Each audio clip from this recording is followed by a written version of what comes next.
Alright, alright. Ow. Oh yeah, it's live, okay. In manager, and then I'll need to...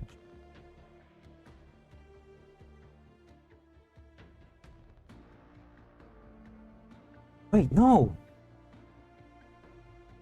Wait, why is it using the... It's using the wrong thumbnail. Oh, it didn't change.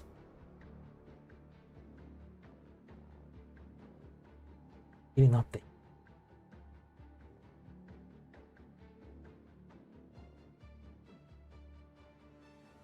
Alright, now it has a proper thumbnail. That's...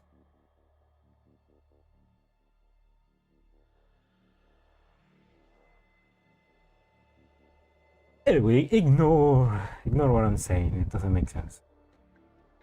Right now, it has a proper thumbnail. Anyway, hello, welcome to the stream. I am Bertella. Today, I'm gonna be playing a bit of the latest and one of the last FRONTLINE 1 events called Virtual Pair. Continuing right off from the last event, Roach Limit, as we are seeing the fallout of the Operation Coordination Storm. What happened to the commander after all was said and done.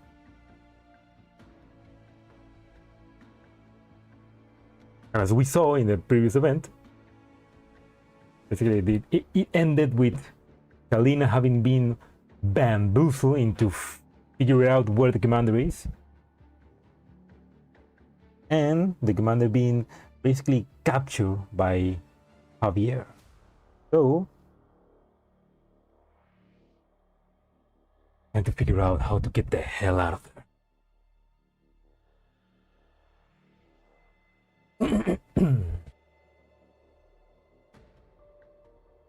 Yeah, let's just begin. Gotta start because we gotta finish this event today. Because there's only like 3 days left for this event, and I don't think I'm gonna be able to finish it up on Monday. So let's actually begin.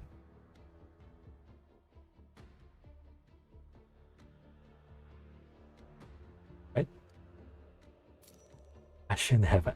Oh, there's William.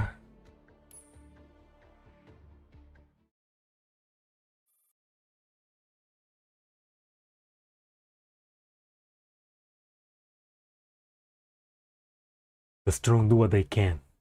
The weak suffer what they must.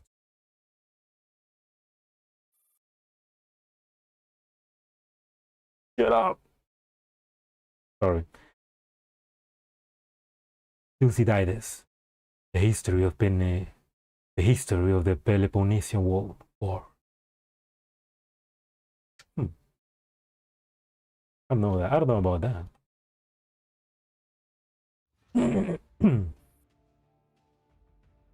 Oh, Terminus Laboratory.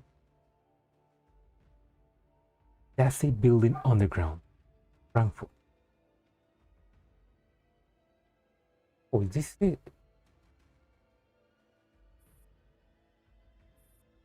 Inside the cramped operation room, a young man stands before the surgical table.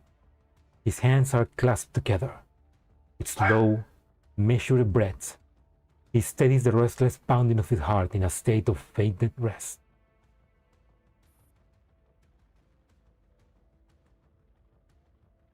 Wait, is William fucking making a surgery in the Stasi headquarters? I need to read this. We're back in GFL 1, which means we need to read. Father, instrument has been counted. Please double check them. Now he's just full on artwork, no longer shadows. He opens his eyes. Facing the differential white clad needle, William does something unprecedented. He smiles. At this moment, his spirits have risen to their highest point in years. Even the trash before him seems almost terrible. The instruments are correct. Wonderful.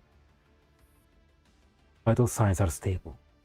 Anesthetic metabolism is estimated to complete in 7 minutes. We're close now. Death is within reach. Father.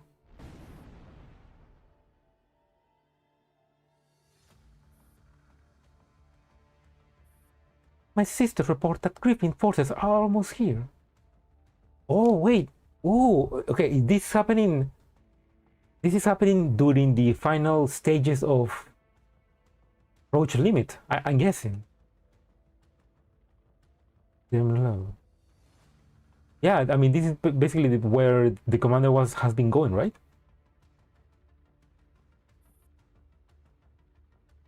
You're not needed here anymore. Get out. Yes, father.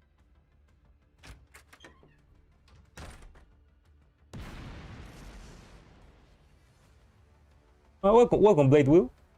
To be the end of the end of Convolutional Kernel. Yeah, sorry. Yeah, I got confused. Yeah, you're right. Not the previous event was approach limit, but this is definitely like the ending stages of Convolutional Kernel. Which is it. So he was operating at the last moment, I'm guessing, Lunacia to finish the ascension, I guess. Another explosion detonates above after the Nito departs, and even the operating room trembles. The roar of battle draws closer and closer. 5 minutes remain. Knowing the relentless blast and violent shaking, William takes a seat. He reaches out and takes Lunacia's hand, the hand of the one he loved most. Just. Amid a war boiling in chaos, he is his final salvation. Is he? Is she? I mean, during the events of Convolutional Kernel, he was treating Lunacia like he didn't care. Like he was just using her to further his goal. I don't know, it's interesting that we are seeing this from the perspective of William.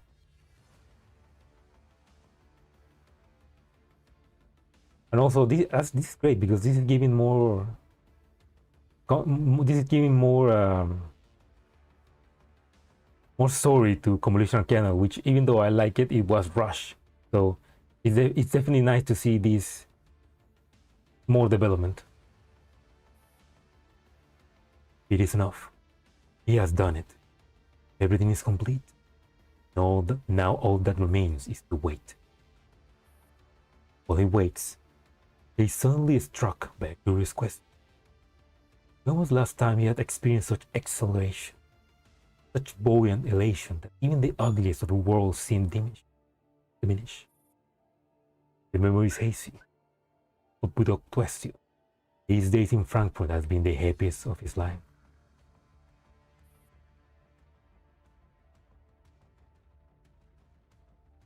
So he's happy his dad is dead, huh? The great overstay, that severe, ambitious overlord, suffered a fate as pitiful as a stray dog dying by the roadside. And this is far from over. Will tear down everything he built, piece by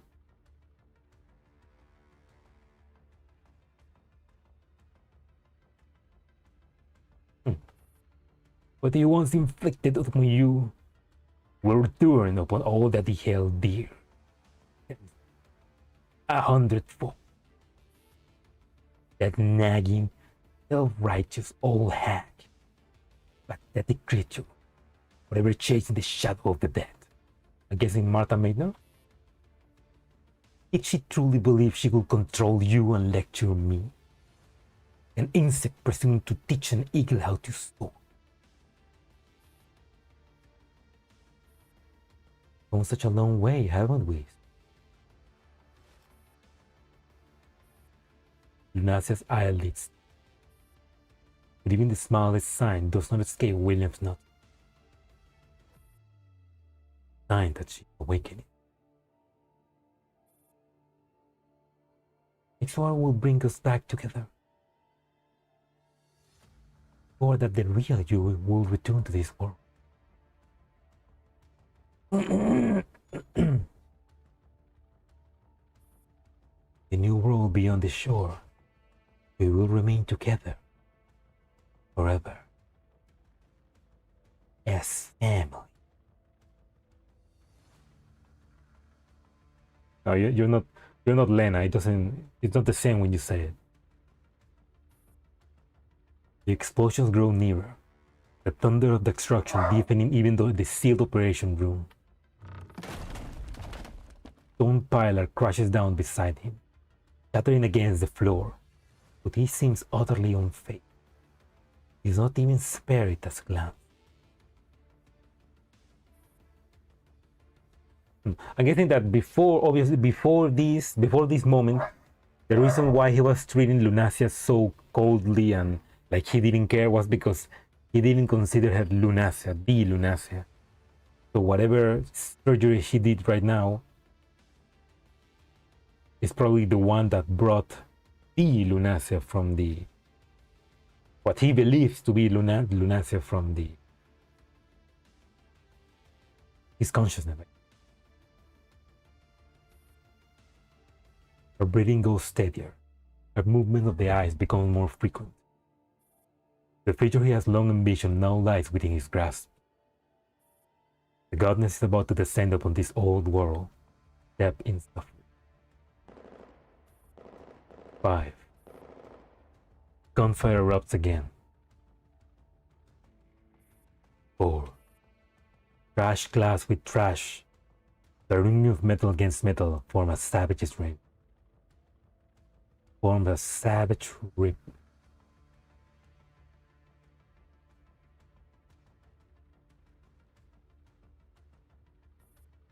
3. Flames roar, like sacred fire burning away decay to herald rebirth. 2. Pounding of a heart is clear as thunder. The overturning of reality is but an instant away. 1.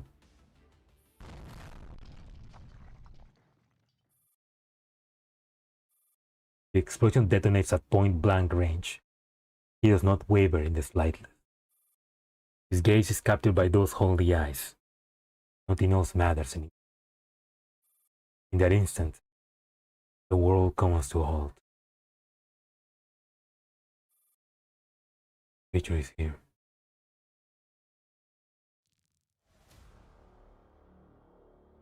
Okay. Oh yeah, and this basically this stage is basically the exact same stage from the last node of convolutional kernel, but with a bit of a different fight. Oh, the burst of the devil.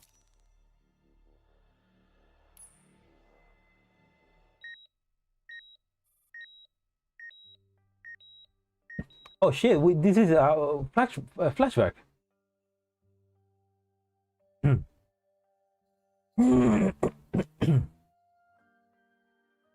XXXX 2049. Overstained ancestral state. Berlin. Oh, there he is. The little shit. Hello, Silo. Welcome. Yeah, it is a bit earlier. People are just reaching, but yeah. Welcome to stream, man. Bienvenido, man. Estamos recién empezando y ya tenemos un flashback de William. Cuando era un chibolo, un pibe concha su madre que amaba a su hermano. Yeah, today I'm finishing up this event. It's funny because we were seeing basically the ending of convolutional kernel, but from the eyes of William. Burn that baby. Yeah, fuck that baby.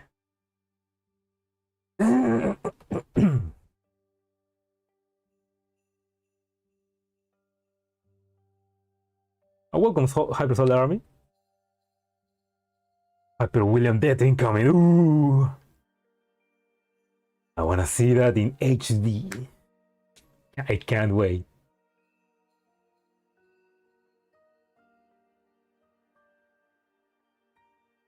Nos quedan 4 días y estoy igual que vos, no avancé nada en el evento. Yeah. I mean, thankfully, it's a short event, so I think I can finish it up today. So I just gotta read faster. It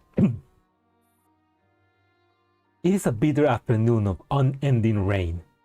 In his memory, the weather remained dreadful through those final days.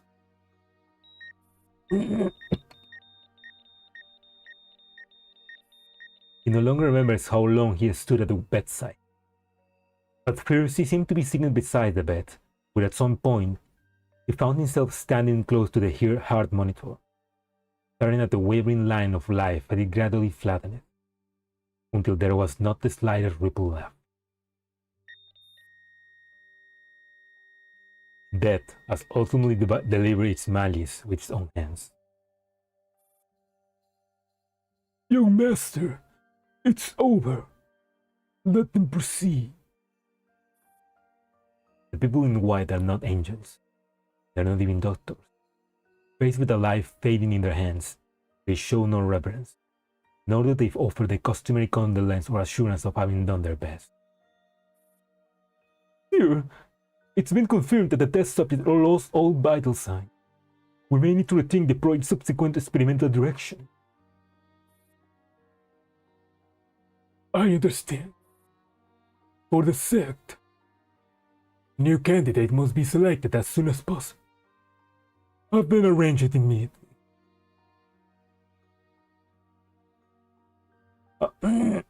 Basically, Oberstein. Is he the founder of Paradeus, or was he one of the founders, or at least he's now the leader of Paradeus, I guess. So this is way before they begin reviving bodies into mythos. This is when it was just a sect, a cult.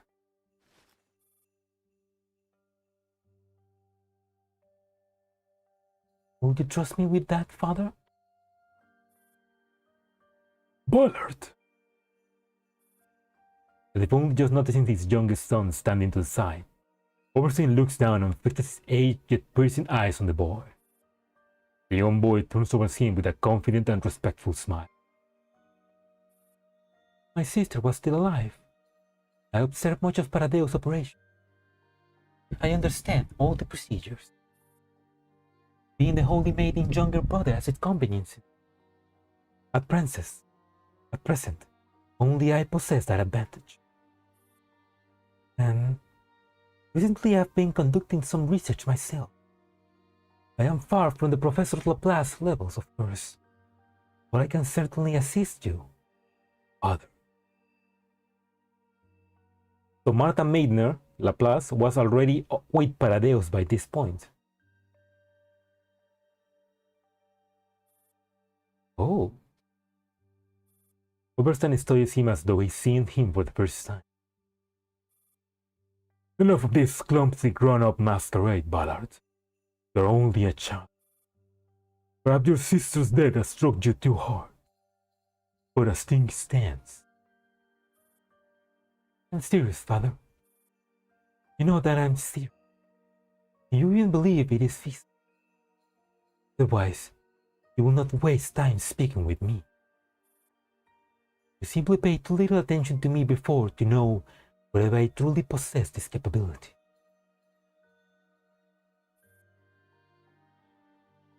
Okay. He's convincing him. Go on. I said, Father, you need someone trustworthy to manage Paradeus. The most suitable candidate will be Professor Laplace. He cares only about her research. If you hand the sect to her, He will let it wither on its own. It is not an outcome you decide. I admit I am too young to command obedience. I can begin as her assistant. My sister was. I will do better than she did. I am more intelligent. And I know when to bow my head.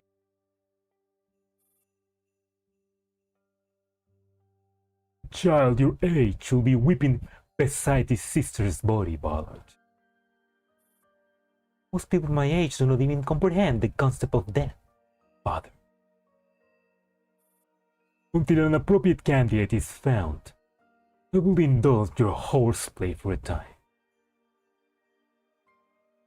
Mamusume, but there are limits.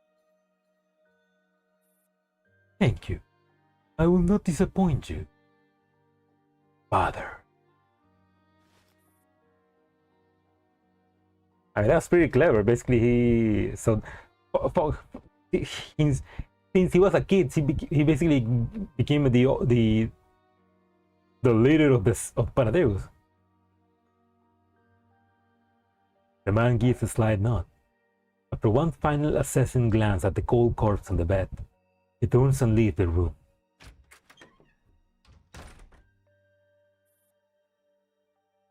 As for the subsequent handling of the test subject, we'll handle it.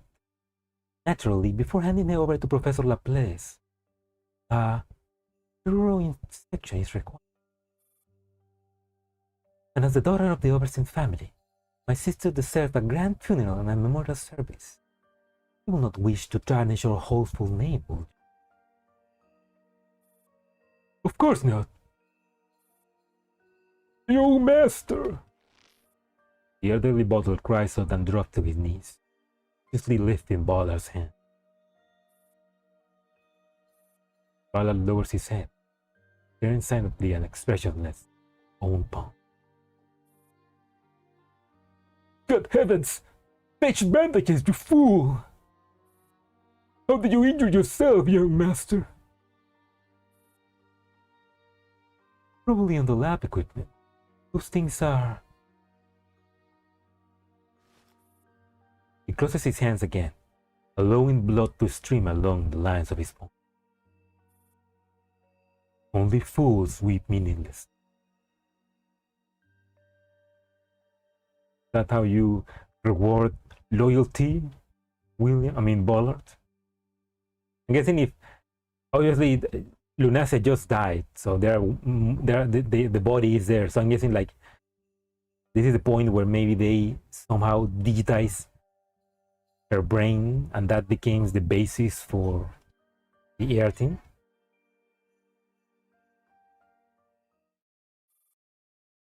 Garden, overseen state.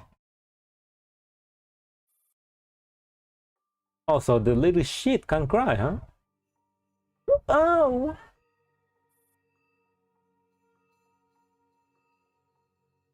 Okay, I will cry also, if I had such a great sister. I'm sorry. Gravel and splinters are embedded in the flesh. I need to clean the wound before I can bandage it. With a small pair of tweezers, Lunacia carefully picks debris from this wound bit by bit. Even with the slightest touch, the pain is unavoidable. Though he endures as best as he can, fire escapes him. Oh. Sorry, that still hurt, didn't it? You're very brave. But this pain is necessary. If you avoid it because you're afraid, the wound will never heal. Her eyes are filled with concern, though her seriousness resembles that of a real nurse.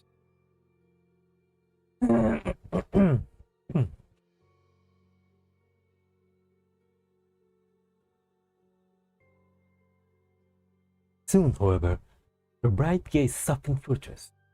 She extended her hand towards. If it is too painful, then squeeze my hand. Pain cannot be avoided, and at least let me share it with you. Without waiting for Ballard's concern, he takes his hand.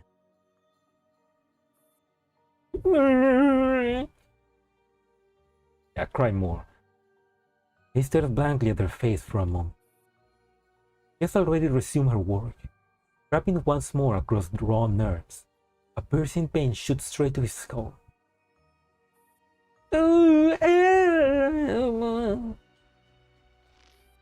Almost reflexively, Ballard clenched his fist, squeezing Lunasia's hand hard. Her expression does not change. She continues her careful movements. He loosens his grip slightly. He notices her fair hand, now red and nothing. Soon, Lim is complete. Lunasia straightened up. He realized to treat his wound more easily, he has been kneeling on the garden's gravel at the entire time. Beneath her skirt, her knees are already marked with deep red abrasion. After she fetches gauze and antiseptic, Ballard's gaze cannot leave her knees. They are no better off than its own. Get beaten up so badly.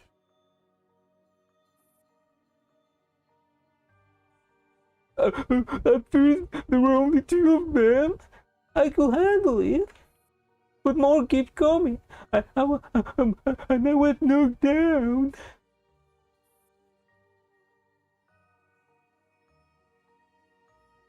Yeah, right. Ballard speaks softly, holding his sister's eye for some. In the end, several of them pinned me to the ground and made a fat boy ride a bicycle over me. Hey, give a prize to this fat boy, man. Well done, well done. He deserved it. I mean, just for believing he could take on 2 people, he deserved to. Sounds like he definitely deserved to be taken down a notch.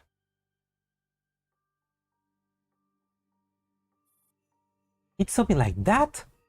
Tell me who they are. Must pay for what they done and apologize properly.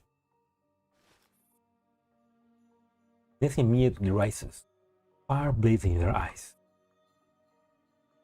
It's the first time he has seen anger on her face. There's no point. It'll be hard to track them down. They're not but classmates. Just a group of local thugs. Even better. Even if it's difficult, we can't let people like that do as they please. What was it about? Were they trying to extort you? No. Stray dog started following me after school. I fed it a little. Then those 2 came over. Pushed me aside and forcibly took the dog. It was terrified, barking the whole time. Oh, he was trying to do something good for the dog? That's uncharacteristic. Uncharacteristic, I guess. I tried to reason with them. Would they say it was their entertainment for the day? If I wanted to stop them, I will have to provide some alternative amusement for them. Tried to argue. They hit me.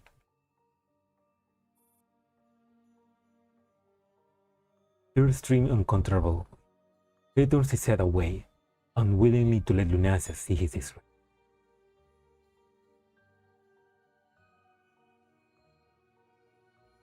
I imagine the exchange in a really crude kid log drawing with the kid hitting and William ending in a probably guy dead. Oh, that'd be a funny fan art. I like the kid, like, the fat kid on top of him. Also, I wonder if this is real, like, or maybe it's the opposite. William tried to do something to the dog, and the kid stopped him. After finishing the bandage, she reaches out and gently wipes his. Anyway, they pinned the dog down and rode over it the same way they rode over me. I mean, I don't know. They're trying. It kind of sounds like they're trying to make him sound the good guy, but uh, William the good guy. Then they beat me up again before leaving. By the time they finish, Lunasia's face is like, tomorrow we'll go to and from school together. Me there, no one will bully you, Bill. I just don't understand. I can't make sense of it. Bala grabs his air, tugging at it as though at my ease something inside him. Why would they do that? It's irrational, isn't it? Eyes are red, rub and pulls at his hair, hands falling loose.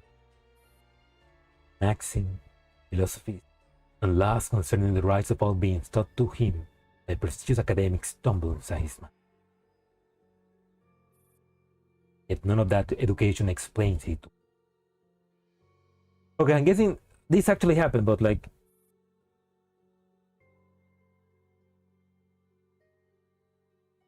I don't know, sounds suspicious. Aren't humans the only creatures endowed with reason? Then why do people like that exist? Even knowing they'll eventually face punishment or meet someone stronger than themselves, why be so foolish? Is this kind of irrationality permitted? Why would whatever created humanity allow such thoughts to arise in our minds? Whoa, whoa, whoa. Aren't you supposed to be like 10 years old? It's because they have greater numbers. They think they can wield violence freely and beat those weaker than themselves without hesitation. Everyone like this, or only them? The more he speaks, the more agitated he becomes. Yes, Father. He tries to wipe them away, but grief and indignation flood like a dam has burst. Suddenly, Lunasia draws his head into her arms. A gentle fragrance envelops him. Only much later does he learn that it is the scent of jasmine. Heavy, peaceful warmth surrounds him. His sorrow dissolves, placed by a spreading warmth. Sister?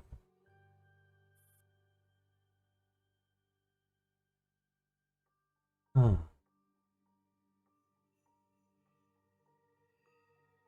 Okay. So Bill was a bit more innocent, but Lunasia, being the nihilist that she is, the extreme nihilist that she is, ended up corrupting him, I guess. Not just them. Everyone is the same, Bill. It's simply what the world is like. Cold, cruel, hungry. Everywhere there is soil that breeds sin. Everywhere there is senseless predation of the strong upon the weak. But as long as we remain by each other's side, what that will matter. I'll protect you. You trust me, Bill? He cannot see her expression. All he can think of is the abrasion of it. Why? What? Why are you so gentle with me? Isn't it obvious that you are my baby brother? I'm your big sister. A big sister is meant to protect her younger brother. You're still so small. One day, you grow up and gain more strength. It will be your turn to protect your sister. Now then, let's go settle the score with those brats who bullied you. It is on that rainy day that Ballard understands, for the first time, that the word sister truly means. It is a word that smells like jasmine.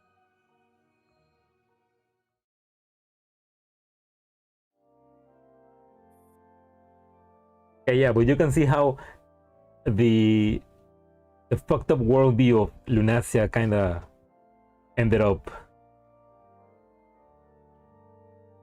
getting corrupting Bill Yes.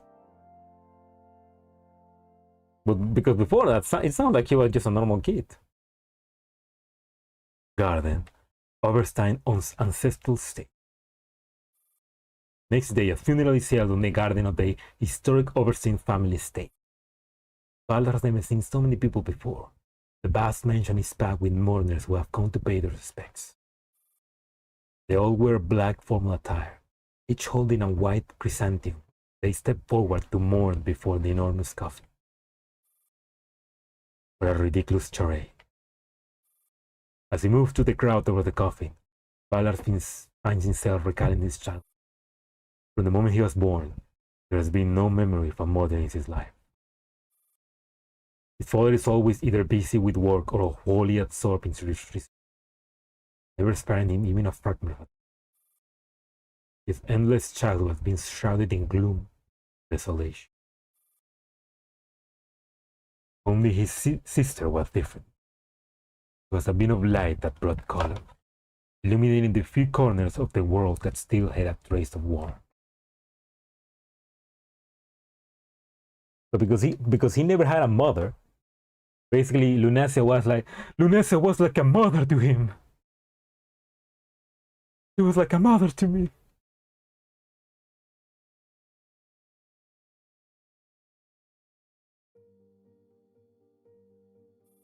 Before he knows it, Ballard has already passed through the crowd and arrived at the coffin.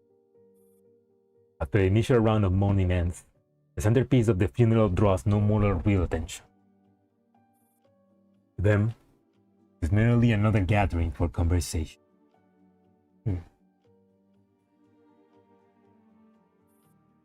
Will not be the last time we met, sister. He lifts a hand and signals to the attendant at his side to carry the coffin away.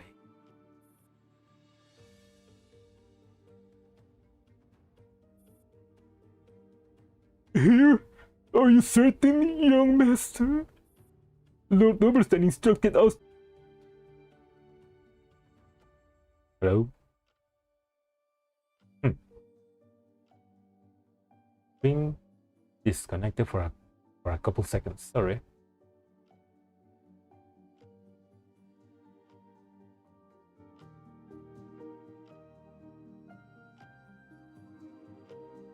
Increase the volume a little.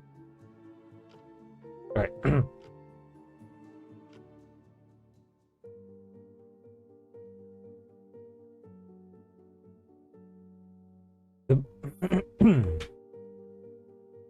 The butler hurried there. Oh yeah, right. This will do. You may leave now. Someone else will take over from here. That very well. Then we'll be. What? As the workers turn to leave, the expressionless Ballard pulls the trigger behind them. Even though he has modified the handgun to minimize recoil, the repeated shots still leave his hands stinging. What are you doing, young master? I'm sorry, Grandpa Kane, but no one can know about this. We can pay them off! Lord Oberstein surely wouldn't...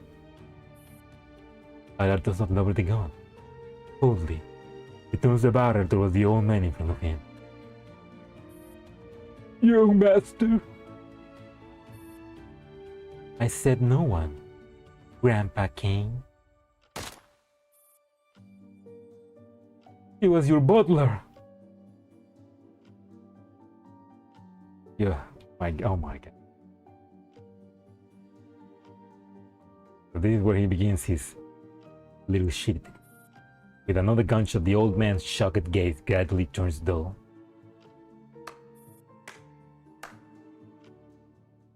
Who's that?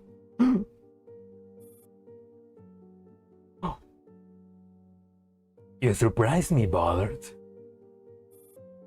Father! Low, rhythmic applause echoes along that warm, gentle voice. Yet it sends a child crawling towards Ballard's spine. The previously quiet alley is instantly sealed off by a blood-clad bodyguards blocking every exit. How did you? I admit I have neglected you somewhat, Ballard. Never imagined that, with my knowledge, my son will grow to be so capable. But attempting to oppose me is clearly the first sprout of foolishness. Enough, father! This is already dead. What more do you want? Was your daughter? Is letting her rest in peace too much to ask? I love your sister. And I love you as well, Ballard. And sometimes, love hurts. Now punch him. You're still too young to understand the immense value of the sacrifice your sister has made. I will never let you lay a hand on her. You are my son, Ballard. I forgive you for pointing a gun at me. But there will be none next. No, wait! Don't touch me! At Overstein's signal, several blood-clad guards immediately seized Ballard and dragged him away. He has no chance to resist. A heavy blow to the back of his head plunges him consciousness into darkness.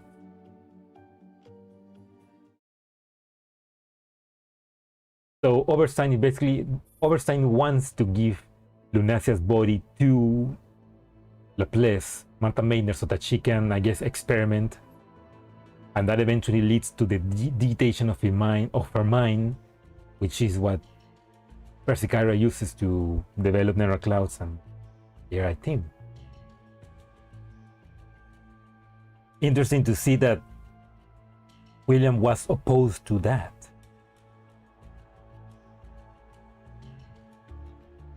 Especially because now in the present he looks like he's not opposed, like he's kind of like following the plan, I guess. Alright, I don't know. Hello, Equinox, welcome. Welcome to the stream. We just got some palette cleansing, trying to whitewash William's childhood, trying to make him seem like a good guy. But I don't know, it sounds kind of suspicious. I don't know. It kind of feels like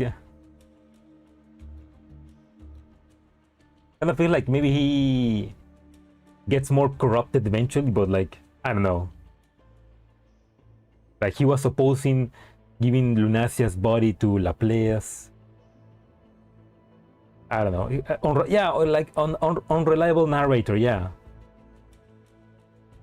I don't know. And I kind of I feel like maybe he's just trying to, like, obviously he's seeing it from, we're seeing his memory from his perspective, so maybe he's just obviously biased. He thinks it's his sister's body, the file he no longer cares that much, and adopted the same nihilistic outlook of her. Yeah, that would make sense also. Yeah. Like obviously he had a little bit of hope for humanity, I guess. But yeah, with her sister's death and then the filed man, I guess, makes sense that he goes up the world.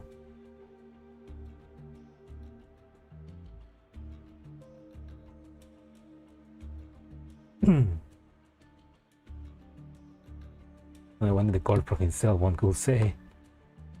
Maybe that's worse. Maybe that's worse. In the dead of night, a small figure appears outside the research institute. Ballard checks the location again and again in the data terminal system. Bernstein has locked him inside the house and ordered the servants to watch him. His sister's sake, he is calmer, more resolute and agile than ever. Even without a weapon, those foolish servants cannot keep him contained. This is the place. The grid around the institute is tight. The main gates are reinforced and sealed. But due to safety protocols, several windows are built into the structure, designed to open at any time.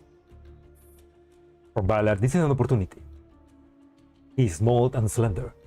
Leaping through a window does not pose any difficulty at all. The instant he climbs through, he loses his balance. His right knee slams hard against this. With an awful crash, he tumbles. He looks jitterboo, yeah. Looks like a little jitterboo shit. Sharp pain shoots through the inside of his knees. He thinks a bone may have snapped. Nice. Damn it! God damn it! 5 minutes later, he draws a deep breath and drags himself upright, holding his injured leg with him. No one has heard the noise. The uneven echo of Ballard's limping footsteps reverberates in the dark corridor.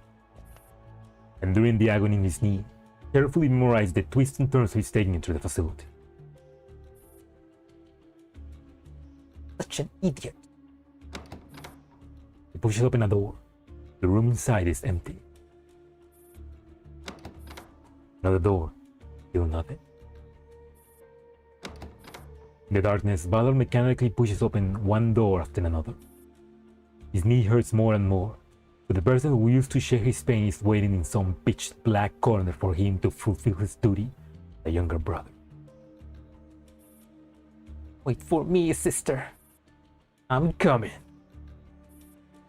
Failed you as a brother, but at least I won't let you stay here all alone. Even so, boundless darkness swallows everything around him, and doubt begins to knock. Is he truly a savior here to bring his sister home, or merely a weak little brother begging her for warmth? At a time like this, what is he still asking of her? He has not dared to think about it, cannot avoid it either. He only knows how desperately he longs for the moment when, approaching one of these doors, the sister he yearns for stands for him, tells him that all of this is nothing but a terrible joke. Then they will go home and spend one drizzling day after another, accompanied by the scent of jasmine. Sure. Murmured whisper drifts through the air as he leans to the darkness, along with the twin agonies of body and soul.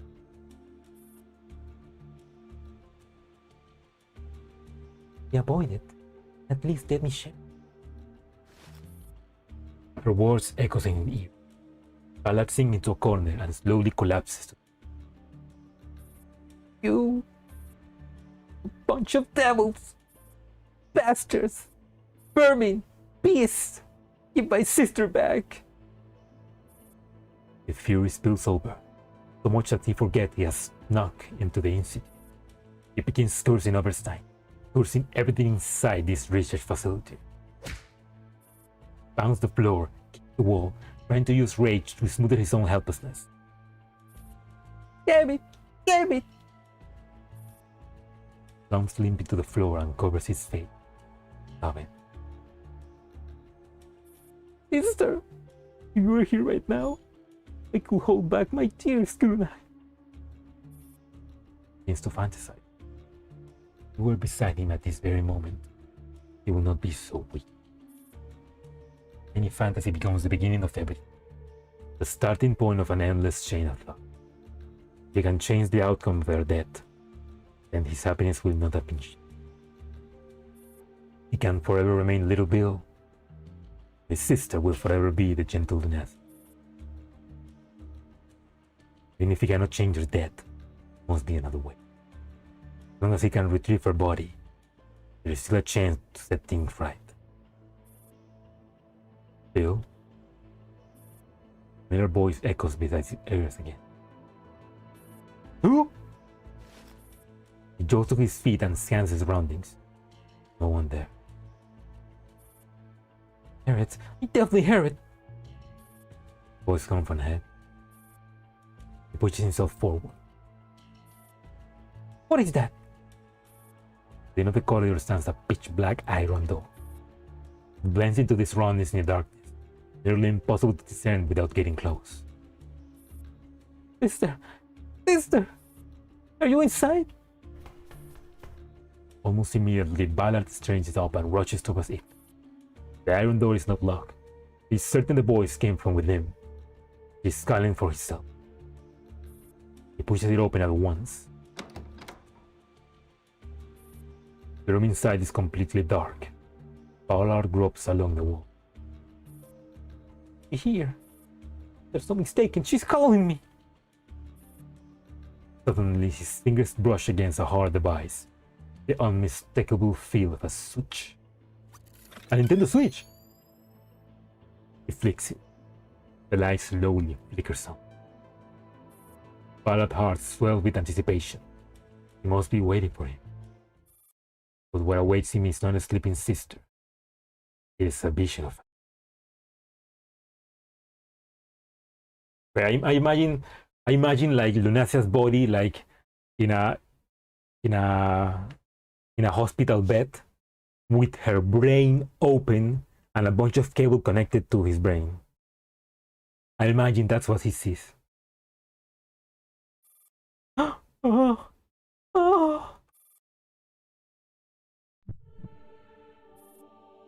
Okay, I guess not that far off, I guess. As the ceiling lights come on, he finds himself face to face with the sister of his dreams. The outline of those eyes, that slightly pale face, it is her. It is not only a solid.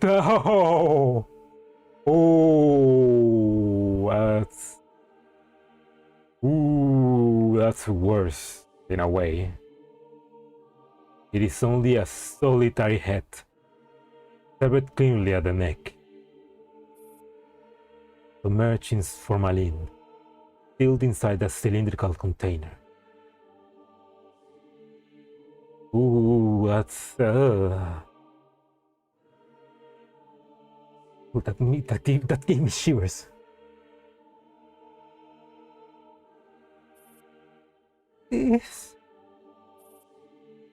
His reason ceases to function.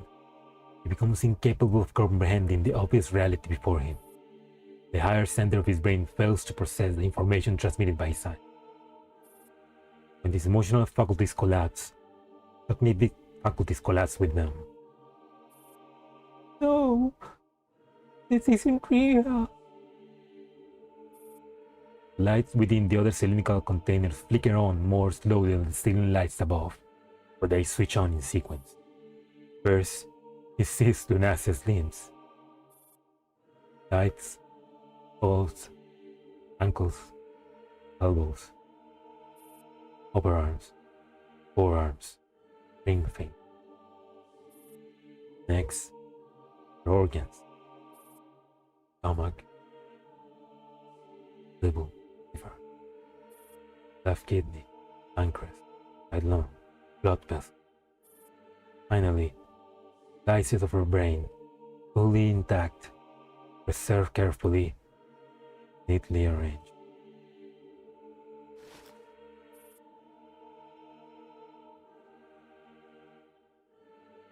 That's definitely worth.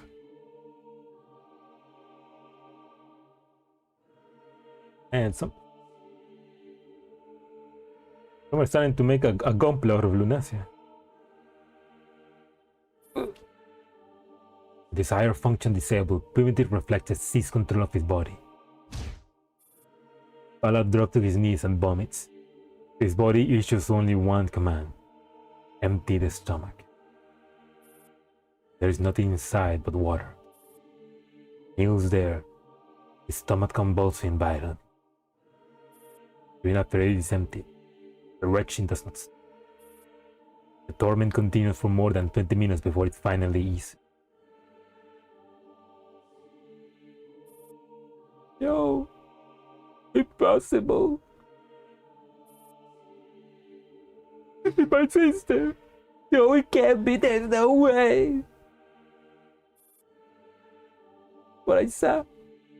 No, I didn't see anything at all. This must be a hallucination. Just a... Desperately restrains his urge to lift his head. He cannot bear to meet those eyes. Hold on again. Desperate screams have deprived his brain of oxygen and filled his ears with ringing.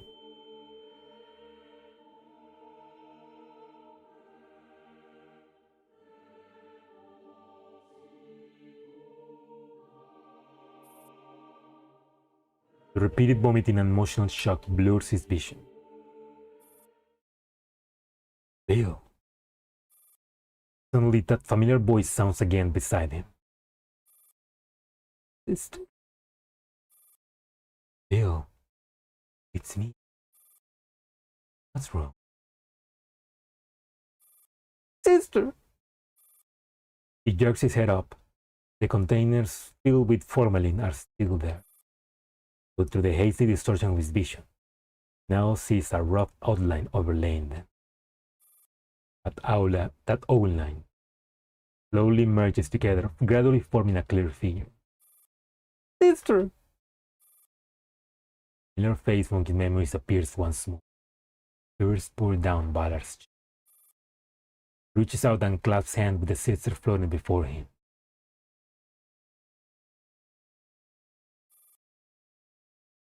Is he having a hallucination, or is that actually Lunacia communicating with him? You have a nightmare, my little Bill? Because look at that, this is Lunacia with those eyes, and those eyes normally mean the goddess Lunacia is the one in control, right? You look terrible. You afraid? All right. Sister is right here beside you. All over now. And they woke you from your nightmare, Bill. Yeah, but it's probably just he's obviously just hallucinating. His sister is lost it. Never teared us apart again.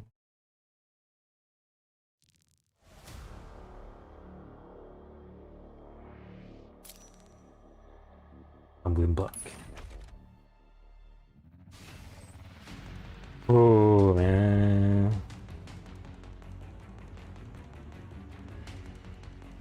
Oh, there's one of those. Yeah.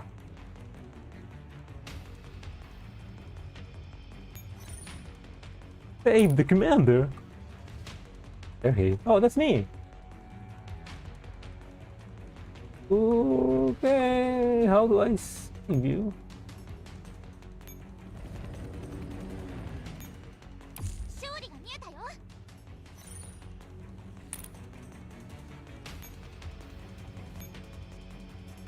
But wait.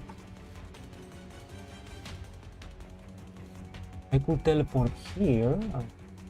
Yeah.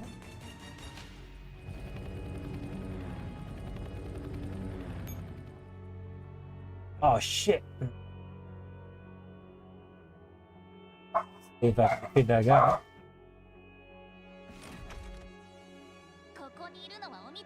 I'm sure I can. Ooh, maybe not.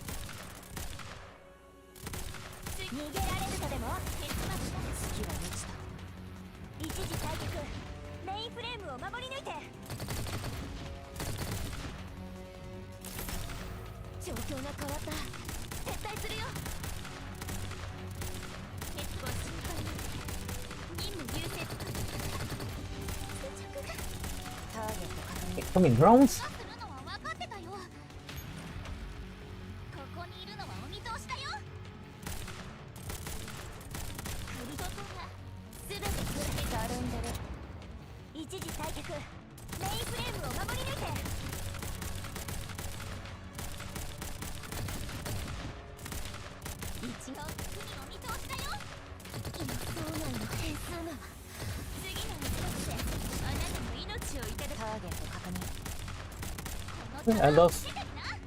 I lost one of the high guns, but I just need to avoid fighting.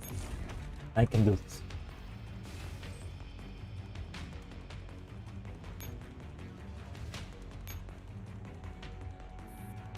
No one is taking anybody away from right under my nose. I just did.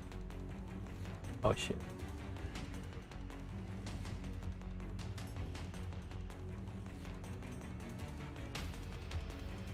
Oh shit. Oh, it's appearing because there's the fog of war. I cannot see this part.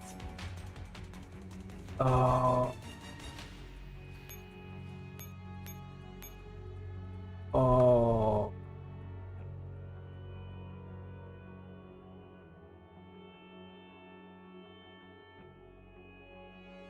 I'm gonna make it, am I? 3, 2, 1.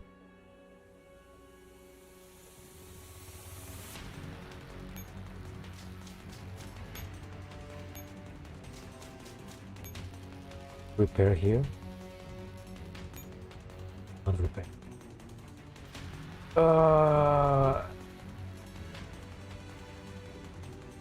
In my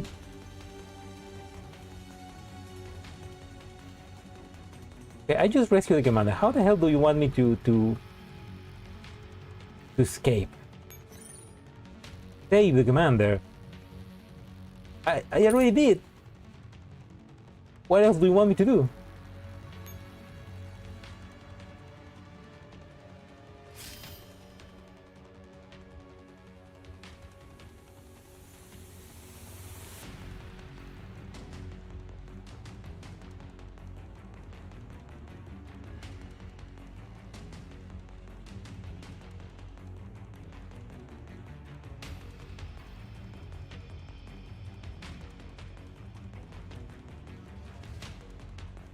Gonna make it, guys. I don't think we're gonna make it.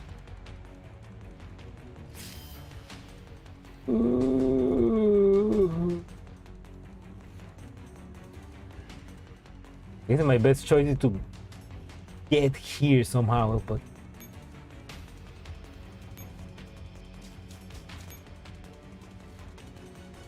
I think this enemy is a bit easier.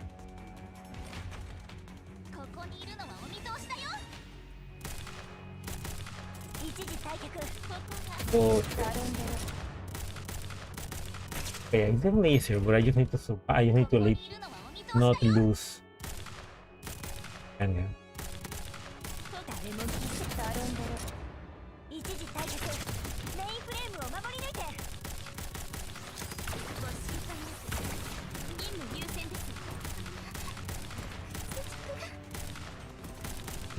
I need to defeat them before the fucking shields. There we go. Still, I lost another. I lost another rifle. So, and they do this. Oh no, it's over. Yeah, it's over.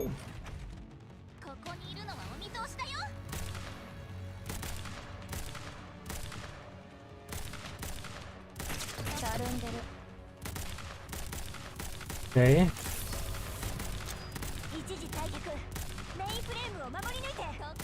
Oh, gosh.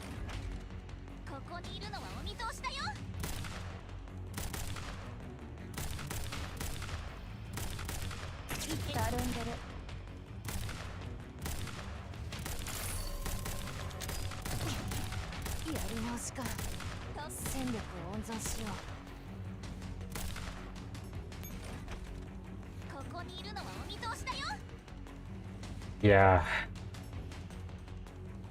No, this is not. Mission failed.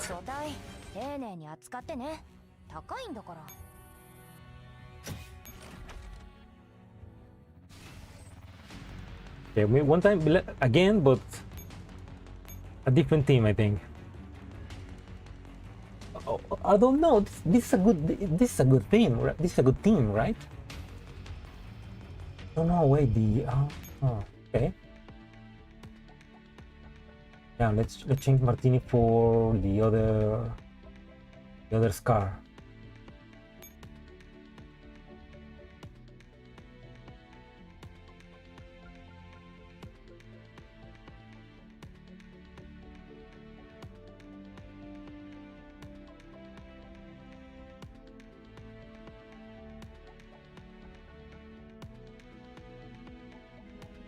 Or Saliana, what?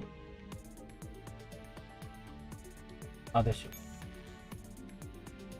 Saliana, and then PX4, and maybe not. Maybe not Car. Sal de aquí, por favor. Meow. Let's quickly check a guide.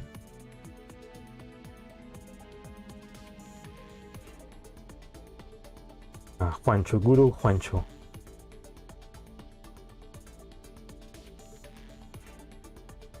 Guru Juancho, tell me what I need to do.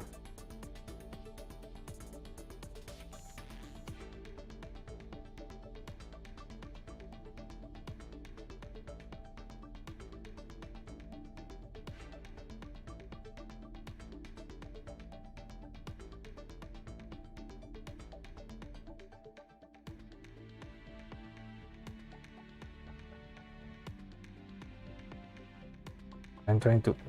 Okay, the Scar Sister, Duomi, MP41, and a handgun.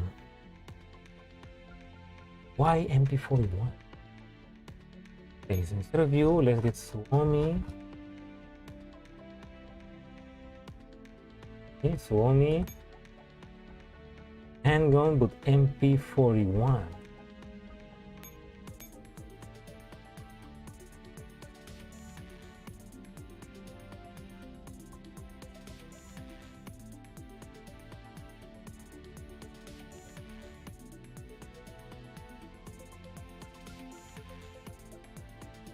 I think I even have that one.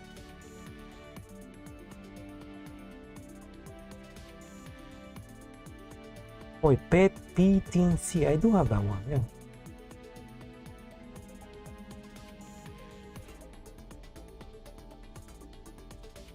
P10C. There she is. Why you? You can only use once every 2 seconds. Expend lack of charge to render all units in the same row and columns of cell. Means damage below.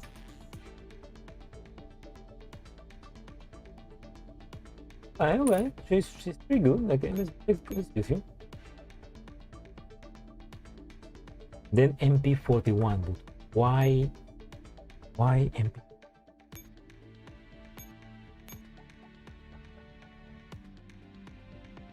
Who says she?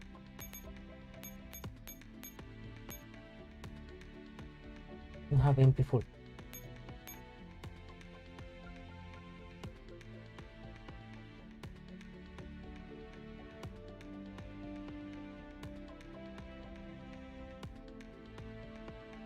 Hey, see, I don't have MP41. Well,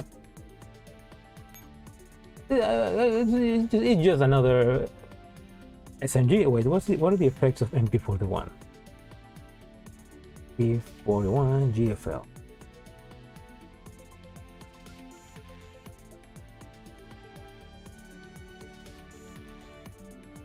Launch a grenade. Launch a smoke grenade that decreases the enemy's rate of fire. Okay.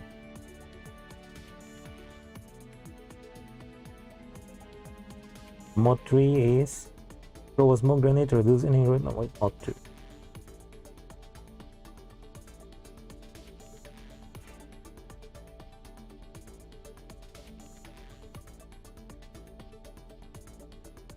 So she's a debuffer basically. Skill 2. Scan all present enemies with a single. Gain stack of weakness for every kind of a stat buff on them. Blast into the battle. An enemy reaches stack weakness, the scan also inflicts an additional 80% vulnerability on them.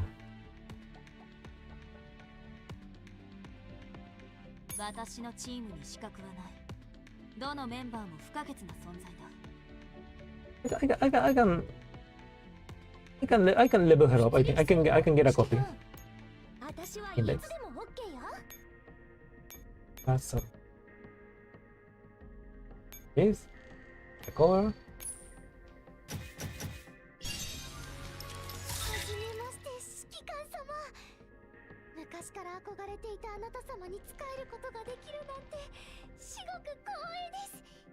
Oh, nice. Well, welcome to the team. Prepare to be force level up to 100.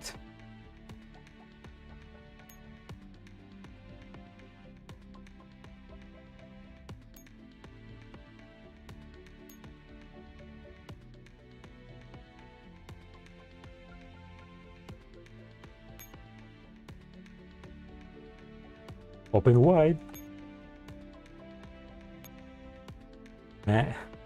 Forcefully level up and out, and then dummy link it.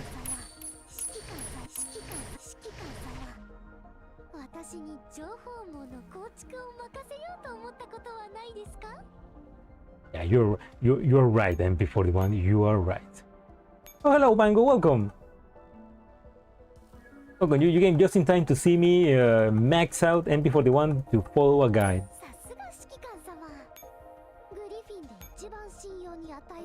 But yeah, we were basically seeing a bit of flashbacks of we were seeing some flashbacks from William, and they paint him as being a good person, or at least he was a good person when he was a kid. Obviously things change, but that's interesting. But yeah, I feel like he was probably like an unreliable narrator. Like he felt like too good, but then it will make sense that he was corrupted by the nihilistic views of Lunacia after she died.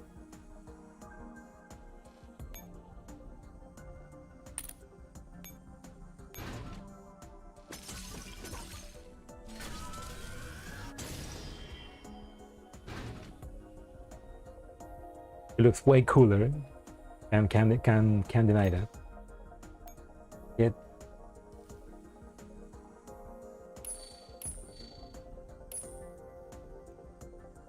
right now.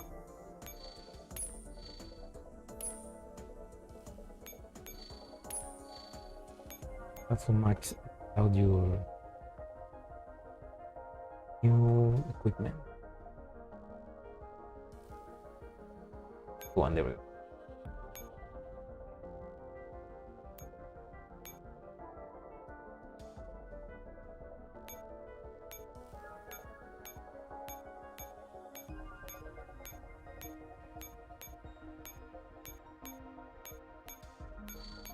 Yep. Man, so easy to calibrate, huh? If only it was that easy for calibration in GFL2.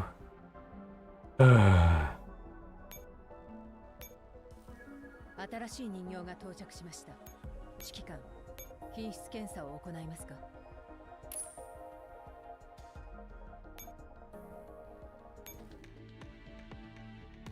Well, let's get her in the team. Where is she? Where is she? Where are you, girl?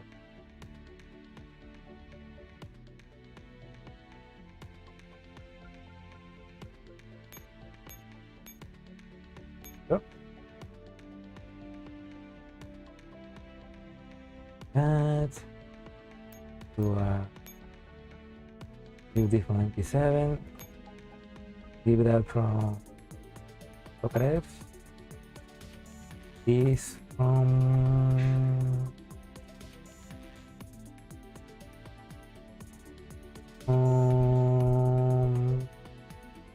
6.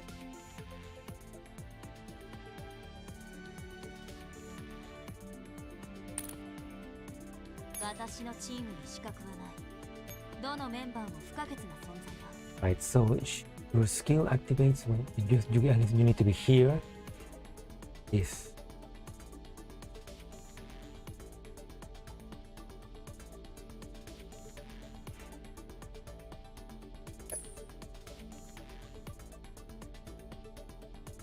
Okay.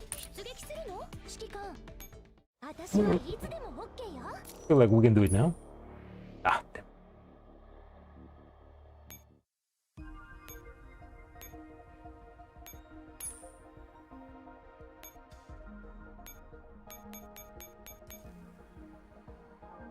Ooh, I have a lot of I need to lock them in.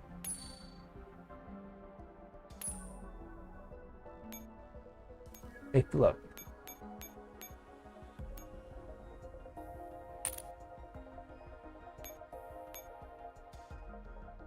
We can continue the fight.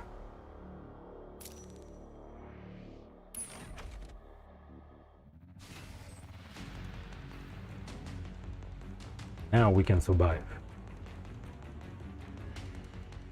Maybe I do need.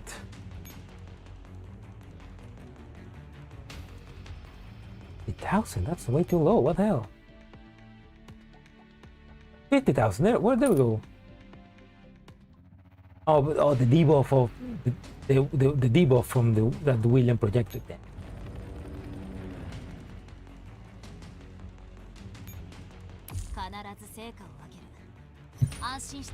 Okay, maybe I do need to fight a little bit.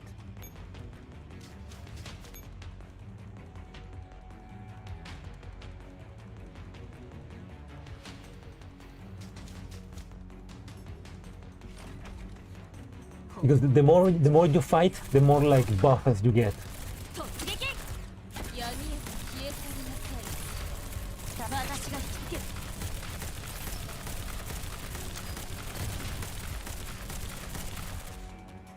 There you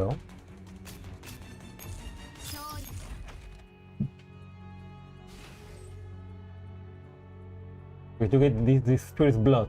So like the more enemies you kill, the more powerful you get.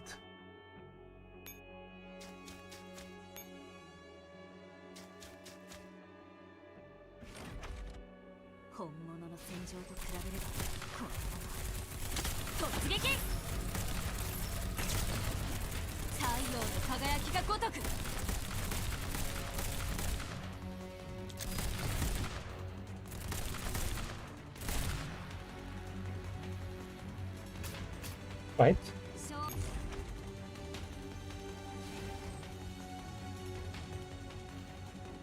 Go one more and kill that guy and then get enough to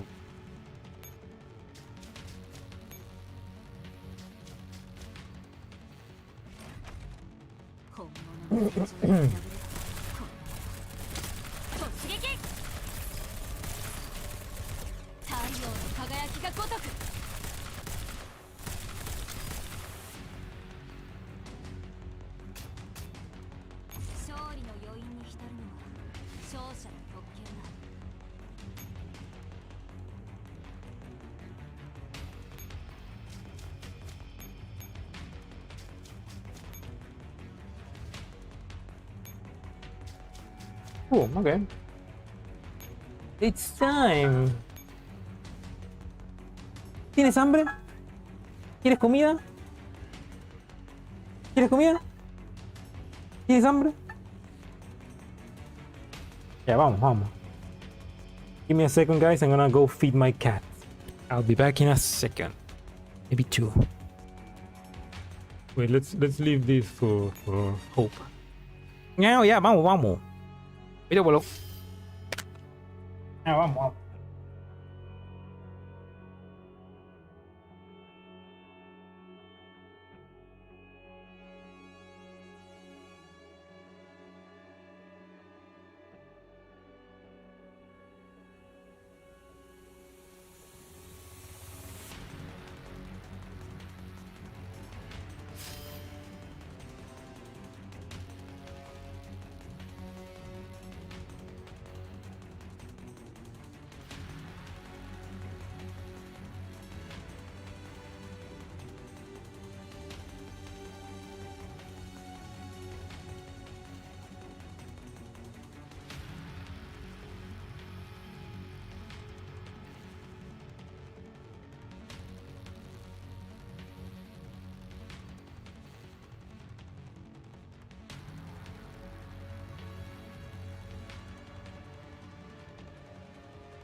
Welcome, Twist. You're right at the perfect time for me to pet my cat. Oh, yeah, welcome, man. We're just talking about how freaking William is getting a bit of a palette. He's getting a bit of an image cleansing with how they're trying to show him as a nice kid who just wanted to be with his sister.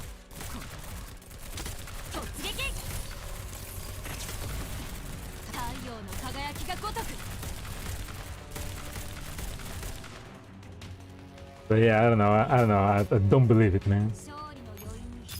So it would make sense for him to just be after all that he suffered. Basically, that's the reason why he became a maniac.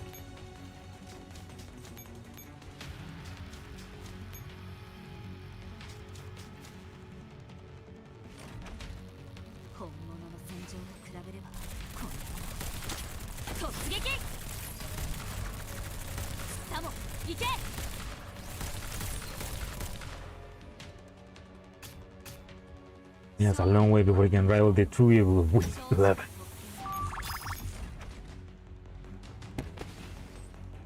He's getting closer, definitely. He's getting there. Oh shit! I don't have it. Oh. Okay.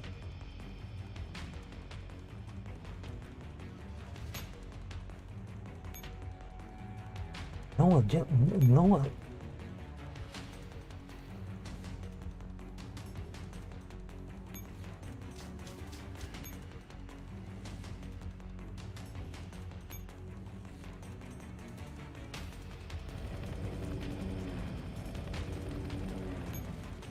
Can at least do that, so.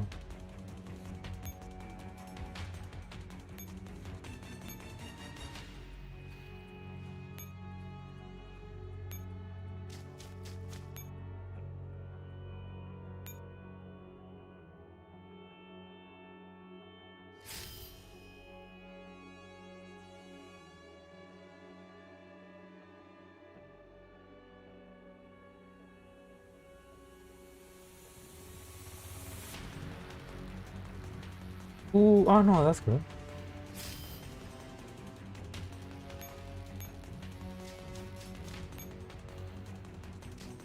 Okay, so I defeat that guy.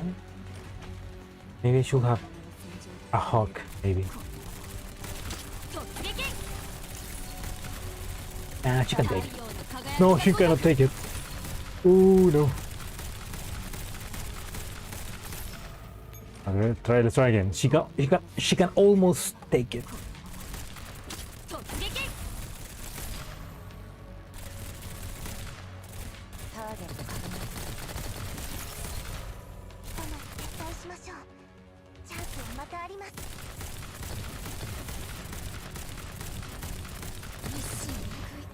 Girls, oh freak! No. Okay.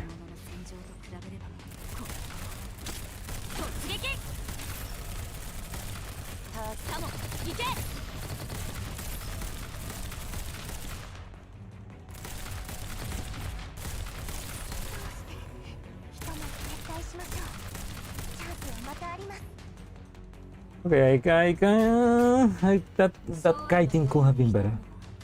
Need an Alba to do this for me. I need Shot-A to overcome this. The true power of the Union. No one is taking out anybody away from running my nose.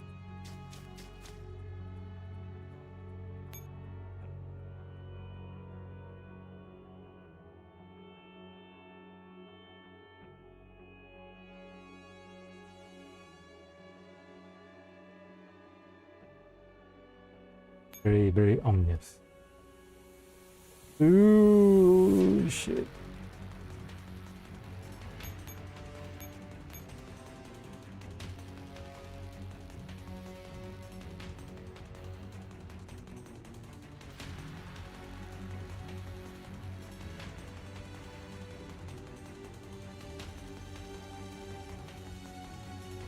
Fight one of those again? I don't think so.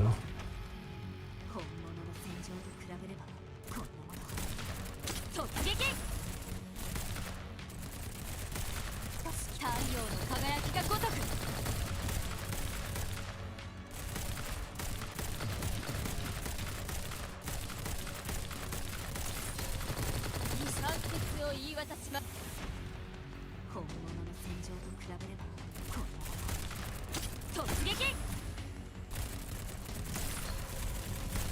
太陽の輝きが如く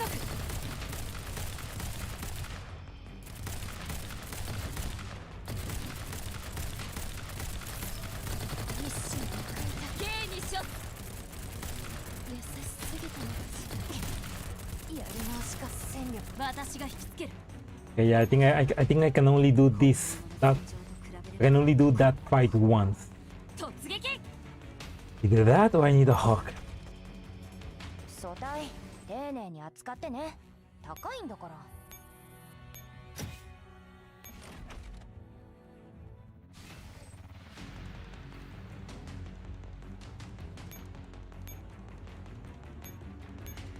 必ず成果を上げる安心して待っててくれ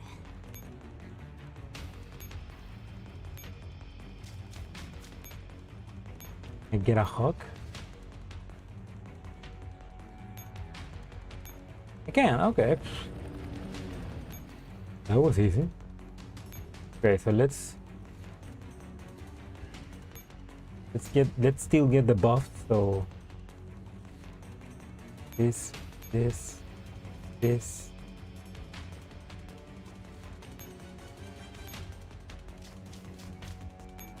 Oh, no. 本物の戦場と比べればこの突撃太陽の輝きが如く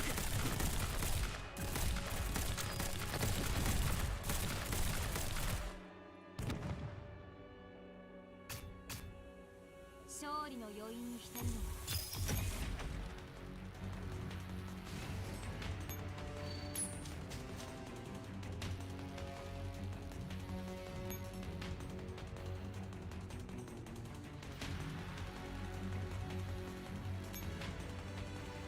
The best idea is to kill this guy.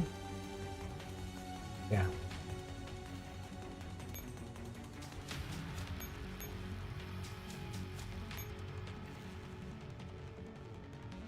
Kill this. To the hell with the hawk.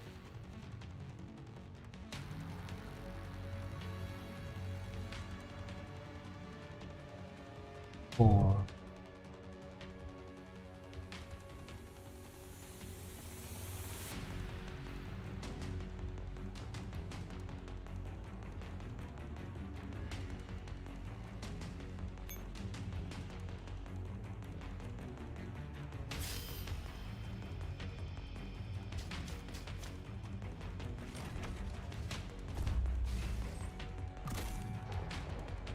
本物の戦場と比べればこの突撃さも行け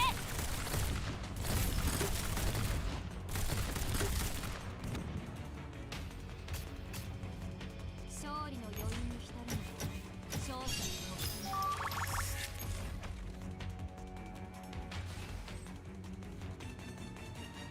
標 that still wasn't a good fight.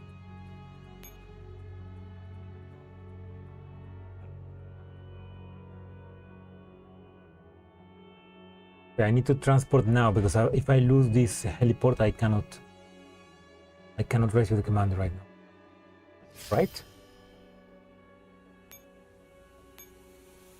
I already lost it. Ah.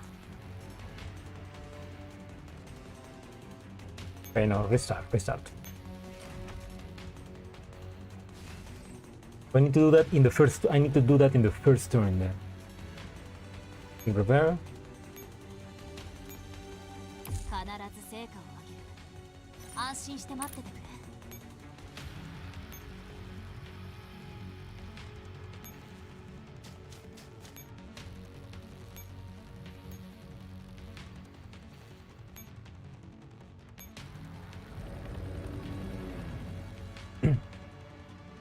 Okay, now.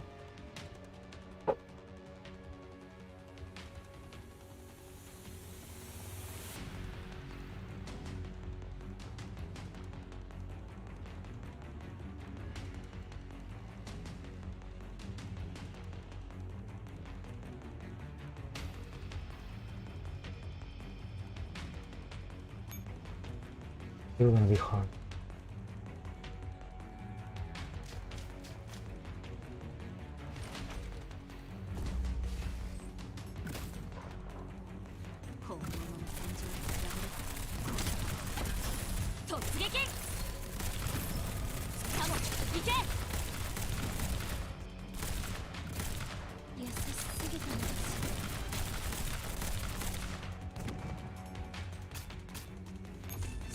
Okay.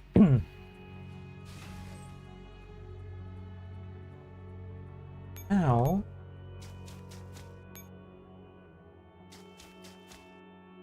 with this one to get double kill.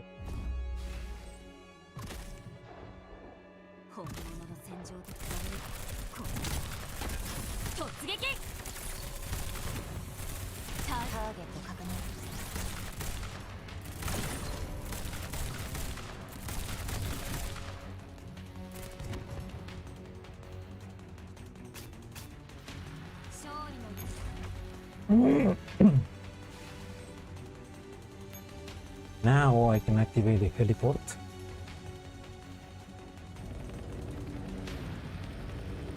It'll make me a lot weaker, but I have at least the double kill buff.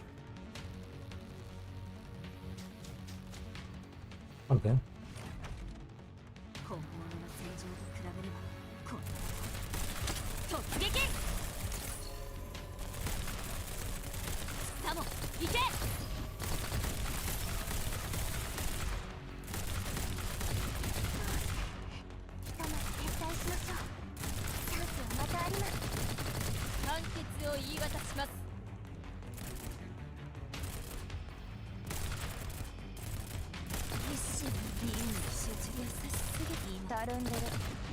Okay, this might be worse.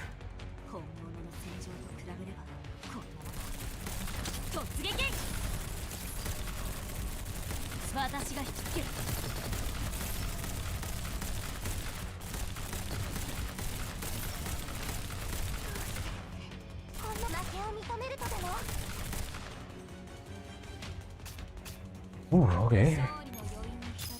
I cannot do another one of those fights. So I need to rescue the command.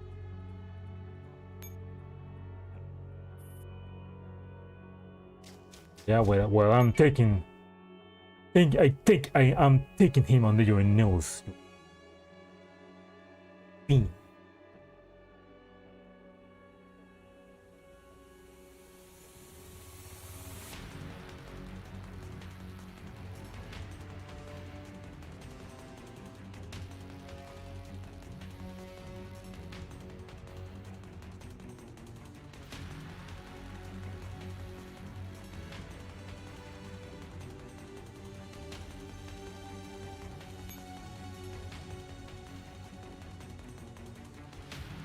Where am I?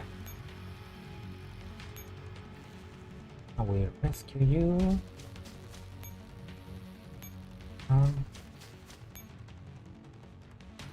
Resupply.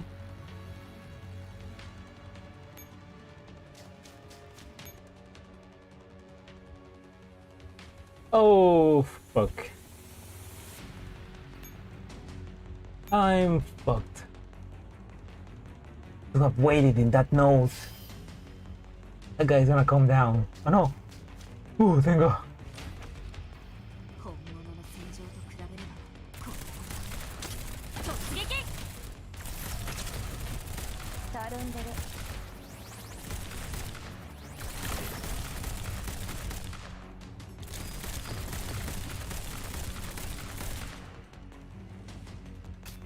Oh, that swarm is really weak. I just need to survive one more turn.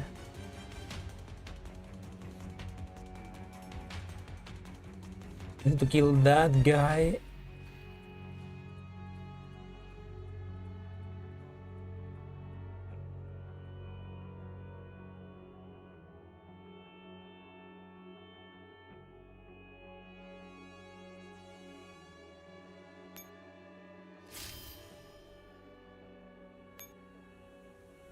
The thing is, where the hell do I save the commander? Because there's no...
if I move to this heliport, it's over, right? I soft-lock myself.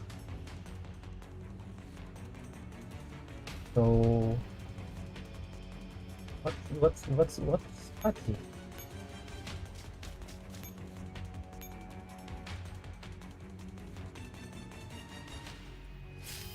Oh, you managed to get into the platoon? Oh no, thank you. Nice, Mango. Welcome to the platoon. I hope you enjoy the perks of having a platoon in level 8. Even though there's platoons with level 10 now. Welcome, man. Welcome to the platoon. Enjoy it, and when Fun Smoke comes next week, you can join in on the fun.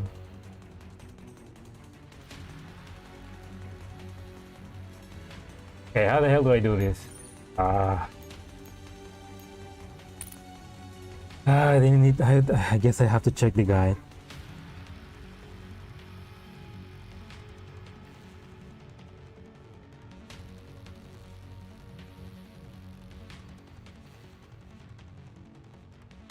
What damn ads?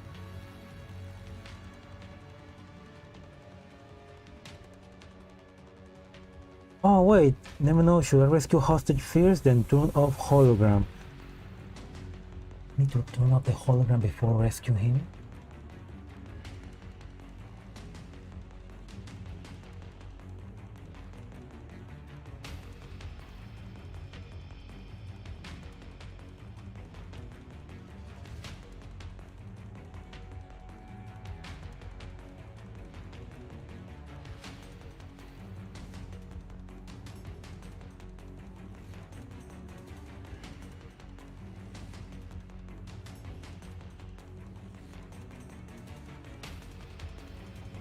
Go to the radar and turn off.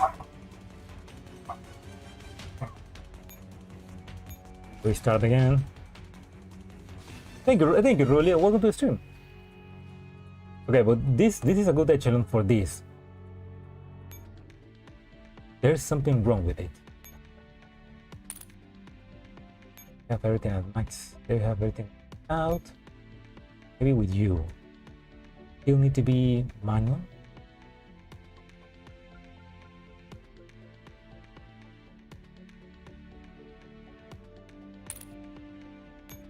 Okay, well, instead of you need to have each frame.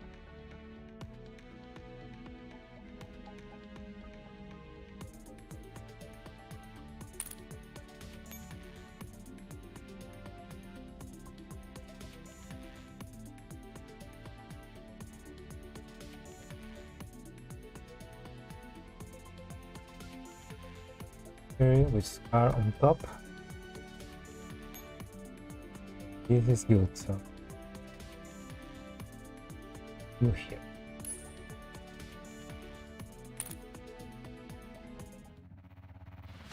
Okay. If this works.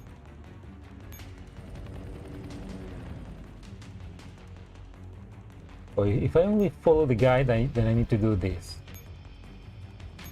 Operation. 2064アマリス戦場に帰還します。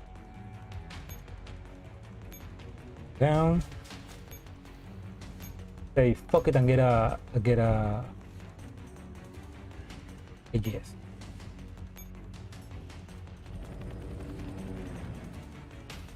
Basically, I need to go directly down to the commander.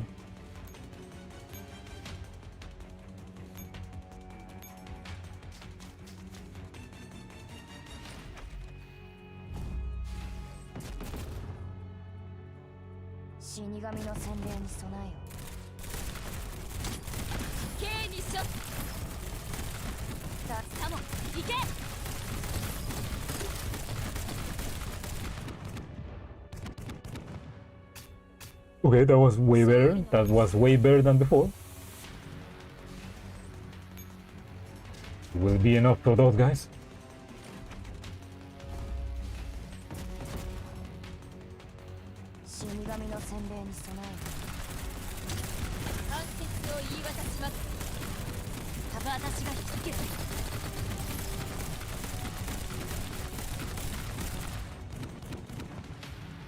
Okay. 勝利の余韻に浸るのは勝者の特権だ。私は最新の遊び。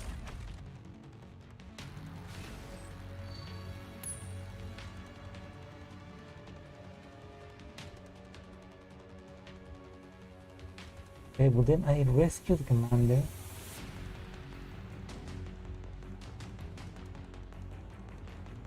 And I go left.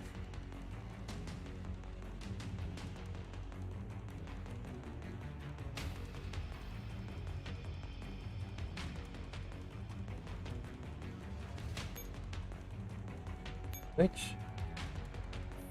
Yeah. Rescue him. All the enemies begin appearing, yeah.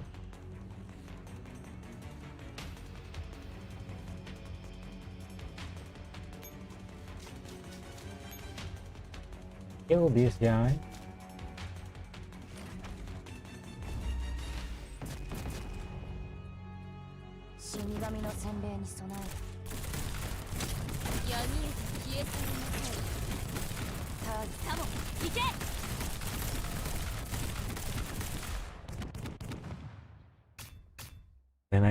Then I go directly to the radar.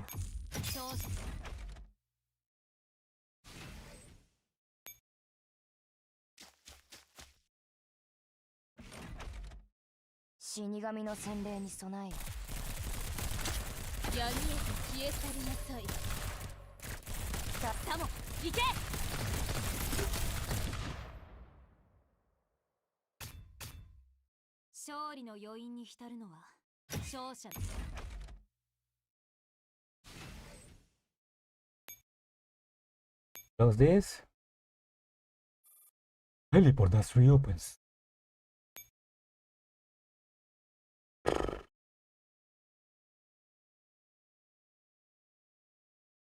How the hell do I get there?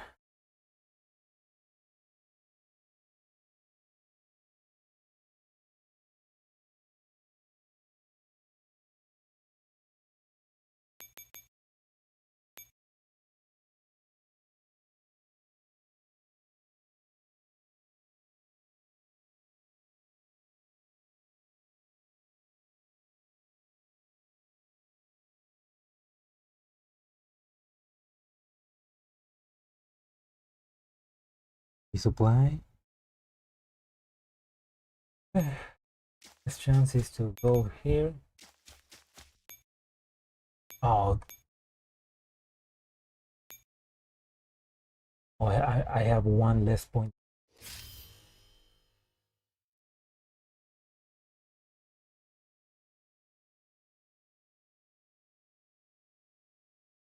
Oh, you lost the witch fairy. Oh. In which event was the witch fairy? No, but because the witch fairy was the reward for one ranking map, right?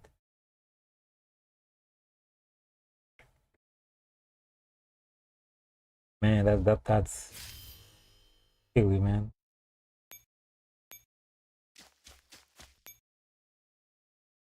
Extra hard because they don't really do free runs, to be honest. Of before fixed point.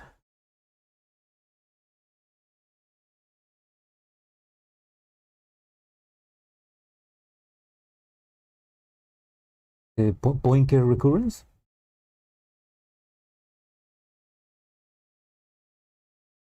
Oh fuck! I need to go all the way. Yeah.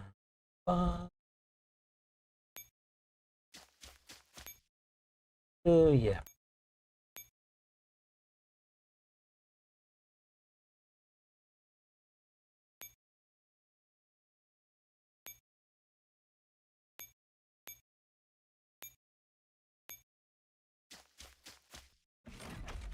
They have done reruns for the beach and the ferry, but not.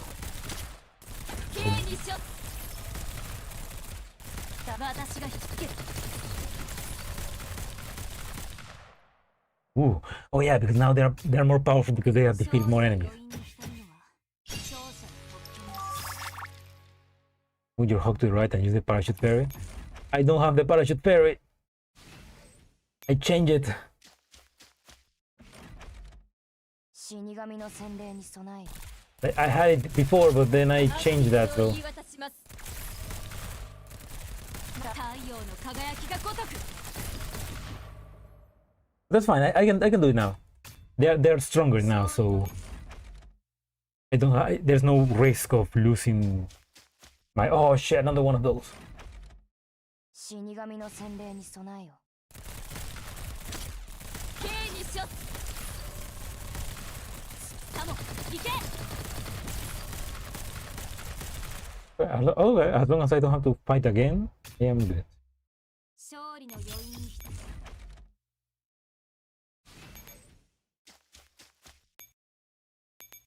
る。 Go up. Up and up and up.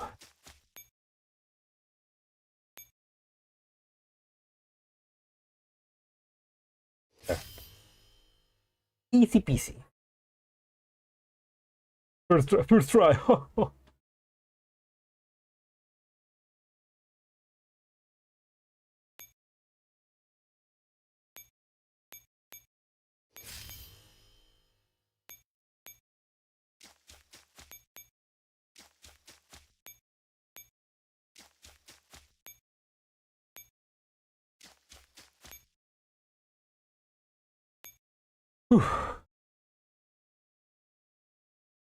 サウナ付きの部屋選んでもいいですか？私は64式消音短期間銃です。 No problem. 指揮官の下で勉強 Now we continue the real part of the game. The story. Truth.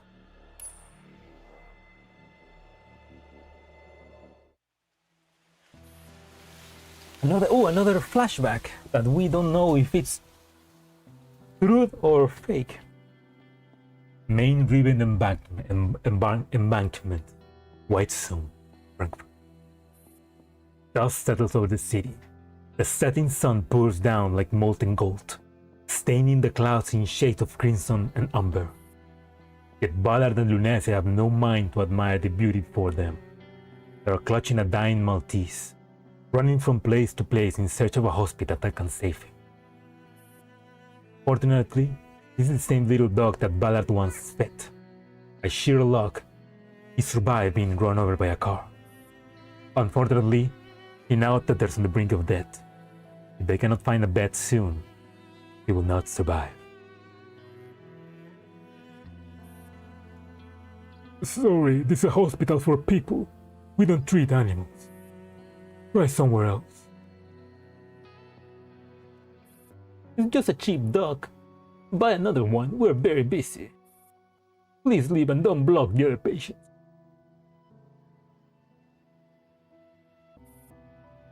They're rejected by nearly every doctor in the city. No one is willing to treat a dying dog for 2 underage children. Maybe go to the veterinary? Damn it! This is the last clinic on this street. The nearest hospital is 10 kilometers away. But the poor pup won't last that long. Look, barely moving. Aren't you supposed to be rich? Why don't you ask for a taxi? What do we do?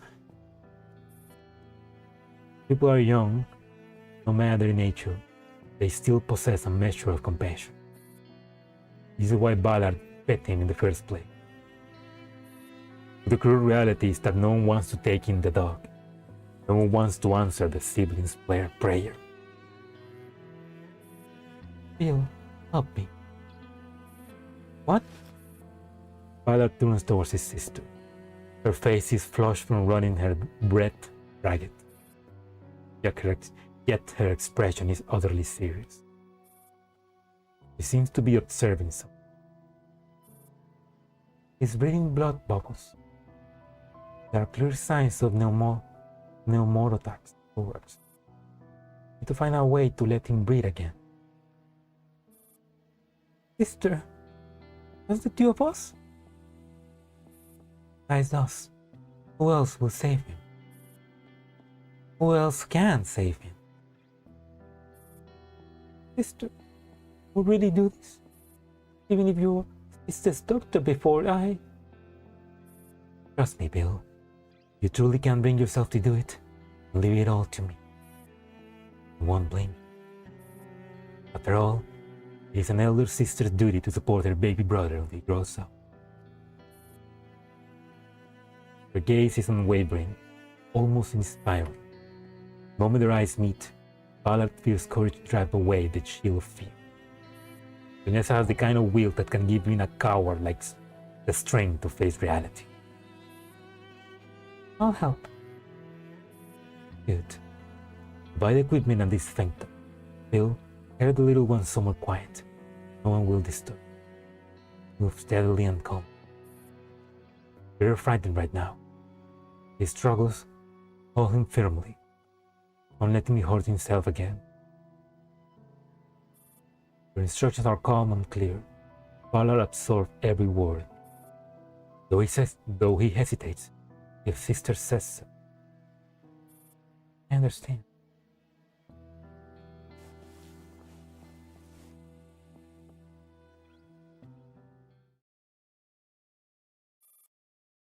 Bill, we did it! Actually, please save him. I was right. The external trauma caused hemopneumonia to be inserted to drain the blood. At least he can breathe now.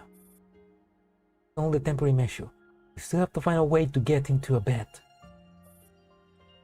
Weight hanging over Ballard's heart finally left.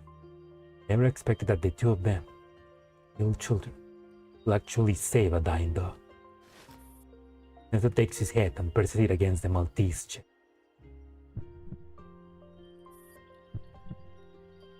Sound of a life beating. Little one is trying very hard, and because of you, Bill.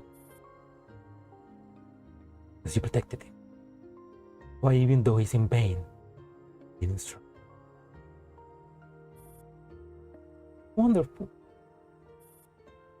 That moment, he believed from the bottom of his heart that no matter how great the difficulty, as long as his sister is by his side, every problem will be solved.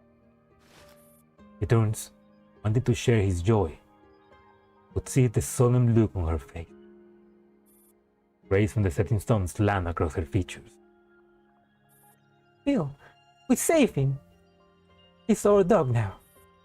Will we give him a name? Name? What should we call him? Ballard has never been good at naming things. Naturally, the task falls to her sister. Let's call it Bill. Like you. Huh? But that's my name. Not quite. You'll grow up someday and become Ballard. But this little Bill can remain Bill forever.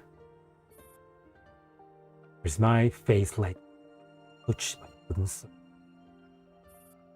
Elder sister's duty is to protect her baby brother and wait for the day he grows into a man.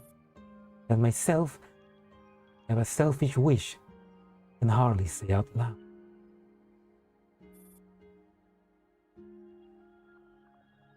I really hope I'm wrong.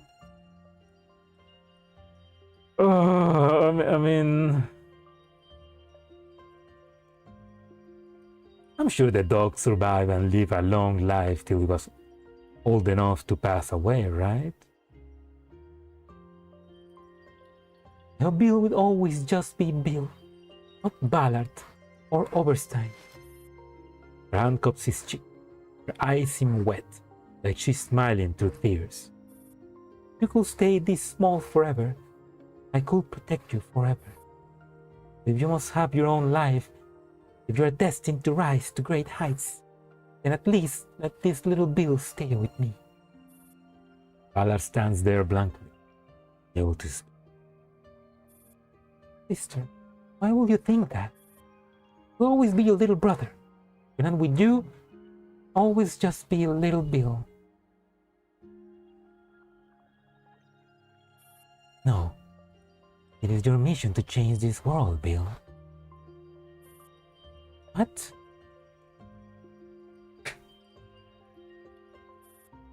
Cannot quite follow. Watches as her sorrow recedes and she lifts her gaze toward the distance. Bill, do you remember the question you once asked me? What? Is this world truly right? The groups who refuse to save a life, the battlefield is real with wounds, a selfish society, and those bastards who try to allow the jungle and beat you up. For some reason, whenever she brings up that what happened that day, old anger seems to gather around her. It isn't right. Don't you think it's wrong, Bill? You want to do something? You want to go apeshit? To change the course of this world, everything move in the right direction. He's brainwashing him. He had thought about these things before, but lately, staying by her side, he has grown greedy for her warmth. Her presence is so comforting that he forgets his own reflection.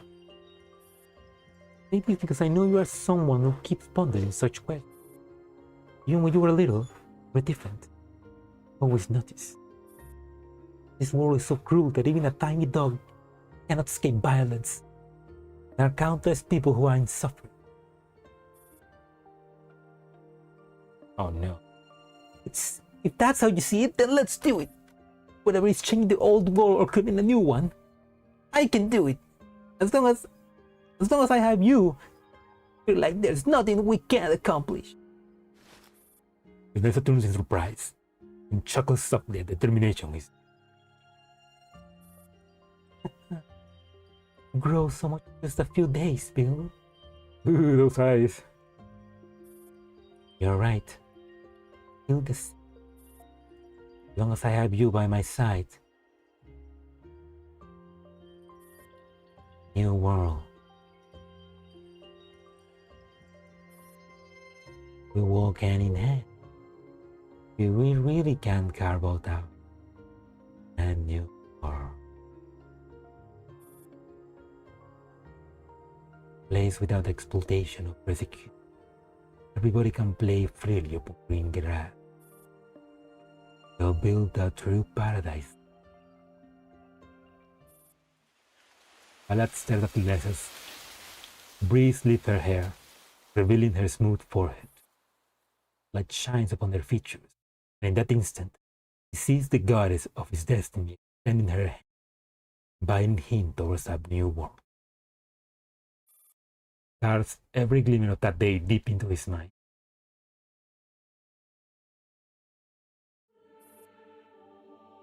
Really weird how different games have been getting parts of history right, supposed to be fiction.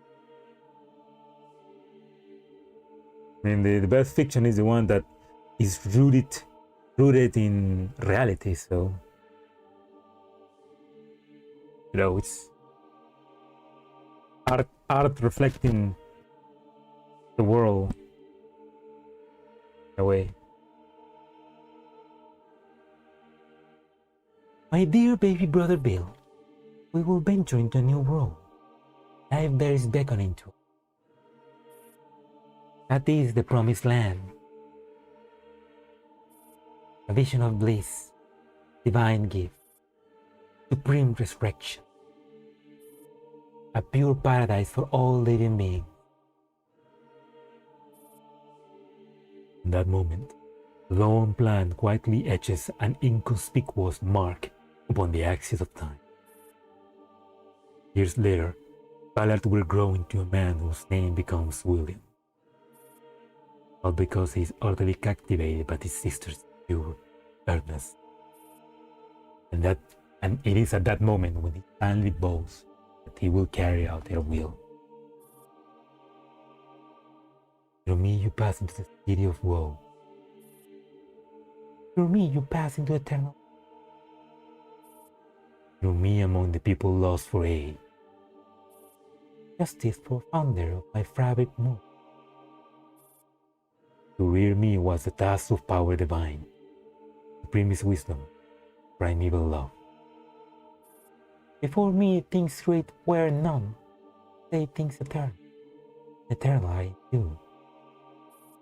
We shall be together, in neither heaven or hell, neither cursed nor redeemed. I did not die, nor yet remain alive. Love led us to one life. Love led us to one death. Feels as though he has been dreaming a very long dream. That dream, the two of them promise each other they will never venture into a brand new world. But all these years, it is time to fulfill that. Yeah, art reflecting the world and peak recognizing peak. Back in Terminus laboratory. He awakens from a haze of confusion. Before him stands an empty operating table. Lunacia is gone. Sister, did we eat our new world? Dragging his heavy body upright, he looks around. He's not with him. Is this the moment where the commander reaches Lunacia and she begins explaining everything? So she basically abandoned William. Sister! He calls up twice. Nobody answers. Much time has passed. Cannot remember. Last memory is of a bomb detonating behind him. The shockwave not knocking him unconscious. He clearly recalls that in an instant. His eyes, sister's eyes open. William reaches for the pocket watch of his person. He pulls it from his coat. He finds it has long since stopped ticking. He steps out of the operation room and nudges a corpse on the ground with the tip of his shoe. He can't tell it's the torso of a black Nito. Besides it lies the severed arm of a Tito. Well, doing here is still the old world. Where is she? Building is filled with the wreckage left behind by fierce combat. Ruined walls, shaded debris. None of these belongs in a new world that he and his sister envisioned. That day long ago, this is the first time he feels true panic. Oh. Everything that was meant to unfold smoothly, the promised future, the divine revelation, now bears its fang at him in a single instant. Passes more deactivated Tidos and kicks aside more Nito body parts. Glimpses over collapsed rubble and ascends a cold steel ladder. He emerges into deadlight and beholds a desolated Frankfurt White Sun. Don't move! No sooner does he stay himself that slowly surround him. The crow parts. That man, Griffin Lyons, walks slowly towards him.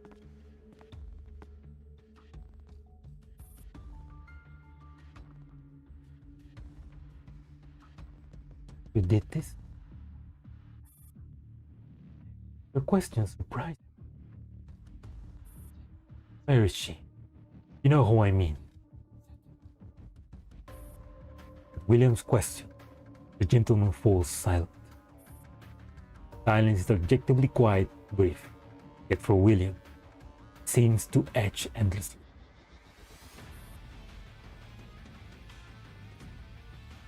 Oh shit! Okay. He has already left Frankfurt with the commander.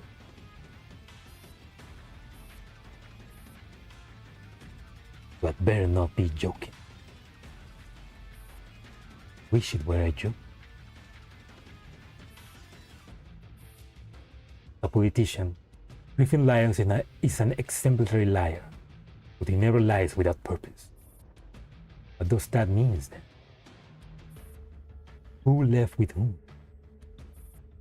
Well now, he has never spared a glance for some human commander of a PMC. that Percy's interference has merely been an inevitable obstacle along the course of his plan.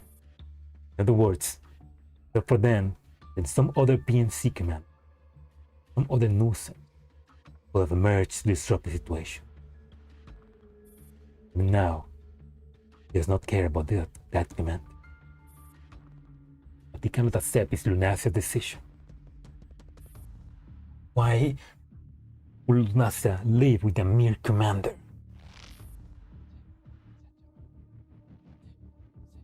Sorry, Bill, but he cares about us. William clenches his teeth. How desperately he wishes for that familiar voice to sound in his ear again, to answer his question. He waits, nothing happens. He hears nothing.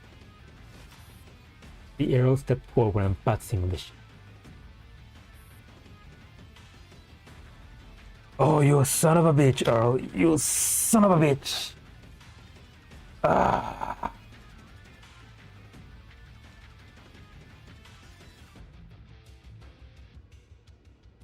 The UNSC welcomes you, Mr. William. With that, the Earl turns and departs, withdrawing his troops from the Stasi building. Only a small contingent remains behind, assigned to William. He knows the battle for Frankfurt has concluded. It has been accepted by the new UNSC. Still, he cannot accept Lunacia's. He peers into the horizon. Only heavy grey clouds stretch across the sky, the weather bleak and overcast.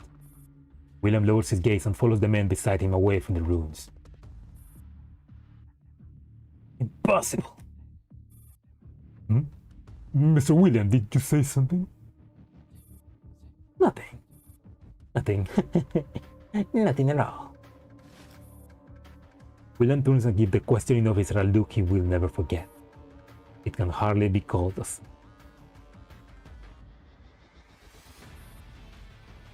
How could Mr. ever break her promise? Right here. He hasn't gone anywhere.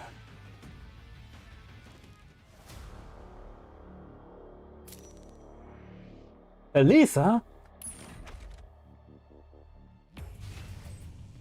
The hell is Elisa doing here? Defeat the specific enemy, Elisa. What? Yeah, we're back to Sangi's enemies. Okay, how the hell do I get in? How the hell do I get in?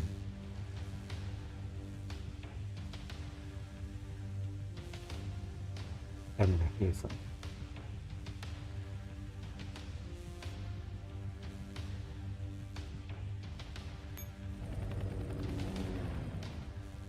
We don't know.2064アマリス戦場に帰還します。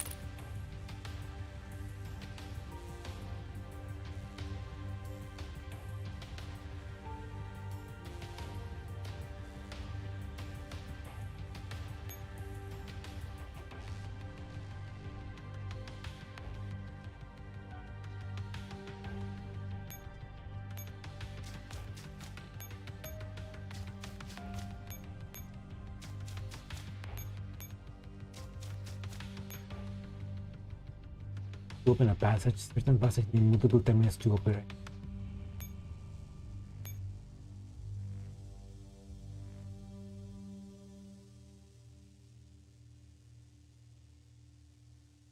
Guess I need to activate that, and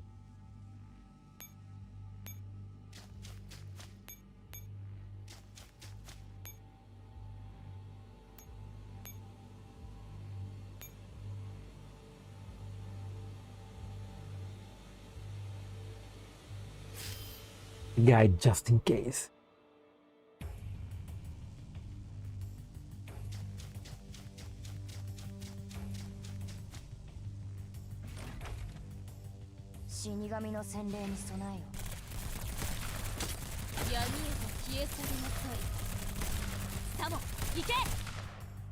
That's fine.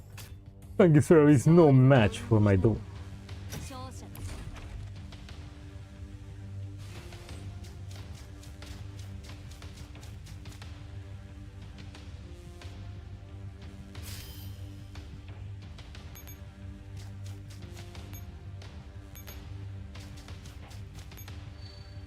Hold on. Yet another.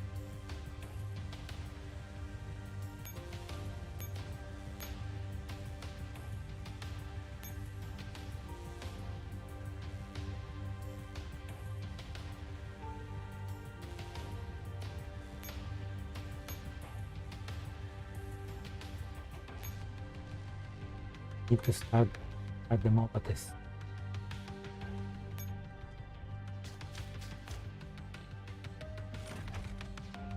死神の洗礼に備える。 K にショット。サモ行け。勝利の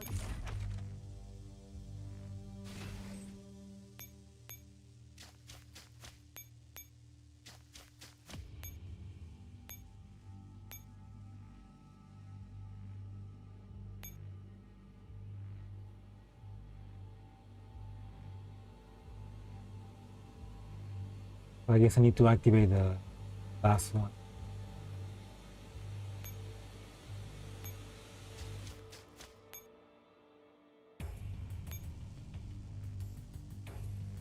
There's one. Oh, there's something hidden. .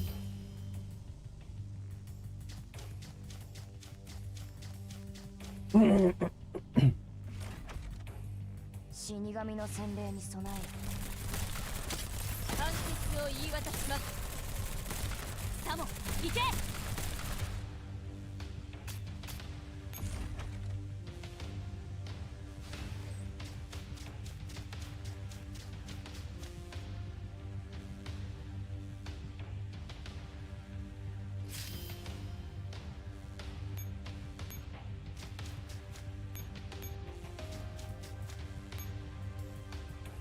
Yeah.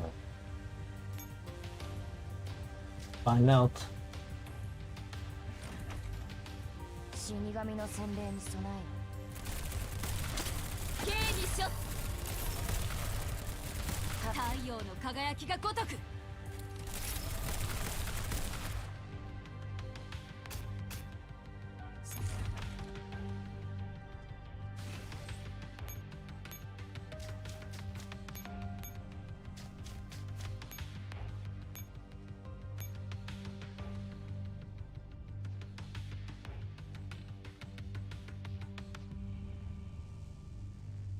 Wait, what the hell? I activated them all.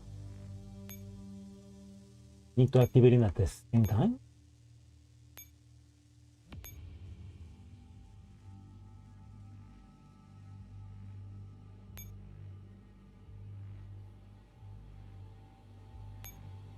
Wait.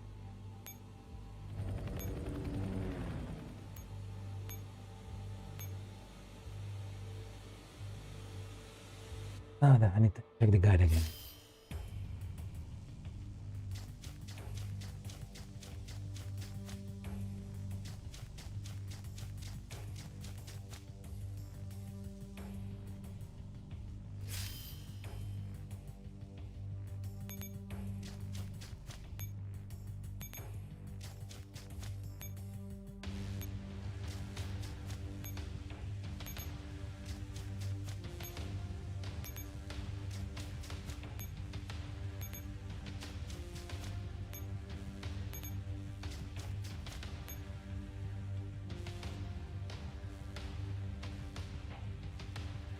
Okay, yeah, I guess I need to activate them all at this.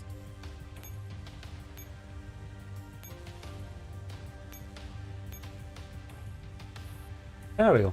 The path leading inside has opened up.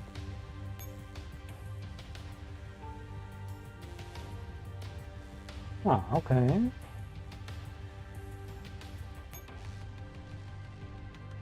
Okay. Good, man.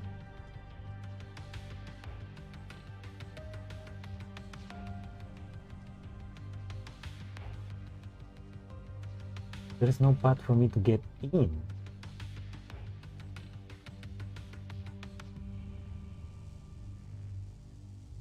I need to check the guide.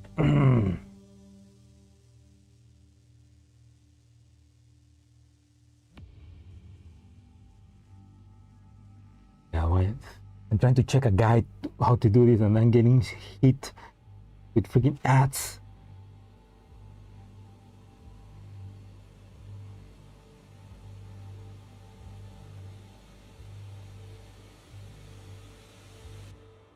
Okay, so I get, yes, I get three echelons in those control panels. I activate them. The path leading is open up, and then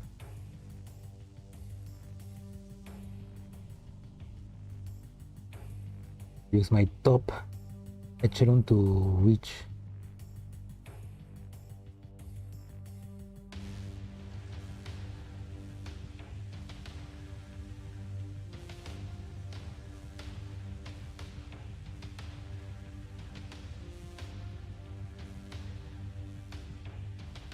Well, no, I use my top echelon. It. サウナ付きの部屋選んでもいいですか？ We retreat and we go back to the beginning so that we can resupply, and then we can go back on to the top.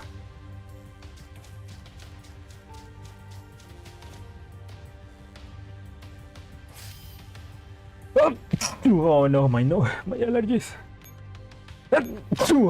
Bye.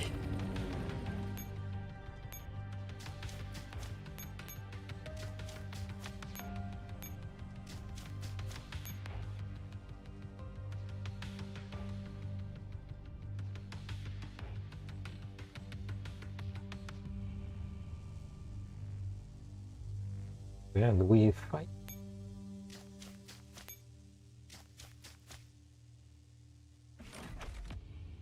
死神の洗礼に備えよ。刑にしょ。闇へと消え去りなさい。太陽の輝きが如く。まだまだこれからです。勝利の余韻に浸るのは勝者の特権だ。ベレッタ M38 です。よろしくお願いします。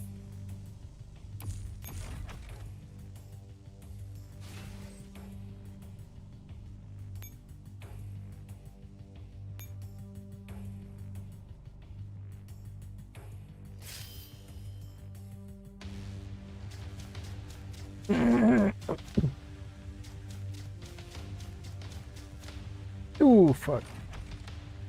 死神の洗礼に備えよ。闇へと消え去りなさい。月はサモン、行け。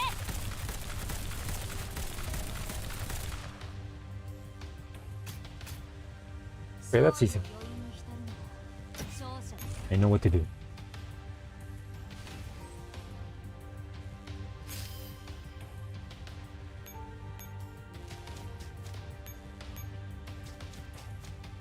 Activate the EMP, and that's gonna leave me. The path to the core has opened up. Meanwhile, a strange noise echoes from somewhere. I can fight Elisa. But why Elisa? She's supposed to be dead.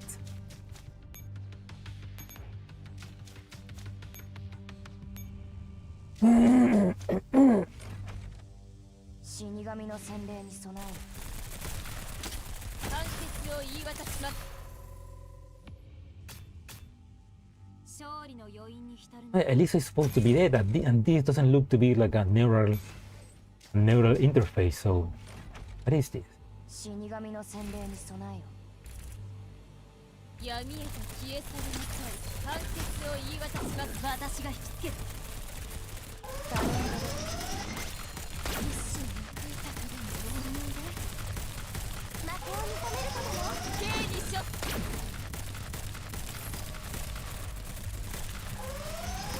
One more. 行け。 Or Elisa.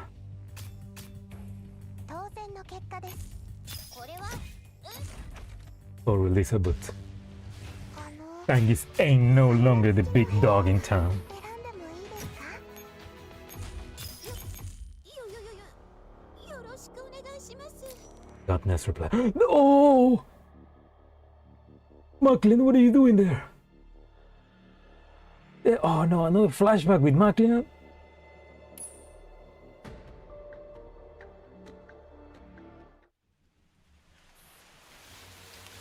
More flashbacks. Okay, before we continue, I need to quickly answer the message. So, give me a second, guys.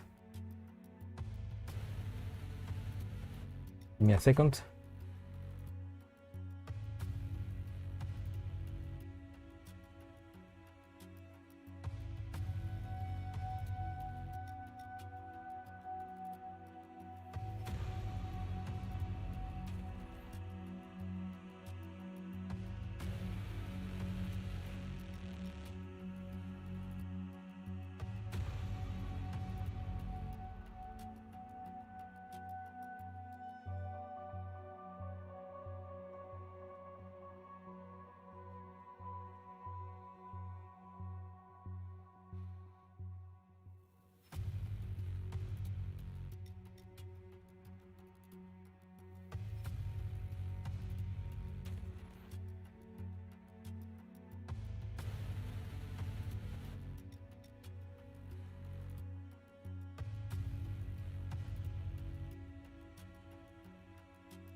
Okay. A forested area in the white zone of Frankfurt. In the darkness, Ballard runs without stopping. His heartbeat pounds like a war drum, yet his legs feel as though they are filled with lead. His lungs burn in protest of the strain with every breath. Not to mention, the case strapped to his back is squared and heavy. Carrying it over long distances is already testing the limits of his endurance. Now pursuers are closing in behind him. Why? Don't tell me he fucking put the brain of Lunace in a case and then is running away. But Ballard doesn't have the mental bandwidth to complain. At this moment, his mind is focused entirely on two things. One is to run like his life depends on it. Run with all his might. Run as far as possible. Second is to glance back and gauge the distance of those chasing him. Flashes of light burst repeatedly behind him, several times nearly illuminating his back. Oh, this one is messed up. There's more messed up? Pursuers are like a patient hunter, unconcerned that their prey might escape the encirclement, pressing forward step by step. Ballard clicks his tongue in irritation, but being powerless to fight back, can only move his leg and resume his sprint. Frank is only too weak. He is not suited to handle others personally. But now there is no one he and his sister can trust. He must complete this himself. What? Oh, okay, either Lunace is speaking to him or he is just going crazy. Bill, we're out of time. We're catching up. Run, Bill. Keep running. There's no time left for you to catch your breath. Face hangs in the air before him, stern and resolute. Ballard, following her gaze, sees the beams of tactical flashlight I keep drawing near. Up trips ahead! Direction confirmed, move! Lights come closer and closer. The dimness already make out silhouettes. Oh!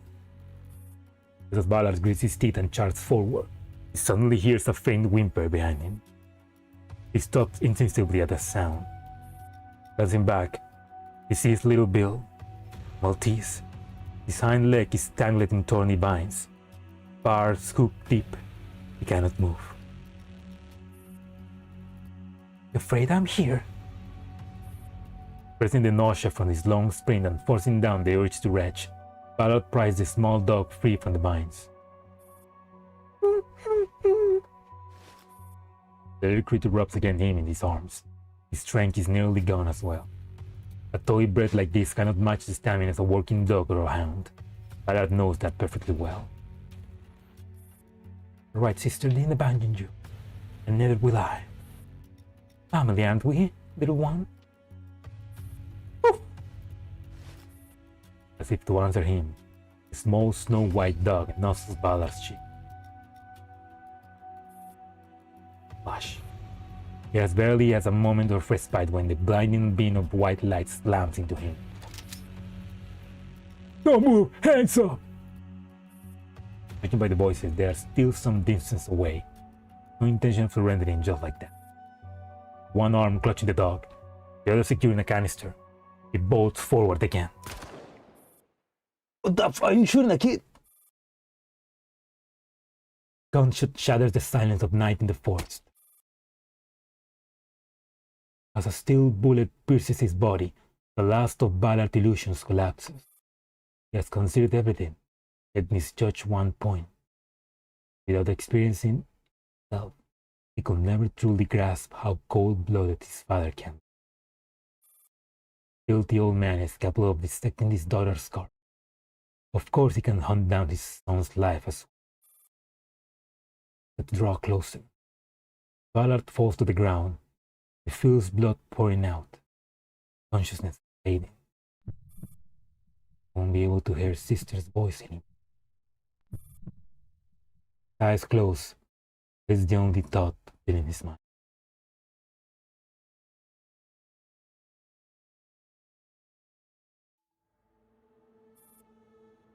Okay.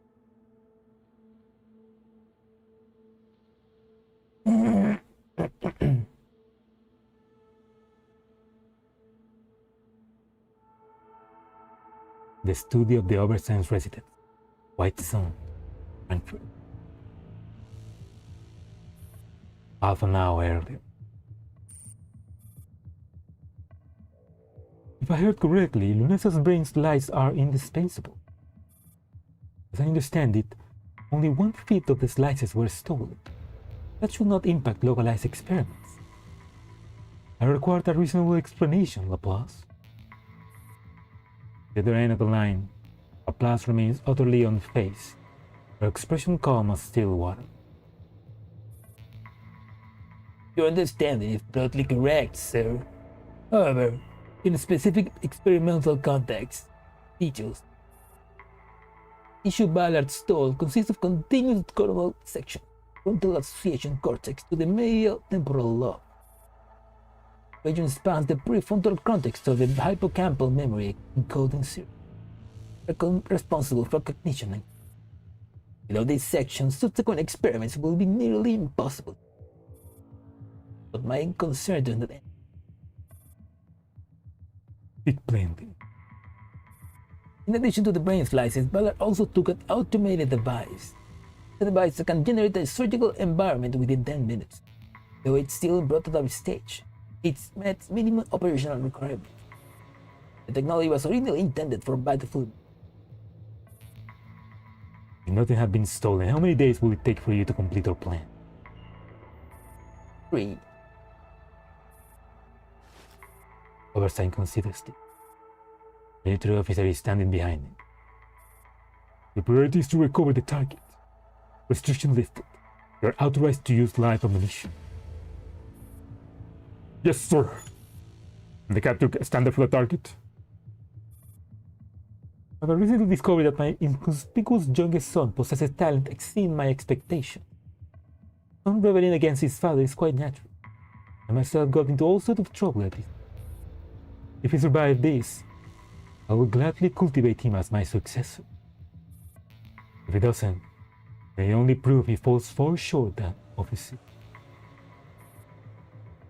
So, his own fate is up to him. We have 12 hours, no delays. Understood. Wait. You have 12 hours. And they capture him half an hour later. Damn.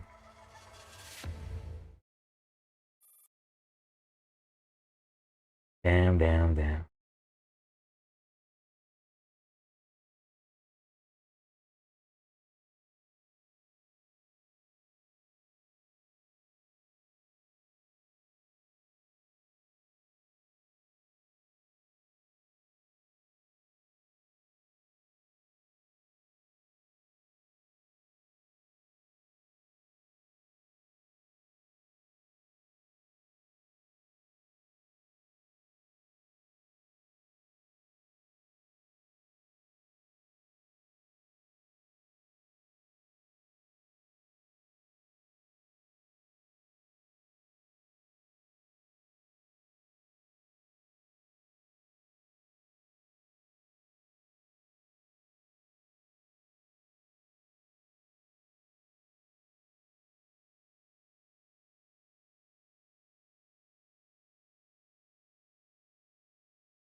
Sorry, I need to answer another message. Why do they always get message of work?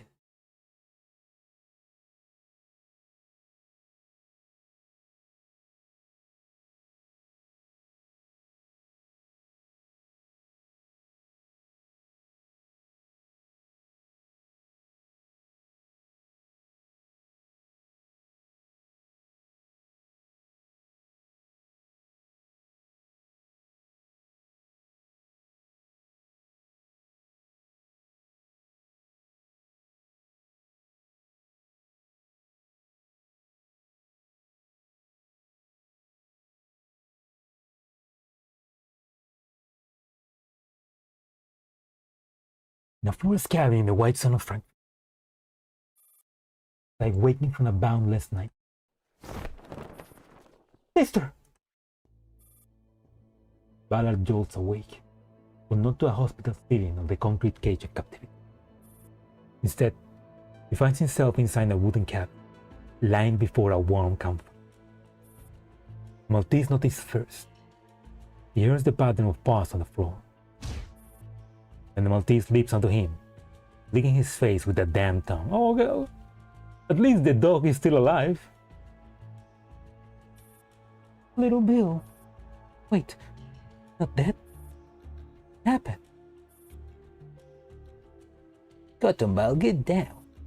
Your master just woke up. Don't make trouble. Following the boys, Ballard looks up. The instant his eyes met with the owner of that bright, shine-blind voice, his heart nearly stopped. He reaches out, desperate to confirm whatever what he sees is true. The urgency overwhelms him so completely that he loses his balance. Oh fuck! Girl who looks like his sister. Oh shit!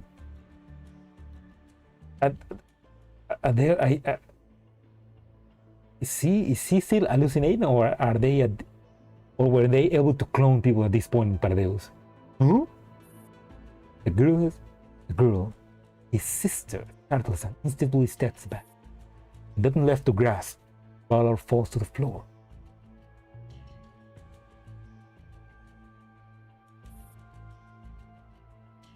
Wait.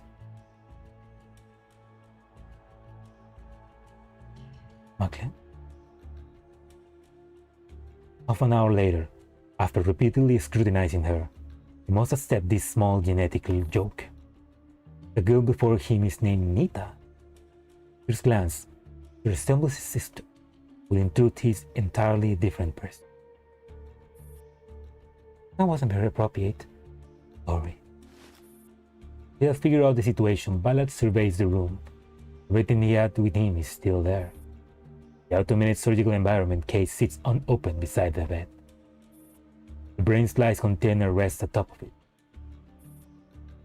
Wait, you were shot in the shoulder, and you hit your head when you fell. blame you for mistaking me for someone. Nita's voice pulls him from this. Who saved me? Brings him a bowl of hot soup. When he reaches for it, the gunshot wound in his shoulder makes him wince. Only now does he realize both his head and shoulder have been carefully bandaged. You were badly hurt. I brought you back. When I found you, a little cotton ball was guarding you and wouldn't let me move you. Nita lifted little Bill. Somehow they have already grown close. Your gratitude. Curious. How did you evade the pursuers? Family has hunted in this fort for generations. This place like the back of my hand. For those men, I led them in circles until they lost the trail. Radiation levels here are not low. But I know most hunters are relocated. Seems that way, but I'm not very sensitive to radiation, so I stay. Okay. We have somebody named Nita, who appears to be immune to radiation. This. How did you carry me back? Don't underestimate me just because I'm a girl. Quite strong.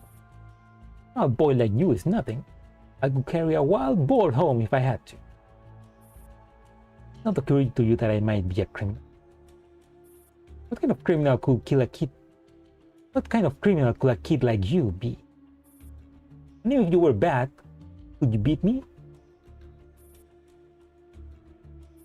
When I saw you, I knew you were exhausted. So young, your brows are always tightly furrowed. Even unconscious, your body was tense. Look at those dark circles. And your clothes and speech, not poor, but why live so miserable? A little brat will be in school.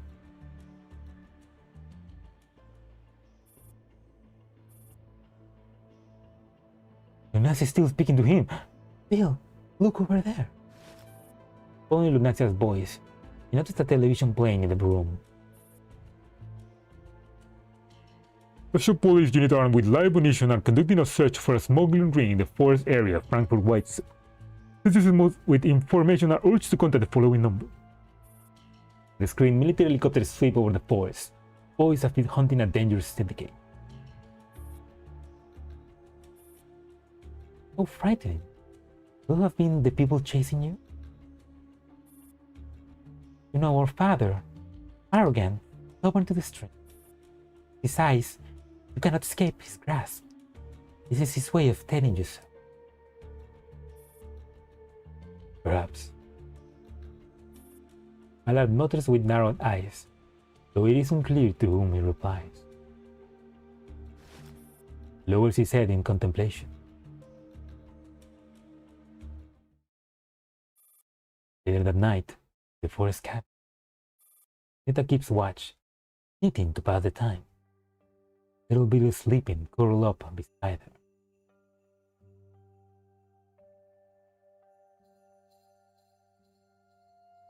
It's distorting. Hello, Ark. It's distorting.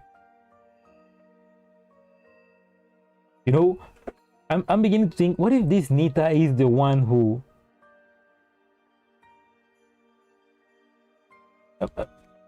I mean, I'm just throwing a wild theory out there, but remember in the beginning where we have M4 always had those memories of a little girl being shot down by military men,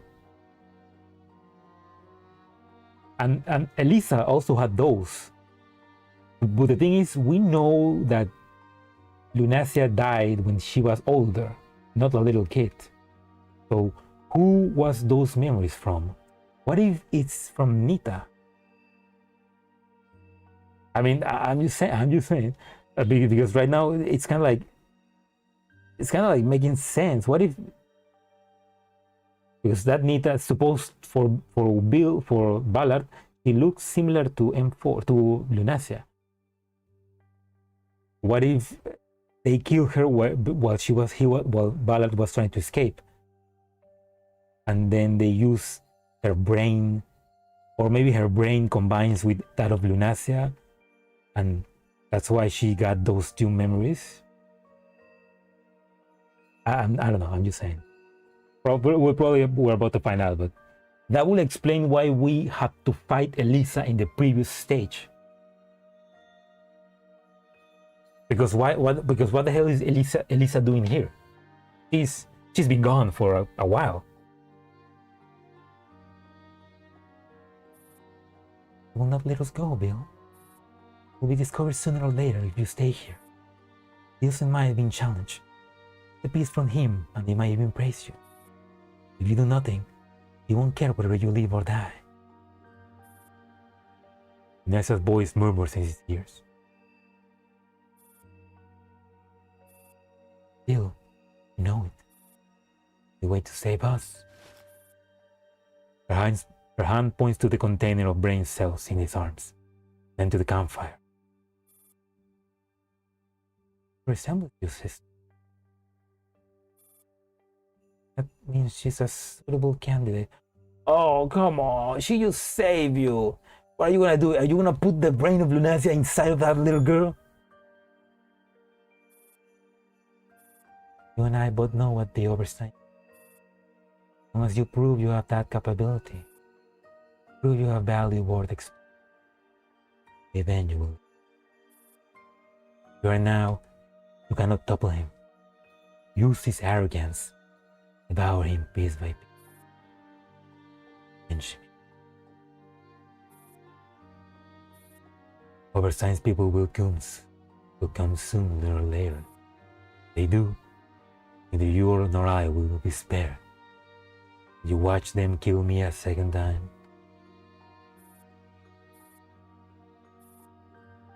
Behind him the fire crackles.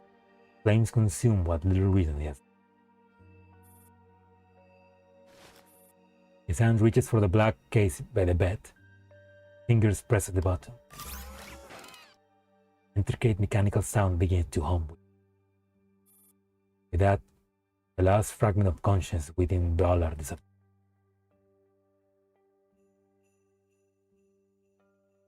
He's gonna put that Lunacia's brain inside of that Nita.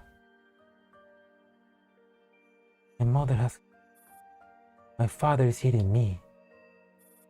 Brother and sister sit under the table, picking up my bones. They bury me with a cold marble stone.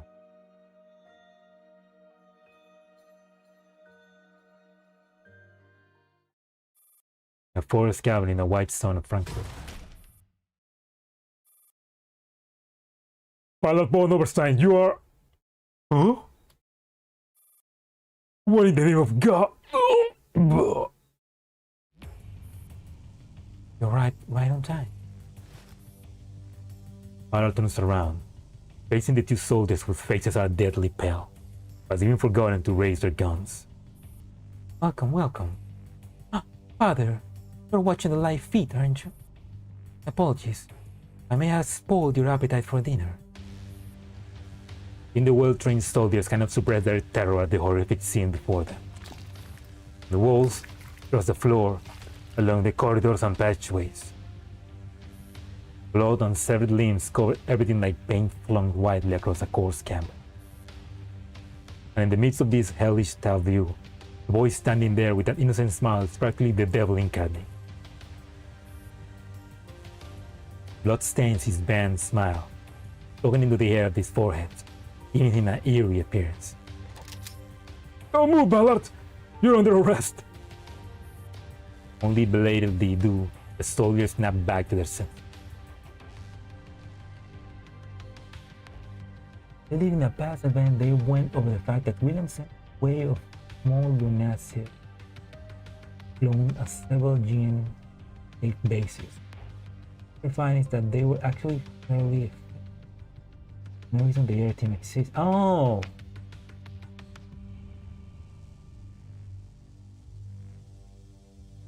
Oh, okay. So it's like So it's kind of like those small Lunasias, somehow memories got inside M4.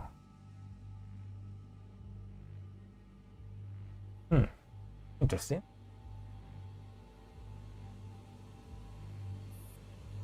Isn't dark muscle pointed at him? They're made from brain scans of recovered clones. Oh, but M4 and the rest of the AR team were made from brain scans from those recovered clones. Oh. And Elisa was also made from our brain scan of those clones. Oh, that's fucked up. That's why she got memories of those little girls from Lunasia as well. Within dark muscle pointed at him, Ballard's lips remain curled in that pale smile. He slowly raises his arm. There is not the slightest trace of panic in him. The shadow of the room, another shadowy figure drags itself forward. The being looks almost human. You, don't move! Hands up! Fuck! No, don't. Oh my! Don't tell me that. Don't tell me that she's first Nito. That's what Nita. Oh! You fucking made her into a Nito. Hostile threat to confirm. Soldier swing his gun towards it. Before entering the building, they had already received their briefing. Beside the target, there is also a local hunter inside. The sight before them has unsettled them for a moment. Intelligence reports and the weapons in their hands do not lie. When he turns his gun, and suddenly tastes iron in his throat, looks down to see a hole pierced clean to his chest, without understanding what that. Next second, his neck is severed in a clean stroke. Blood erupts. With a single breath, his soldier collapses. A dog that bites without permission is worthless.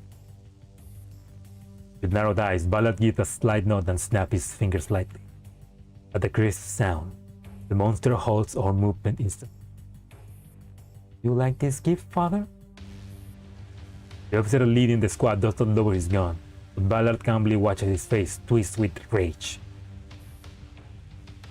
Are you certain? I understand. He glances at Ballard and at the being standing before him. A moment later, Ballard sees Oberstein's face appear to the gun's feet. What is this? I call her Anito.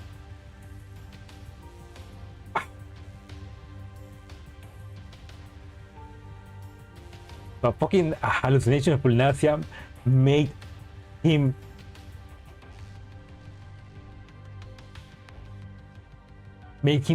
do unholy things to that girl that saved him.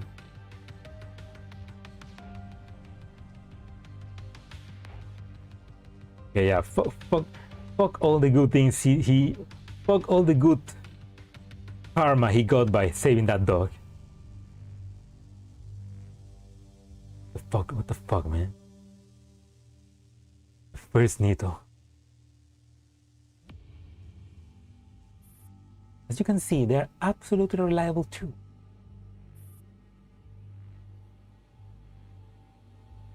Though your teacher dismisses it with disdain, I will acknowledge it. But I still require a concrete answer.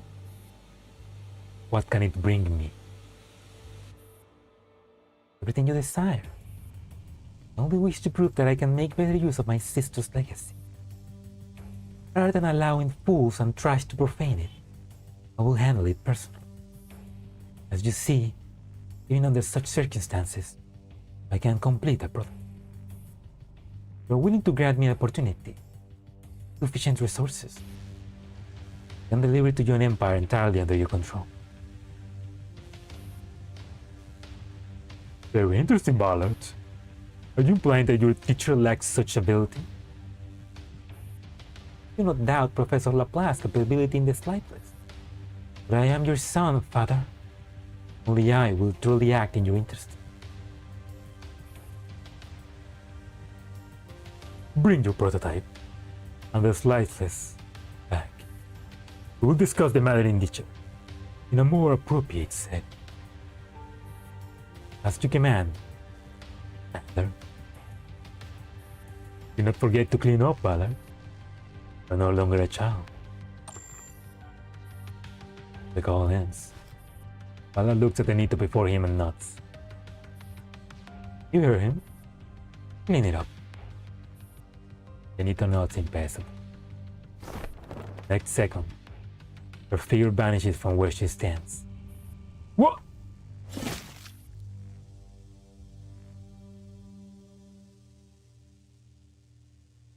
But yeah, this family is full of fucked up people.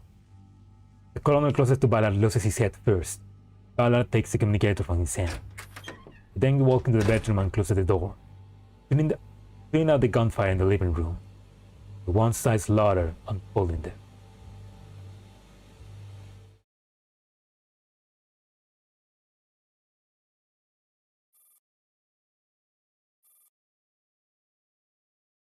Wait, so all this time he's been hearing Lunacia in his head? So the guy is actually insane.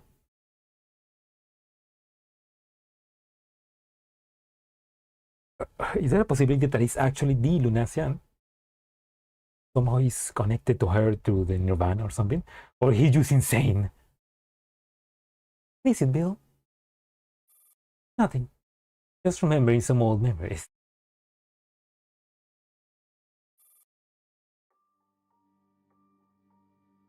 Yeah, man. Health? That's interesting. In the stream it says Yaman, but on the chat it says wealth.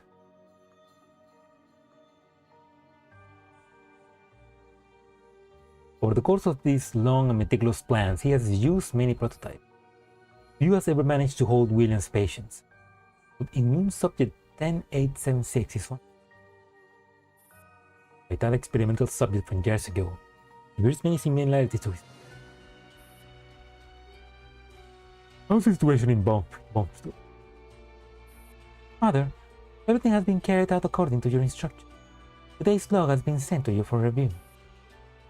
As per the plan, please allow a little more subject. Subject 10876 has not yet matured. Fine. William takes the log from the Nito and carefully reviews the data. Once he confirms that today's figures show no abnormalities, he retrieves the classified data sheet and compares the two set line by line. Unity metrics. In among trash is the finest. This moment, he is comparing 10876 data to the original body's data, watching the nearly overlapping lines on the graph. Even someone as exacting as William must admit there is nothing more than he can fault in 108. Wonder if that Maclean or Morido. Perhaps that is why he tolerates many of the things he does.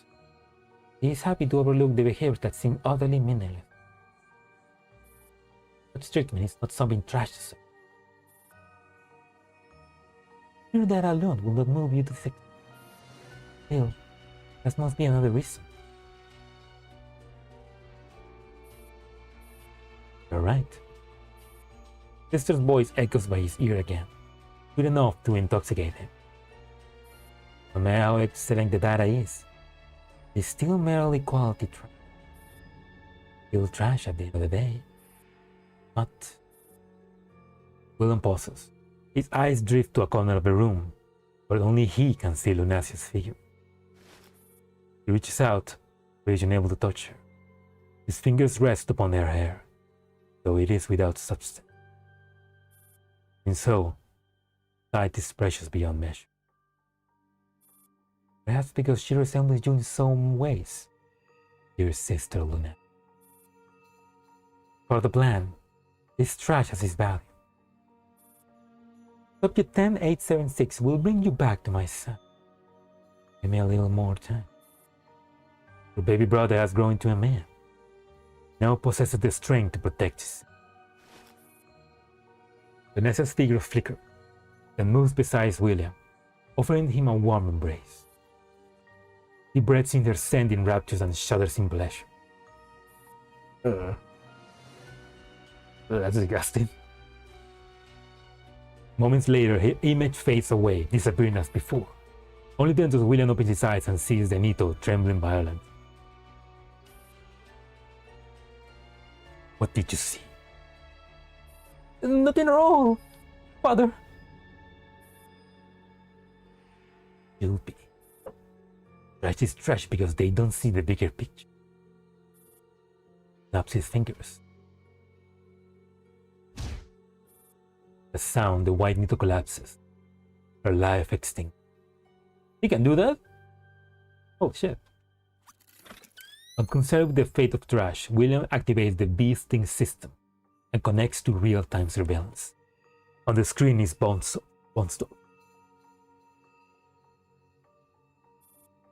My lady, take a picture with me. My lady, please autograph my body. Anywhere will do. Oh fuck, yeah, no, because Maclean was one of the clones, I think, right? But she was discarded. And so she finds herself outside and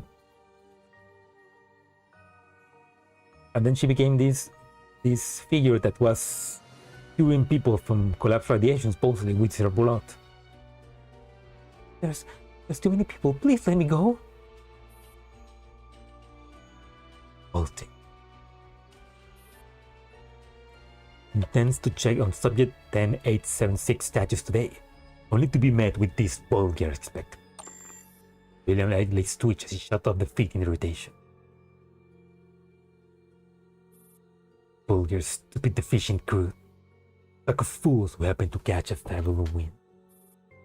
After grasping power, has their life purpose been reduced to hollow breathing instinct? Wait, what were they doing to Maclean? Heart of pick with degenerate cortex. He opens a recording from yesterday. Okay. Here's the image. Subject 10876 is quietly diagnosing a patient. And she traces a mysterious seal over a refugee's wound. After completing the ritual, glory rises. What are you doing here? Fine. Need to rest for a while. Dazed refugee sits up groggily. The saint in white bursts to leave. It's the saint! It's the saint! Praise be to God! Blessed be the mercy of God, for the Holy Maiden walks among us. You show mercy without discernment is to breed vermin. Subject 10876. The power I granted you is squandered on trash. The true belief trash can stand equal to you. We love trash so much.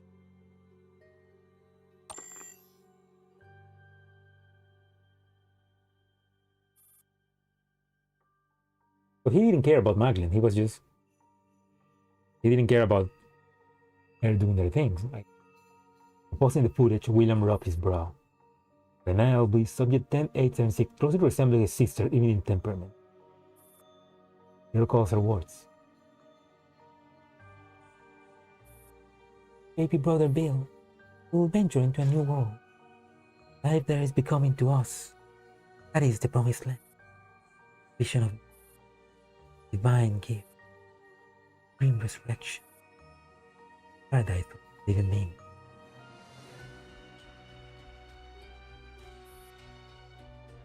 They heavily censor it, but apparently that's in by. Yeah, I mean,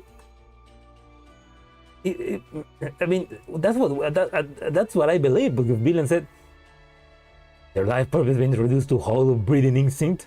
Like, that's what Villain is seeing, but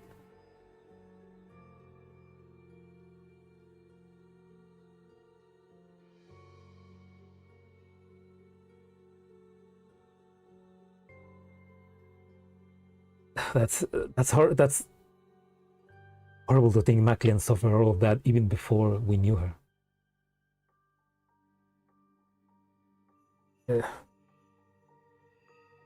No. Everyone deserves a ticket to park. Foolish as children. Foolish enough to believe every person was worth saving.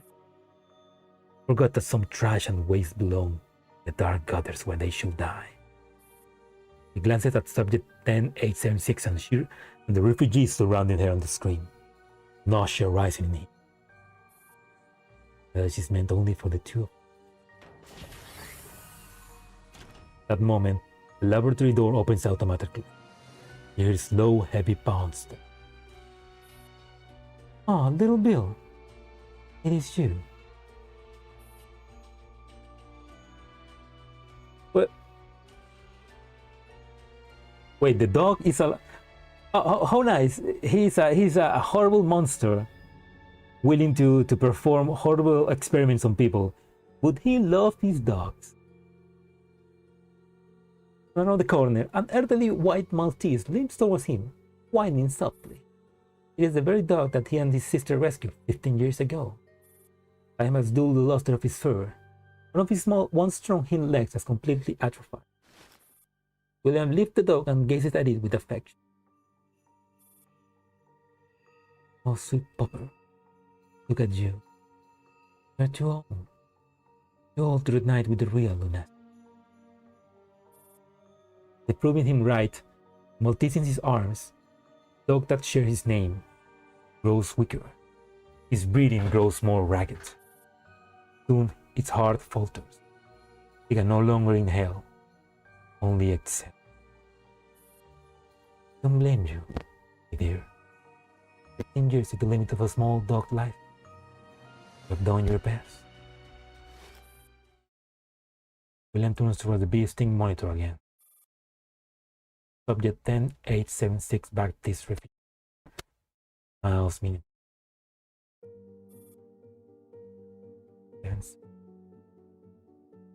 Allow me to teach you who is permitted to enter the new world. Who is more deserving. Will not die. A creation once graced by system. You will receive a ticket to the new world. Be grateful. You're already more fortunate than most of this world. Maltese finally breathed his last, but William does not seem to care. Carefully shaped his fur, lays him neatly upon the operating table. Taps him. What are you gonna do to a dog? Not even the dog. Are you not even? You're not even gonna. Is there no sanctity in this place? Also, I mean, he's a monster, but you gotta consider this: the dog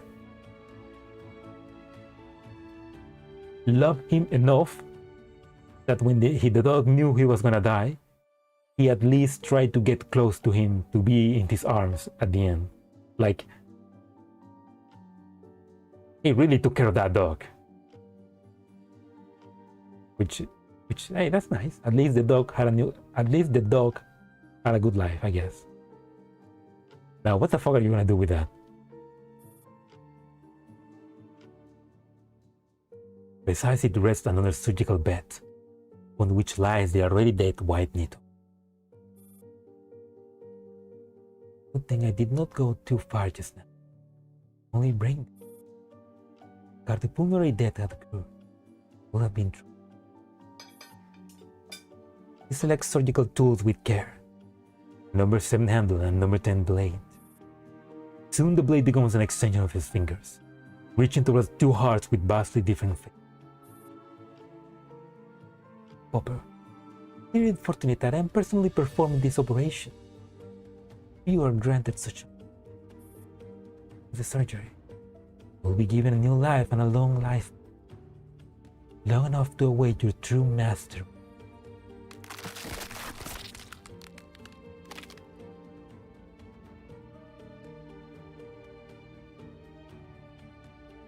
Horrible sight. The Maltese heart is removed first. Willian cradles it, kissing its surface in rapture, inhaling its in-depth. Nostril twitch, but what fills them is not the metallic scent of blood. It is the fragrance of jasmine.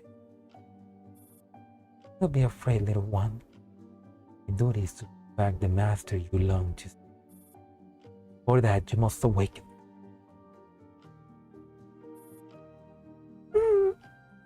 We're still alive. Oh, okay. I guess he already performed the figure. Soon the Maltese whines echoes once more in the operating room. Now, 15 years ago, when sister caught up in your trach, beautiful. Not enough, maybe. You deserve better. William cuts, sutures in intoxicated rhythm. As the surgery has ceased to be precise medicine and becoming instead a waltz of life dancing between the fingers and blade. He pays no heed to the dog convulsing in agony on the table. William is utterly immense in his art, unable to extricate himself.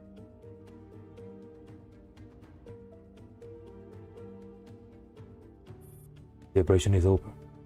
The Maltese will take some time to awaken. Having scrubbed his hands, William stands before the bed, gazing at his creation. His eyes boring to the dog, and beyond. My dear sister, I can finally fulfill my duty. Next, it will be you.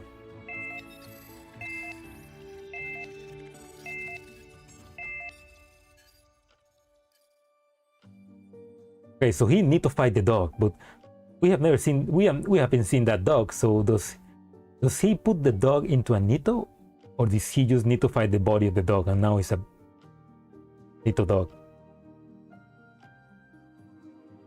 What the fuck, man?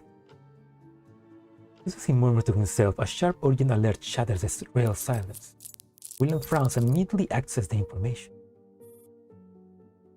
Before entering the new world, we need to purge the old one of Burby. Leave the laboratory expeditiously. The unattended screen is a mess. 5 minutes ago, an armed unit of Tito's invade Bonso, led by a human commander. This individual took subject 10876 away. The intelligence transmitted by Anito includes a blurred image. It is too indistinct. Not every pest merits registering this memory. Yet after a moment, you recognize this particular pet. As a subject 10876 is unique among the trash. His Griffin commander stands out among pests as the one who has caused him the most trouble. Yeah, we're about to cause even more trouble for you. Oh, more. Okay. Before we continue. Oh, Dandelion. Give me a second.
Okay. Make contact and save Macklin. Oh, where are we fighting a flashback? Oh, this is the I remember this map. This is the same map where we rescue Maglian. And the Willian projection. Oh.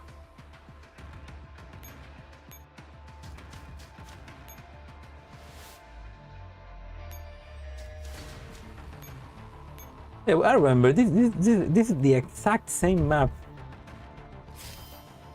when we rescue Maglian.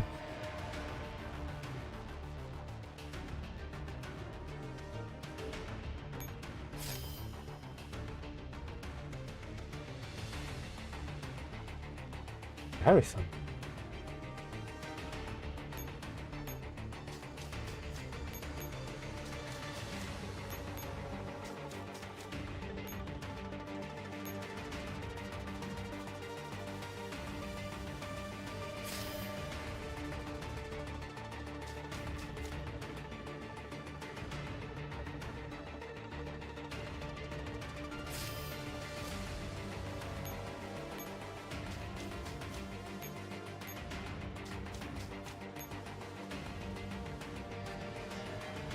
Guess maybe I have to deactivate this.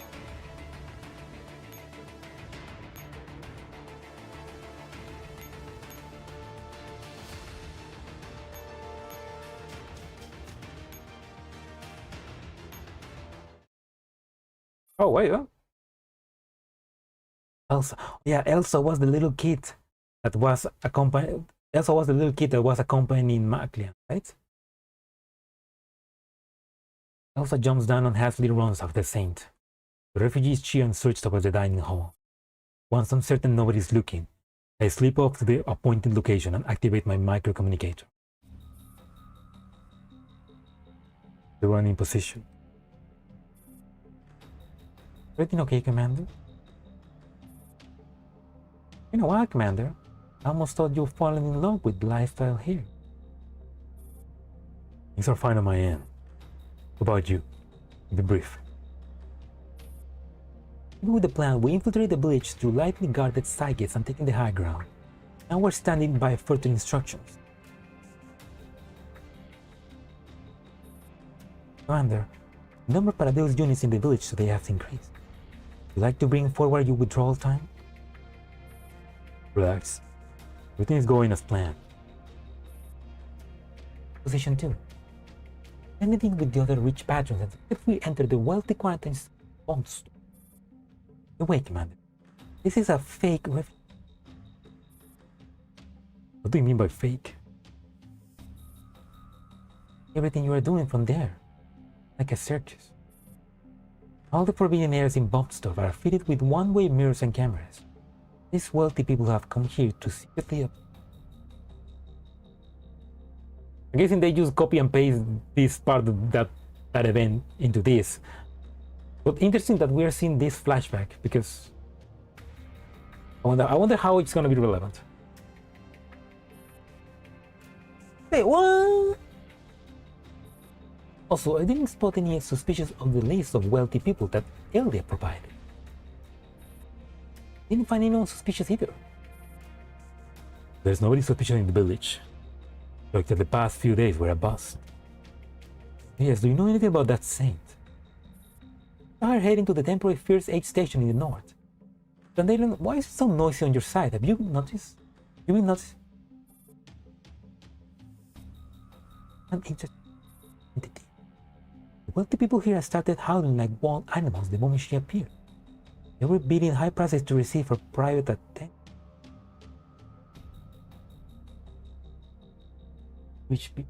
The rich people were fucking. I wonder if that's something that flew over my head when we first read this. But like, of course, it makes sense. The rich people were doing an Epstein to her. Oh, and this happened way before Epstein was revealed. Well, not before him, but that Mika, god damn it, you did it again. Dylan presses her communicator to the slit of the door. I can hear terrifying cries coming through it. Move it away. I'll have nightmares if I keep listening to it. In any case, that's how things are over here. Commander, are you going to investigate this thing? Well, I can't just leave empty-handed. Try and make contact with this saint afterwards. Judging by Elsa's reaction, she seems to have the utmost fairness. Understood. We can move ahead of schedule if anything unusual happens. I need to go. They'll get suspicious if I'm gone for too long. Going to the saint. We'll meet at the roundabout point when it's time. Roger. I follow this information the area team has provided me and find the saint's trail. Oh yeah, this is one of the... I don't remember. Your fate must be mightily indeed to heal so many people. Hey? I don't have anything that profound. I simply wish to heal as many elite patients as I can. That is my mission. Giving yourself to cleanse the world is the only purpose of a saint. Surely you will not shun other forms of self-sacrifice, no? Everyone here will gladly sacrifice themselves if it will make the world a better place. I doubt that. But I myself have no such reservation. I knew you will understand. We're here. In here, please. The door to Elia's room slowly opens, and the two head inside. Oh, fuck, yeah, this is the moment where they were trying to... where all the rich people were... Elia's room is much larger than the refugee aid station, and many people are already waiting inside. This doesn't look like a treatment room. Oh. Will come from inside the room. No time to think. Rush over to the door to see what's going on.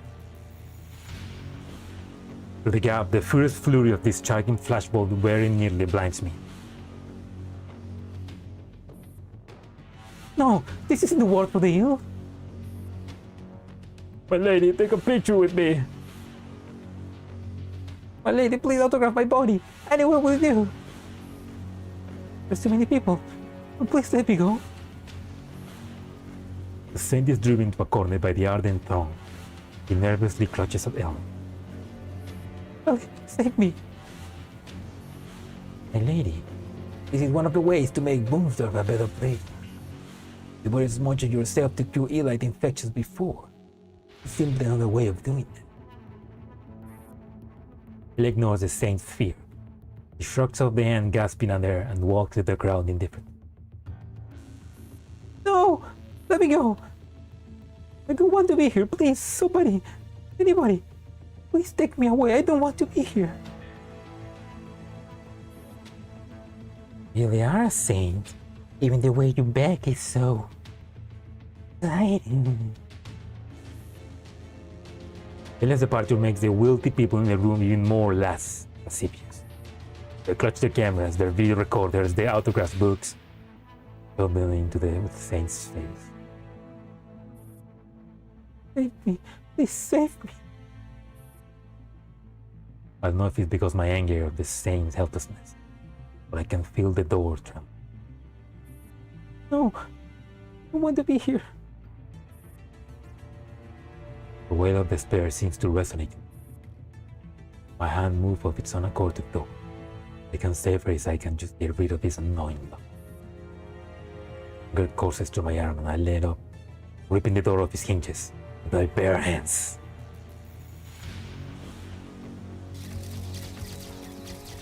With the door now out of the way, I ignore the galaxy of flashbang discharging me a distance and zero in on the proud white figure trembling backwards into my arms.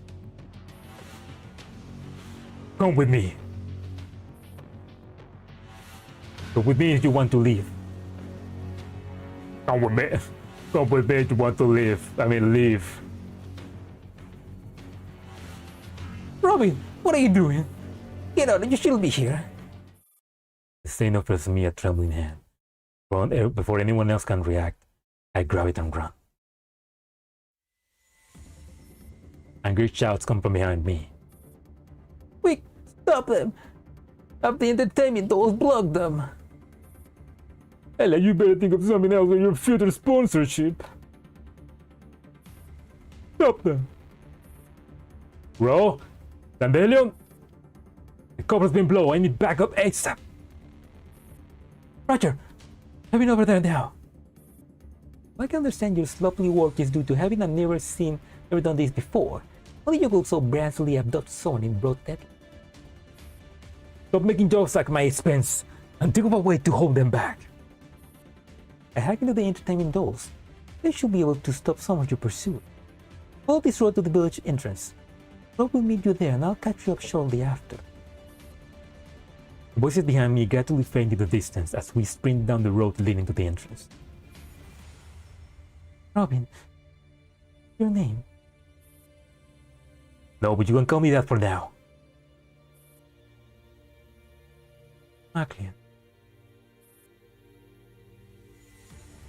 Oh man, why do we have to relive these? I mean, why do we have to relive such a? Why do we have to relive the meaning the best girl ever? A few beggars suddenly burst from the fork in the road, and Ella's voice grows louder. Stop that! Dandelion! Please hold. A group of entertainment dolls emerge from parts unknown and begin grappling with the villagers.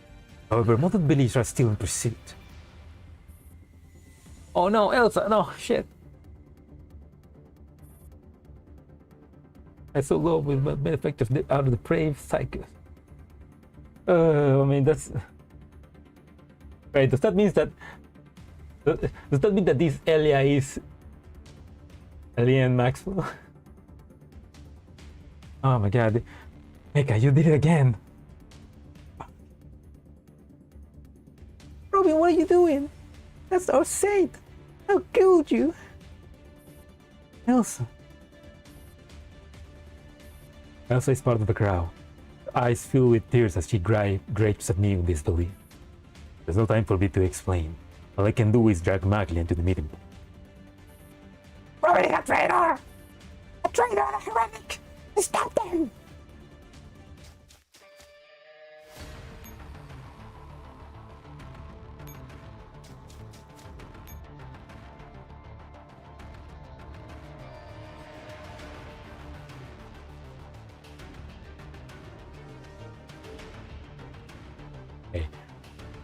I just need to summon someone.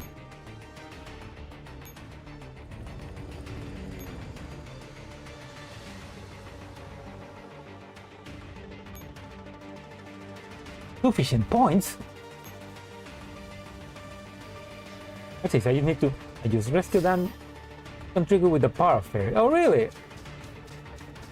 Ooh, maybe. Ooh, I don't think I'm gonna be able to.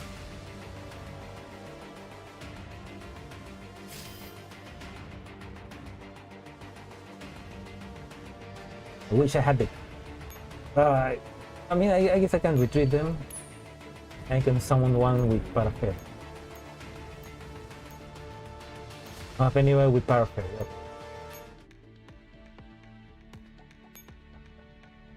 Get that parachute.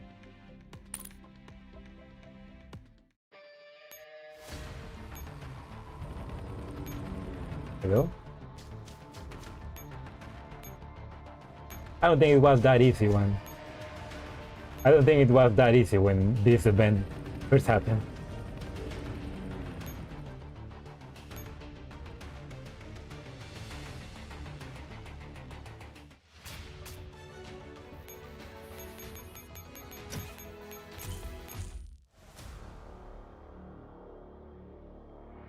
Accolade.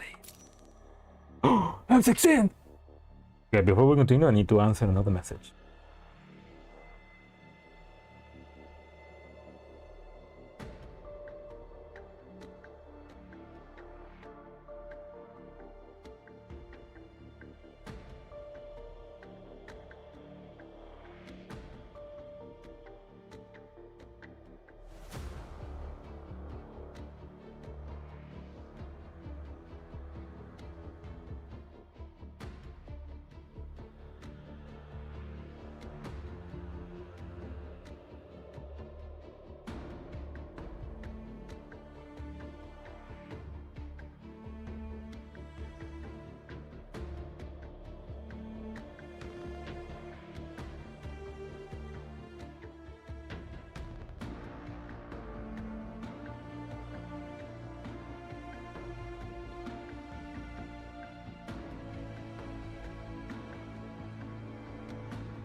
Okay. Really, I'm just getting messages constantly about for work, and it's late. Why the fuck are they messaging me at this hour? Fuck, they messaging me again. In a backstage waiting room in an auditorium, Frankfurt. William sits behind the curtain, quietly waiting for the investiture ceremony to begin. Wait! Is this the moment when they give the medal to William and then M16 comes out of nowhere and fucking rips his arm off?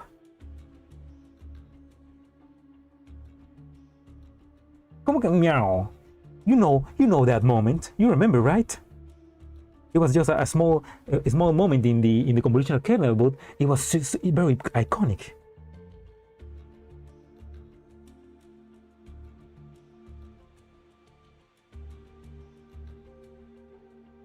It is arranged by that pretentious Earl. Although he has already been accepted by those old geezers as a member of the UNSC, formally has endured through human civilization for a reason. There's a purpose. Willie understands why he must waste time sitting here. Only through this ritual does he become, in the true sense. Yet in William's eyes, the true recipients of this decoration ceremony are the organizers themselves. It feels more like a trophy displayed upon the podium. Thus, this investiture, which is not part of his original plan, inevitably makes him restless. His design, which trivialities have no place. Release does not need to appear in person. He has as many doubles as he wishes. He has doubles. Still, there is no need to slide the air over something so minor. Knock sounds at the door. William knows the ceremony is about to begin. He rises, adjusts his appearance before the mirror, and follows the staff to the rear of the stage for the final preparation.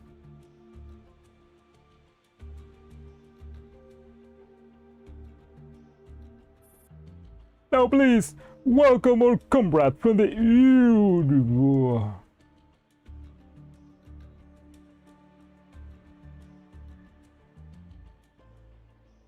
Please welcome our comrade from the Union of Rosatrice Nations Coalition, Lord Ballard von Oberstein, to the stage for this investiture. As the host concludes the introduction, William walks forward slowly. Countless cameras flashes her up against his face. Thunder's roll from the audience below. Looks at the fervent crowd, recognizes the expression on their faces. Once upon a time, that obsequious fawning devotion belonged solely to Rudolf von Oberstein, the German Democratic Republic. Now Oberstein is nothing more than roadside grass, ignored and trampled upon, while he would only unify the inner and outer identity of the name William. He also stands as the most distinguished heir of the Oberstein family's glory. The honor that once belonged to his biological father wisely transferred himself to him by the Jew. Only today does he truly feel what it means to seek revenge on Rudolf. Not merely biological eradication, but total social replacement, complete revenge. Not to mention, has already purged every last vestige of his father's influence. His revenge at last.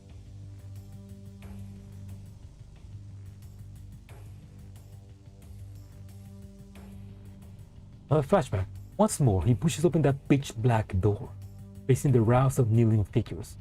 He again recalls the sight from 15 years ago, the moment after endless darkness, when he first saw his sister dismembered. After walking out of that warehouse, he resolved to take revenge on Oberstein. For that purpose, he has endured for years in silence. When Mordor dissected him in the same manner, William smiled in satisfaction, and he gave that Nito one last order. Every individual who has directly served Oberstein for the last 20 years is to be brought to this warehouse, including their immediate family members. What the? I do not. He does not forgive. Dear little brother, finally done it. I'm truly happy for you. Sister's voice drift down, lingering beside.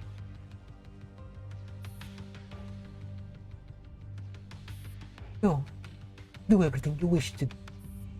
We'll always stay with you. Alright.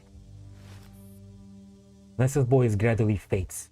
William lifts his head to extract himself from the tide of emotion. He walks to a man and gives him a tentacle kick. The Nito understands immediately and removes the blindfold tied around the man's head. Your master, have mercy! I never spoken a single word to Lord Oberstein. A blatant lie. But man, do you know what my greatest strength is? Mercy and kindness? William laughed aloud. He is my excellent memory.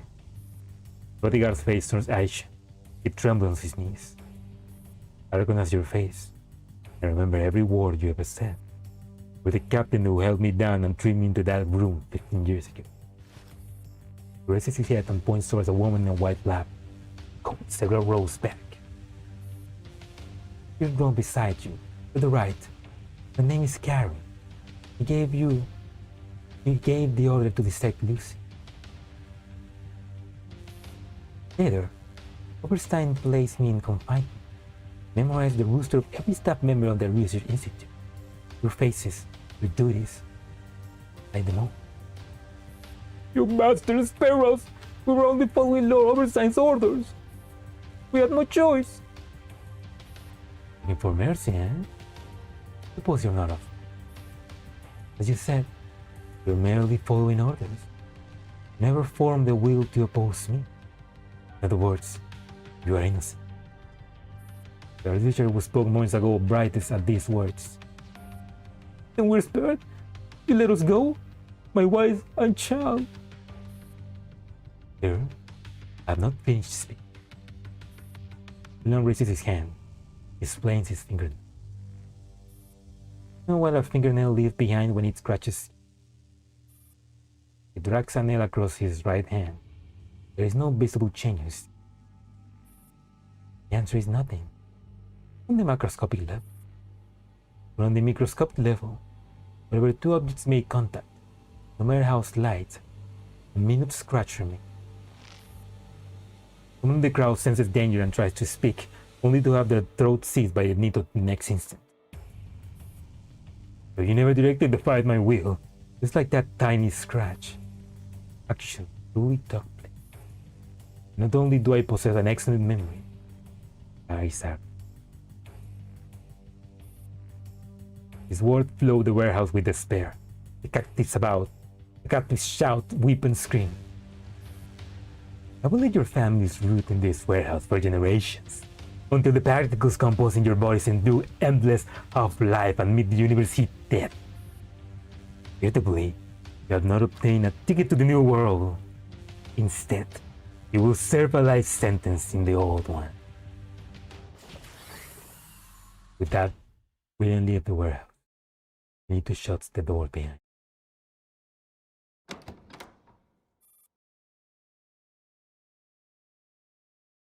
Well, I guess there's fates worse than death, and at least they get to die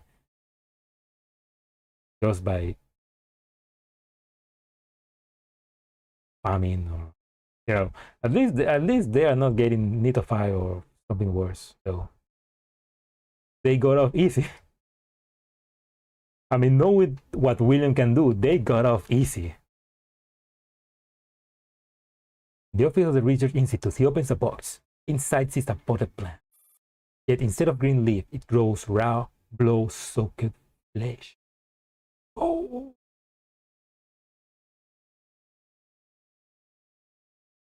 Ta-da! At its crown rests the shattered but unmistakable human head of Oberstein. Oh, guys.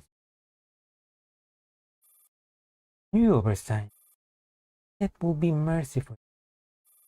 Do not worry. Being torn apart is nothing. I will stitch you back together flawlessly. Spare a single neuron. We'll ensure you are put to full use. Same way you treated Sid. But first I must perform surgery on her. For you, You need to do this to look pretty as a butterfly.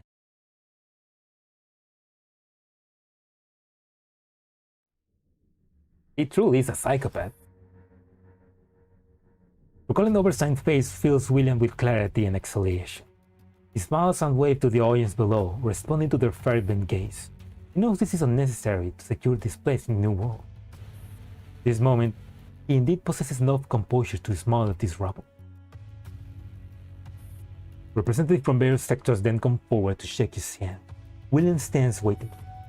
Though his composure does not extend to genuine conforming touching this field, it is part of the ritual. Congratulations, Lord Oberstein. We look forward to future cooperation. Likewise. One handshake follows another. William grows impatient, but he lowers his head and stupidly adjusts his expression. Then, from within the noisy, chaotic mass of mediocrity, a sharp, piercing gaze strikes him. Not a battle-hardened soldier, but his instinct remains keen. His practiced smile freezes. His eyes scoot to the crowd and meet those hidden beneath the hood. Never again. Never learn, do you, filthy idiot? What?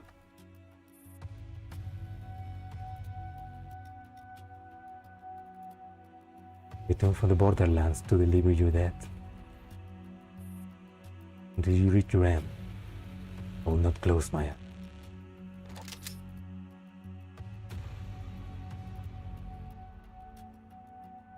Also, that's obviously M16, but also that the borderlands. That means the Cartesian theater, the Cartesian theater parallel universe, right? On auto suit detected. Target storm. Protect the VIP. Repeat. Protect the VIP. And to pay your dues, William. Bloodstained Venice.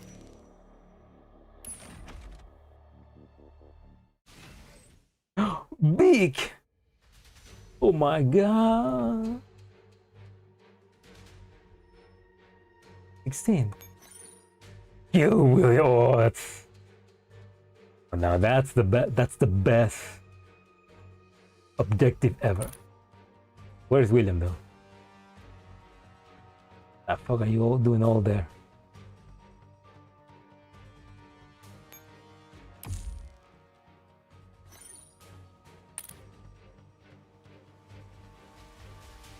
Neat. Oh, this is difficult.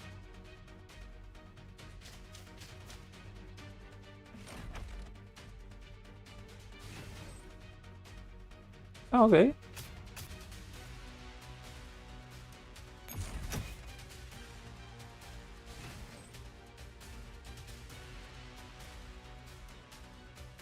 I guess I need to kill the well, not kill, but like get rid of the William projections to make this easier. Assemble. Oh.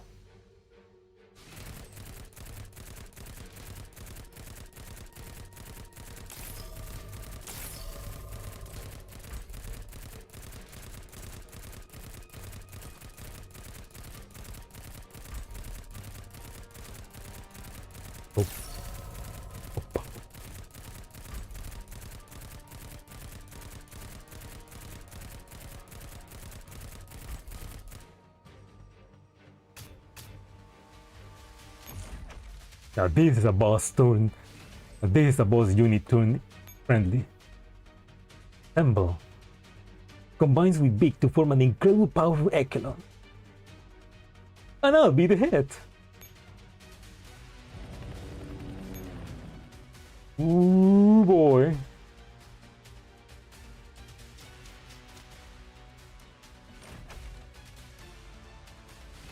No need to turn off Willy projected. Use Jolo. Ooh, I like to hear that. I like the name of that.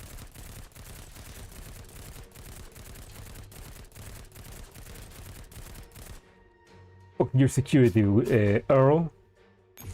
Now this is person.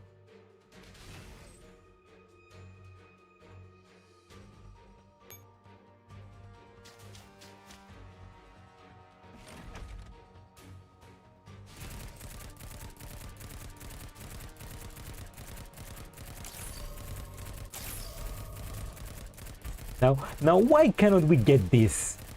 Come on, man. Why cannot we get this on game? Like, and I know Beak is not. They fixed the bug with Beak before the event ended. Oh yeah, I did read there was a bug. Thankfully, I waited for the end to finish this, but that's cool. But man, why cannot they give us this? Like, I mean, I'm guessing like because obviously the game also it's ended. Probably any plan to make Beak a summable unit was cancelled. So. But this would have been great, man. Come on.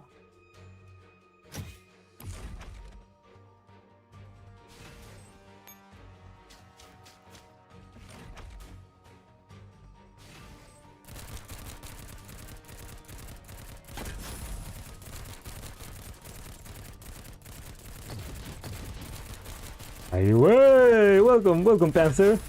Yes, we are winning. Look at this.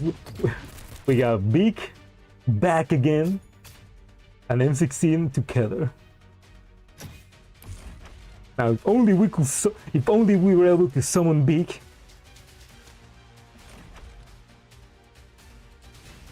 Damn, man, damn, this is great.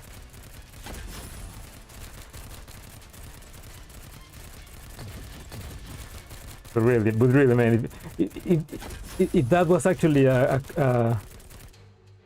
if this was actually like a mechanic where if Beak was playable, and then you have Beak, I mean 16, and then you put them together and you join them into one echelon, it would have been awesome.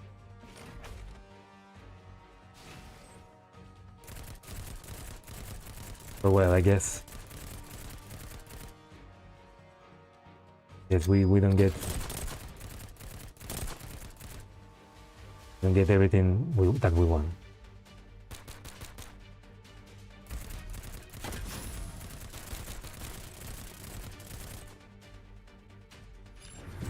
Ooh, the ultimate.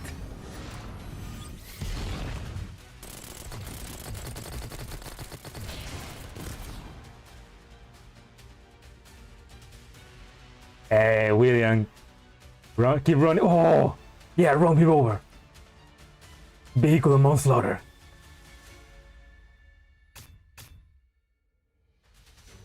That's the best way to kill. That's the best skill ever. At the observation point some distance away from the award ceremony, several doors concealed in the shadows thoughtfully contemplate what just unfolded. Hey, they were all okay. So they were all there watching, but obviously M16 acted on its own. Is this also part of the plan? That old man will never make a move that spooks the enemy. Not to mention the success rate is practically zero. Even M16A1, who returning from that place, managed to take only one of his own. Even if he can truly succeed, there will be no way to confirm that the target itself is present.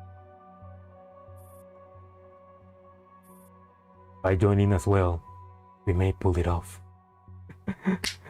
Oh, that's good. That's great, because that's kind of like it keeps you think like real recognize real. Like, okay, we can do it. You call boss. I can help her. I imagine M16 and AK-15 together, kicking ass. It's precisely the other problem. She insists on fighting alone and refuses to share intelligence with us. It's almost as if she is possessed. But perhaps this is for the best. Now, whether she likes it or not, whatever her misgiving may be, we have to follow our plan. Otherwise, she can sit quietly in the audience. Judging by the obsession that she has shown, there is not a path she will. I am tracking Beluga's evacuation route. We'll establish a comm channel with her later. Good. The pieces on the board are almost assembled. And now, get the commander back on their feet. Then, find a way to pull the wool over the breed's eye. Over that breed's eyes. The other world cut out for us.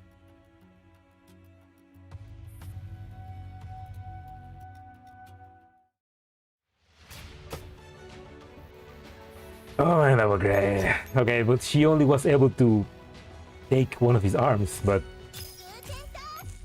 that's good enough. That is good enough. 今日も優雅な戦いをご覧に入れますわ。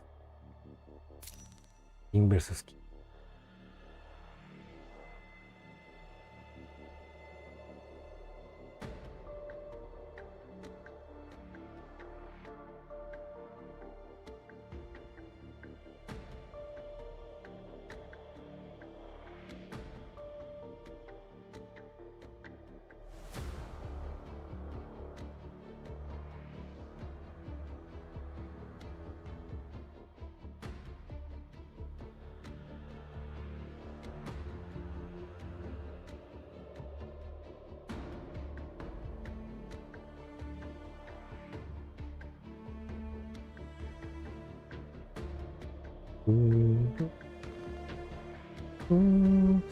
Sorry, give me a second. I need to answer another message.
Yeah, it's 10. It's almost. They never messaged me this late. Actually, you know, before we continue, I mean, it's already gonna be close to 11. I'm definitely gonna finish. I want to finish I want to finish the event today. I'm gonna quickly go and get something to eat. So I'll be back. I'll be right back. I'm gonna go get something to eat and I'll be back.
Forgive me for the late, for taking too long. If I wasn't checking, I mentioned that my microwave is broken, so we need to heat everything up with the oven. If I didn't check it was properly heating up, it was gonna burn down. So yeah, today I'm just eating some noodles, like salad noodles. It's look like, well, it's not noodles. It's like the pasta. It's pasta. Yeah, it's basically pasta with lettuce. Pasta with lettuce. Yes, carrots, some cheese, and it all like with some lemon juice, and make it like to make and some tuna, make it be like some kind of salad.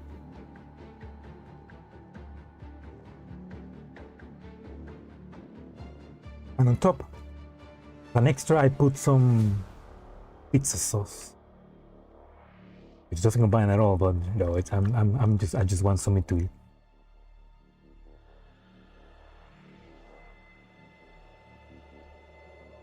You know, it doesn't taste bad. It could use some less vinegar, I think.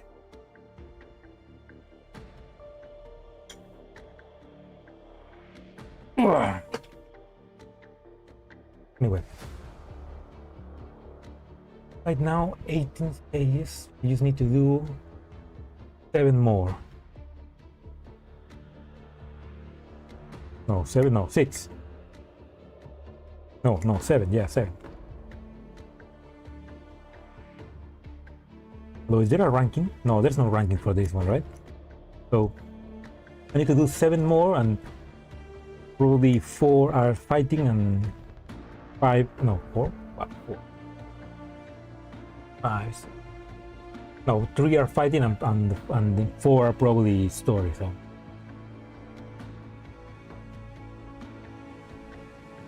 but do we can finish this in one stream?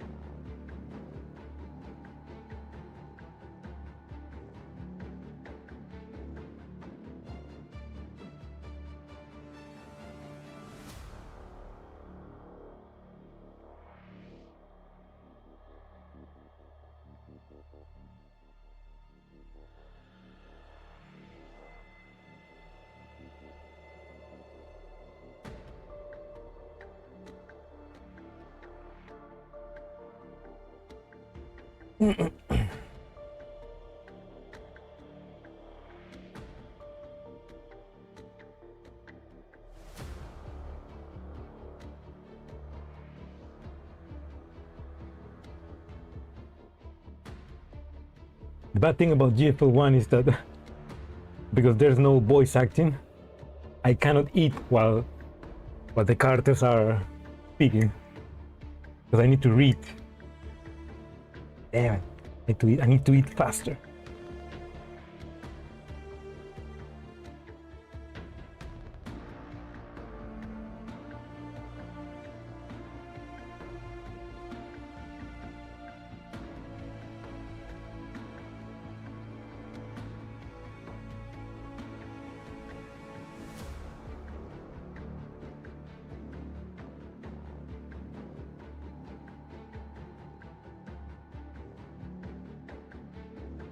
Alright, let's actually begin.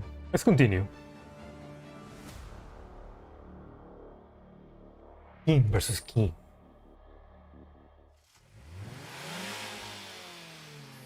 Oh, fuck! Nah. Great job, N16. Great fucking job.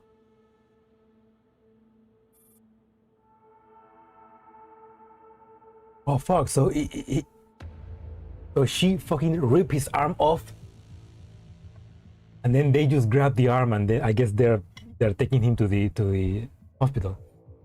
His severed arm still throbs with pain at the stump.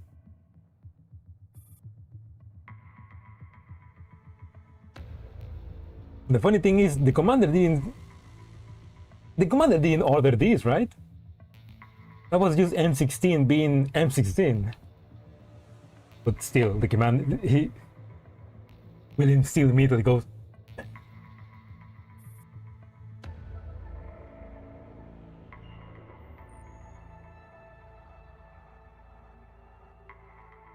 he does not hate the doll who took his arm. In fact, a mere doll is not even worth his sake. These things are not supposed to turn out like this. It's not just a single arm. It's not supposed to be here at all.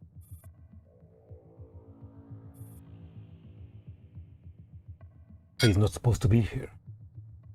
To hell with Earl. To hell with the UNSC. To hell with that damn investiture ceremony. Yeah, this is the most important thing. William doesn't care about the UNSC. The Earl thinks that he can control him. But this is what he wants. He doesn't give a shit about that. But the Earl is still stupid. Believes.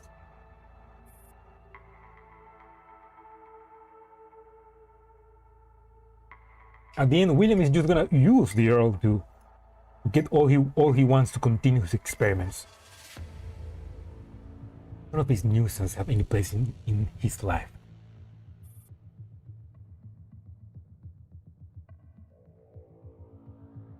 He is meant to be the Adam of the new world.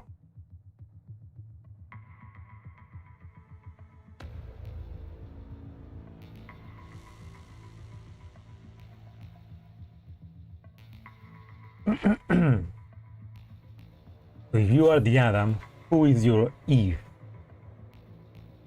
Again, back again with the incest, huh?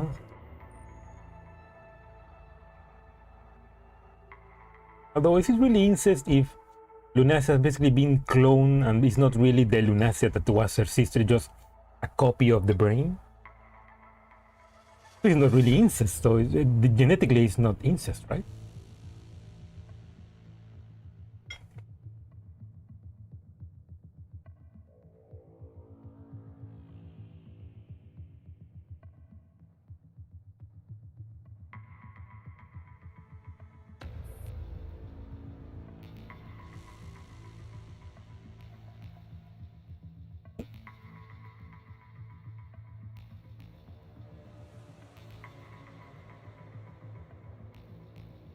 Days early.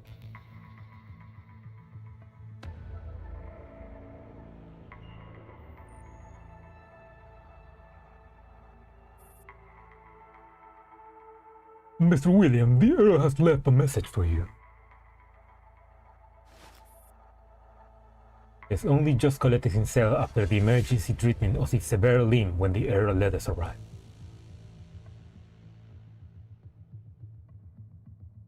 3 days earlier. But shouldn't it be 3 days later? Or even he thinks he can convince Shikikan to be friendly with the villain still alive.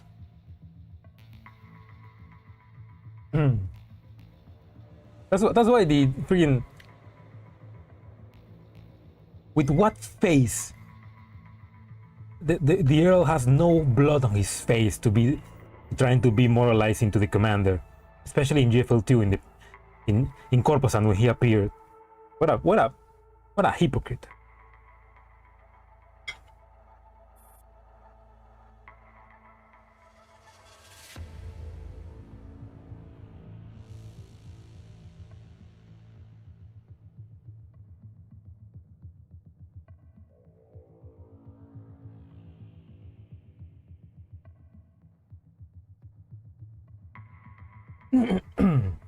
He can already guess its content, yet he still takes it at the agent's urging. The difficulty, he tears it open using one hand. That moment, suddenly realizes he will have to live with only one hand for the rest of his life. Clearly, this too was never part of this design. That's great! Hey, that's great, William. Now you can do some surgery and get yourself a Nito arm.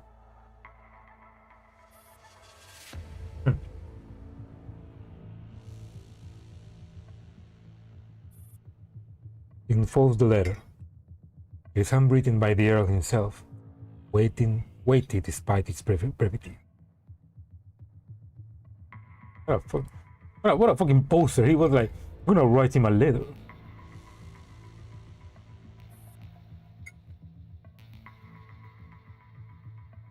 Venus has been recovered. Oh no! That's gotta be Lunacia.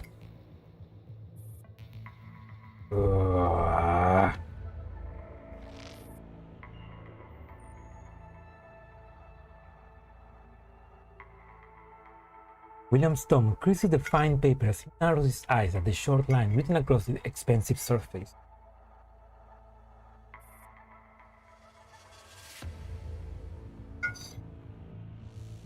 Having read the message, she looks up at the Stasi agent. I'm guessing that obviously he has the Stasi agents protecting him, because pretty much William depleted all of the Paradeo's resources leading up to this point, right? So basically now he has no Nito, no cult member, I guess. Nobody to protect him, apart from the Stasi agents. Has the assassin been captured?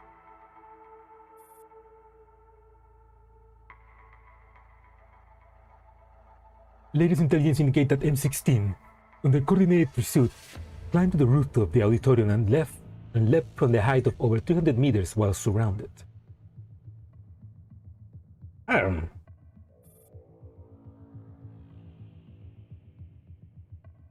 Yeah, right, man. Yeah, right. You don't know that, though. According to analysts, even a doll could not survive such fall. The Stasi operatives are conducting a full sweep. To be news soon.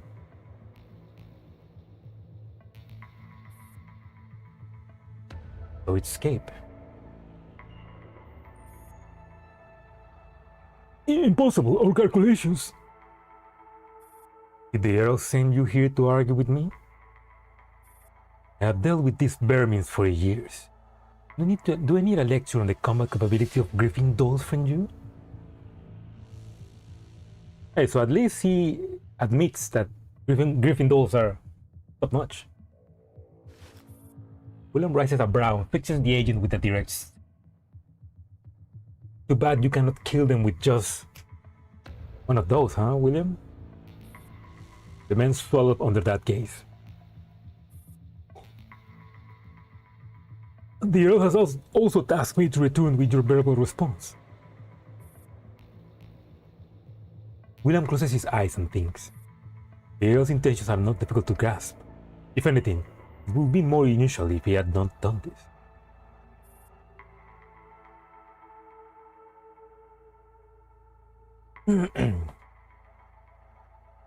Wait, what?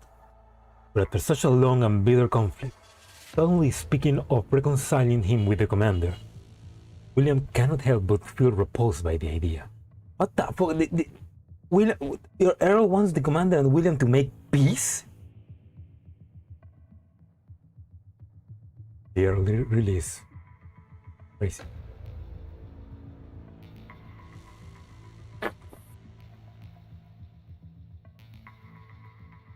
Vermin are vermin. No matter how strong, how could he ever stand alongside them? For the years the commander has ruined far too many of his plans. Even Lunacia.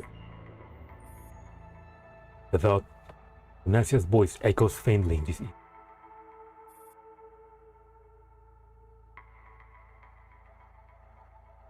Is that the Lunacia he's been seeing all this time? When he opens his eyes, she stands before him, smiling gently. Then she nods. The vision fades again. Its third meaning is Tell the Earl I will abide by his arrangements. I'm willing to make every effort towards reconciliation till the Earl requires. He does not look at the agent as he speaks. Instead, gazing towards a corner of the fireplace, the place where Lunacia vanished. His tone is cold, stripped of all emotion. His remaining hand crushes the letter until it is wrinkled and nearly torn apart.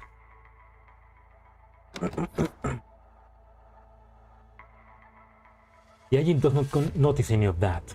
With one final nod, he bows and departs.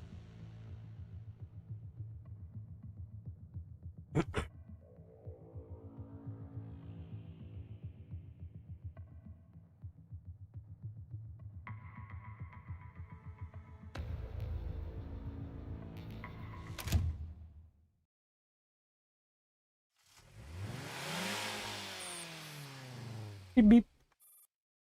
Sharp tone from the communicator pulls William back to the presence. Oh, okay.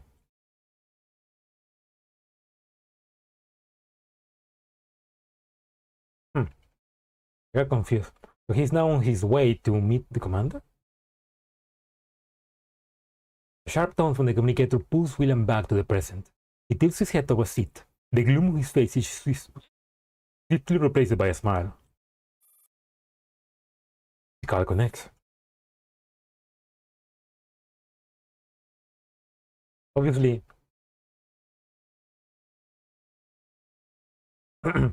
right now he doesn't have his. So it's just because obviously Mika didn't have time or resources to make a new artwork for how he would look like with just an arm. You just get this, so kind of funny. This is Ballard Pond Overstein. I am proceeding to the meeting point as arranged. I must say, for someone of your stature to attend to such a trivial matter, perfect. You must be having quite some downtime with your UNSC duties. Or does that person really mean that much to you?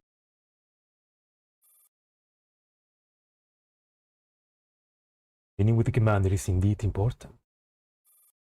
But I require your progress report on the research and on the acquisition of Miss Martha Mater's legacy. Oh, but she's not gonna have that. Because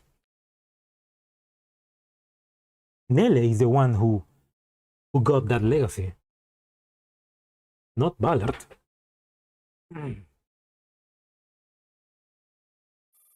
Production line. Oh, production lines are recovering well. Why the fuck do you want needles, Earl?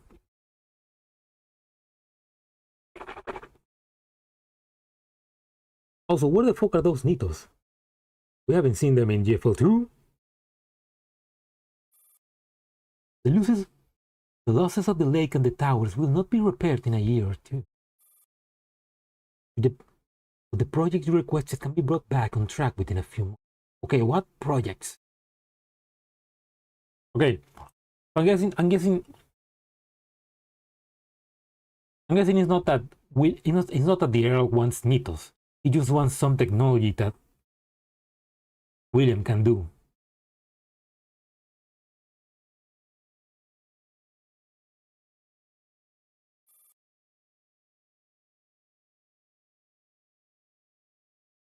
For the remnants of Paradeus, I had not anticipated the need to reclaim them, but it is somewhat troublesome. The remnants? I expect you to accelerate the process.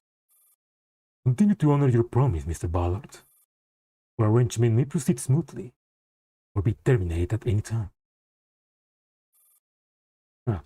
Now you're working under him, huh? So you stop working under your father, and now you're working under the Earl. Call ends. The moment the connection severs, the expression darkens again.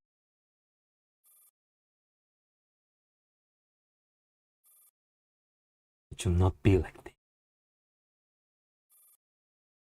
I've never prepared to gather the remnants of Paradeus. Never imagined he would still be entangled in these mundane affairs. So he didn't care about Paradeus, and he was ready to just say fuck Paradeus. And that's interesting.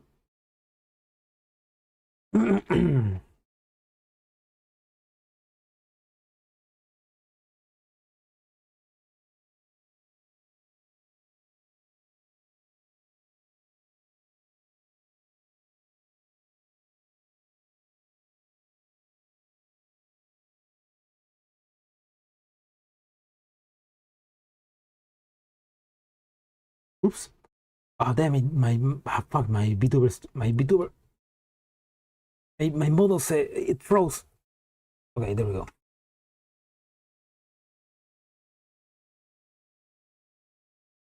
Oh, my phone was.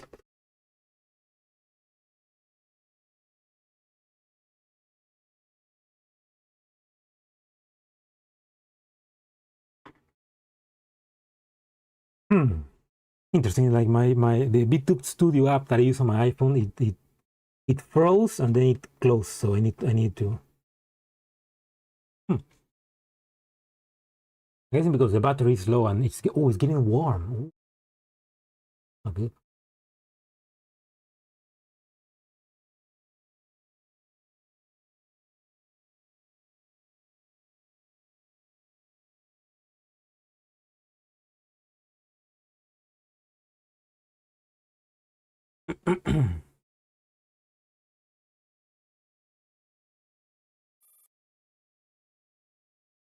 Because of that pest.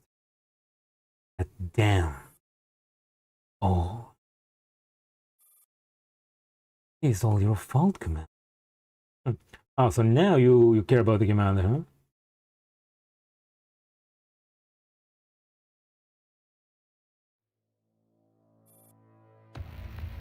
I'm guessing this is happening right after the previous event, Coach Limit, when Javier basically was able to capture the commander. This is probably happening right after that. Obviously, without nothing to do, the commander was like, okay. And now the Earl wants to fucking make them friends. I believe so, yeah. I mean, this is happening right after, so. Still, what the fuck do the Earl expects to happen?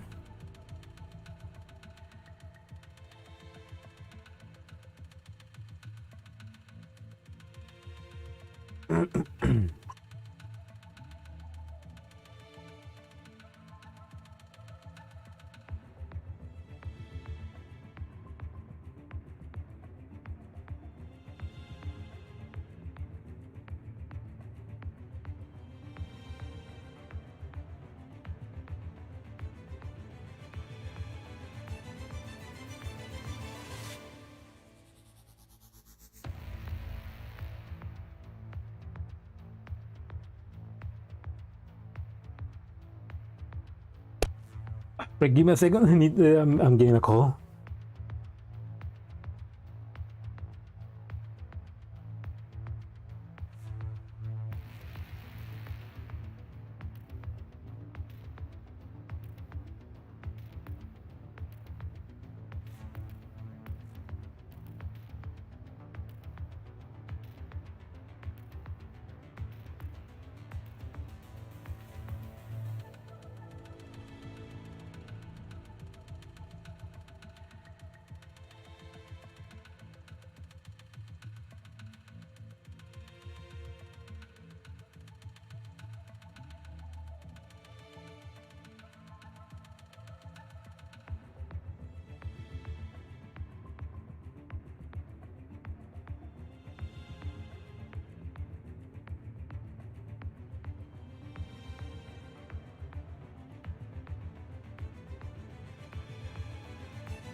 Plot twist.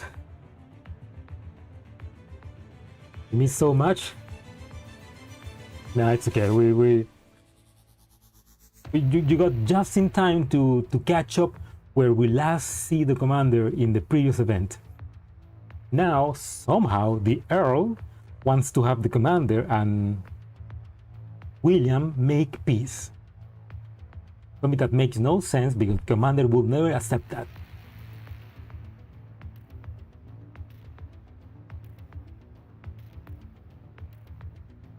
Yeah, basically, after seeing all the after having the beginning being like, oh, William actually has a sad story, and then immediately be like, no, he's a piece of shit, he needs to die. We finally are back in the present. So like, man, what a wild ride.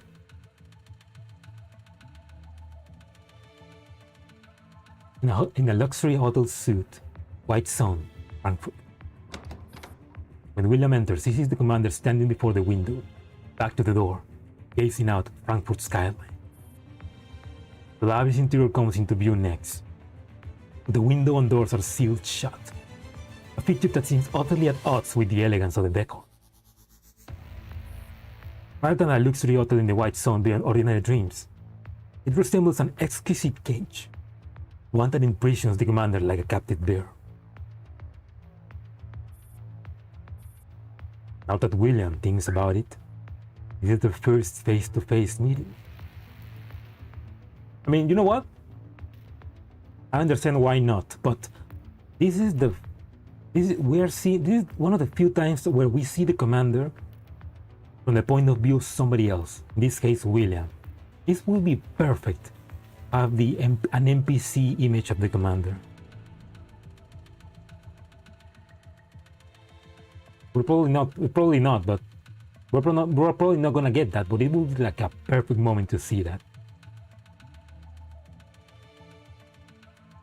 He adopted the philosophy to never negotiate with a terrorist.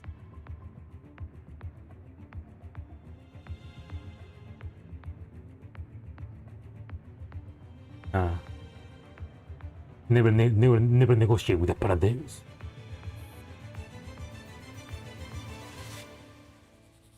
Whether he admits it or not, their conflict has lasted a long time. The commander has grown from an insignificant figure unworthy of notice into a thorn on his side. How similar to his own past. If Oberstein had not underestimated him so completely, would he have come this far? And yet he's made the same mistake. That same filthy blood flows within him.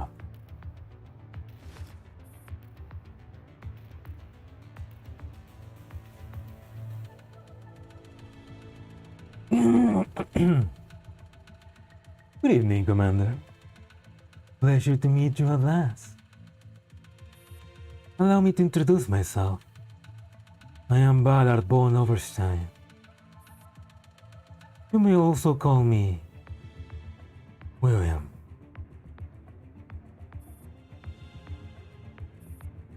He truly values you, doesn't he? Even though you no longer hold any practical value, he still grants you patience and the finest accommodation.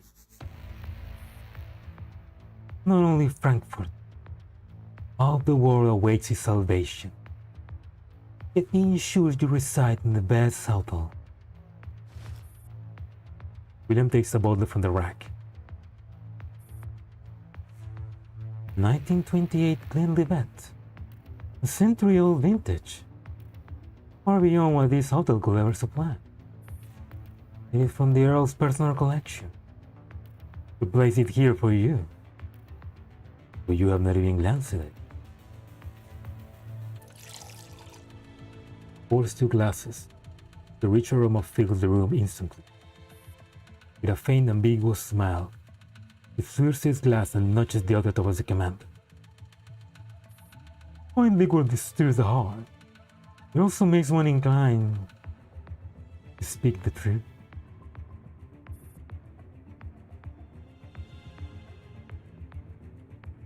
You don't take drinks poured by others, especially not by you. Commander Tunson studies the young man sitting at the table. Then they walk over, pull out a chair, sit across from him. Caution is a virtue. But in a room without surveillance, without eavesdropping, and with your enemy sitting right before you, such caution seems excessive, don't you think? Or are you afraid that I potioned? Between us, I don't we have to resort to such cliché method. William produces a small box from his coat, lays it on the table. He opens it and turns it towards the commander. The middle lies inside. Take it. Congratulations. Parasite beneath my radiance true you are. You finally earned a fragment of honor for yourself.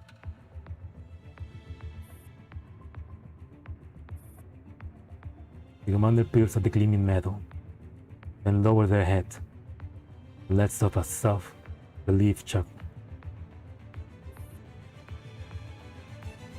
I once thought I wasn't worthy of this medal, but now that I met you, I believe the medal isn't worthy of me. You think you are the one moving the pieces?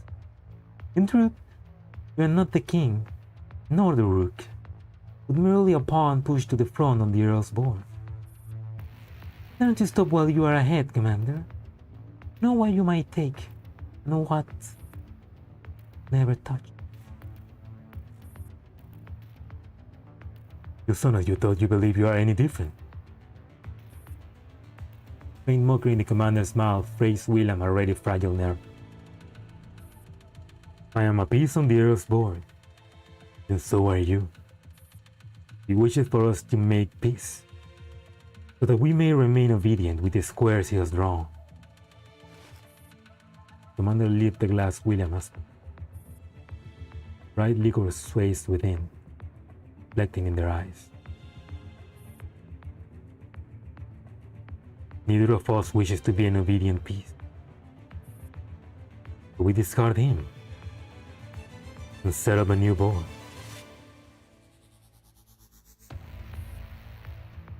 What's your aim then? I hear your return was rather pitiful. A strip of all support, like a bird with broken wings. I'm curious, what sustains you? What makes you believe you can fly back into this cage to destroy? For your hatred? For this arm? William grips the sleeve before where his other arm once was. Frankly, price is too small. Small, it makes your hatred seem.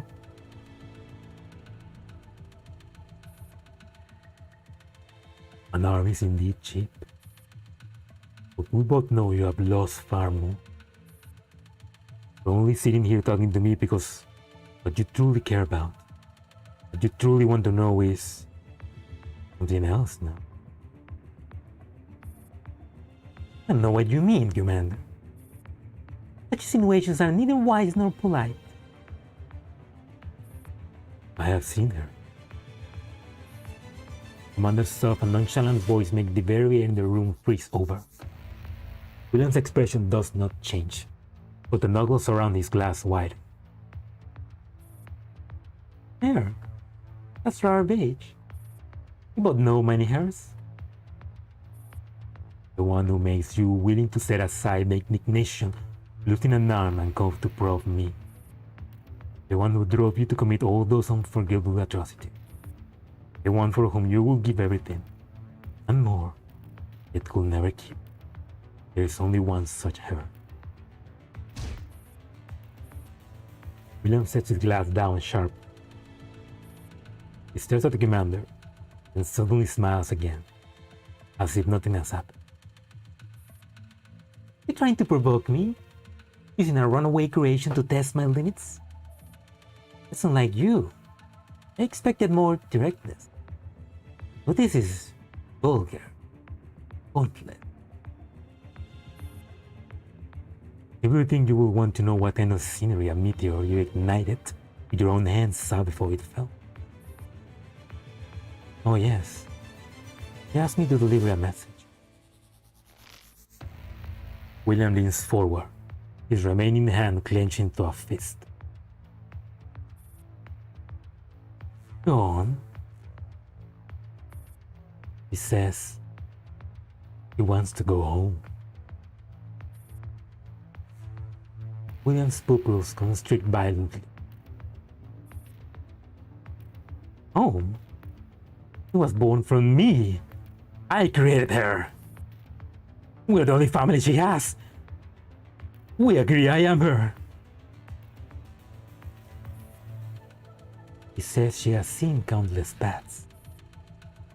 On each bat stands a Ballard-born overstand. Some become devils, some scoundrels, some nobodies. When one of those bats is there at you, who is the little Bill? Commander's tone remains even, either simply stating a fact.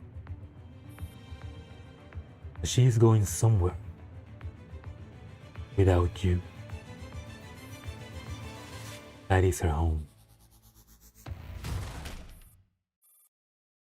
William's fist slams the table. The composure vanishes, replaced by rage and malice. His brain quickens. He glances at the commander, voice rising uncontrollably. Lies! All lies! What do you understand?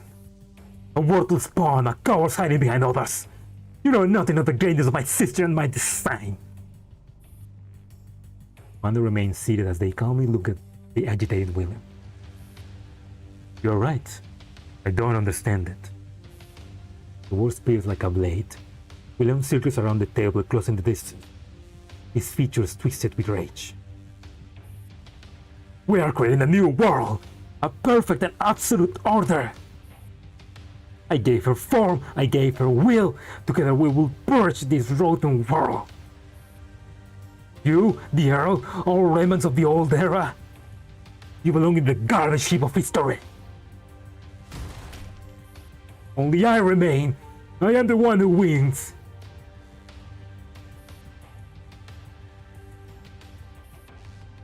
Not before the commander. Less heavy. He looks then up and down with unhinged eye. Only struck by a thought. He shouts accusingly. You planned this meeting from the start. Why are you here? Not for peace, not for revenge. For honor, but for you.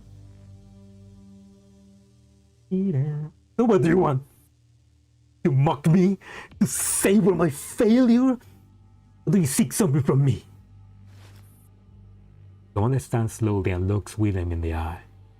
Her gaze holds no triumph, no mockery, only cold pity. Commander's reply is soft and level, but it is clearly audible for William's ragged breath. I came to confirm something. William freezes. To confirm whether you are still that William. Commander pauses. They're about to pronounce the final verdict. Now I have my answer. You are. You are a lunatic beyond saving. William's face twitches. The love laugh escapes. Circle then swells into a manic, hysterical peals that echo with pain and ecstasy.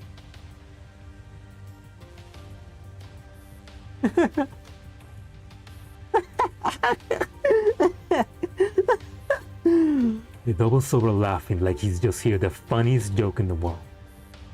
And he abruptly stops. Silence.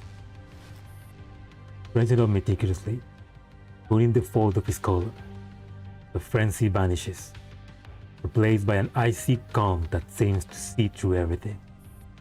Gaze returns to the commander, filled with pity and scorn. Is that your trump card, Commander? I invented a story that she left me just to watch me break? I admit, your performance was quite convincing. I almost believe you. How pitiful. That must have taken a lot of effort. You chose the wrong weapon from the start, because what you told me is an obvious lie. The commander says nothing and simply fixes William with a cold, somber gaze. William ignores the gaze. He turns to empty air beside him and speaks softly. Sister, look at this lovable fool. They just don't understand. You have never left. Not for a single second. Lip curls into a satisfied smile. He walks towards the door. This farce is over. Commander, enjoy the cage that the Earl has prepared for you. But more important matters to attend to. With my sister. He pauses at the door without turning back. By the way, it's been interesting meeting you in person, rather than hearing about you through others. Unfortunately, he opens the door. Light outlines his silhouette. You will likely not live to see another day. Leave without another glance. The door closes with a soft click.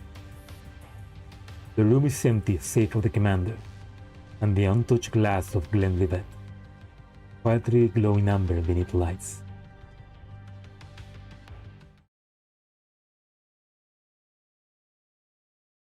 Oh man, what a confrontation. Oh, that's... Ooh, you can feel the...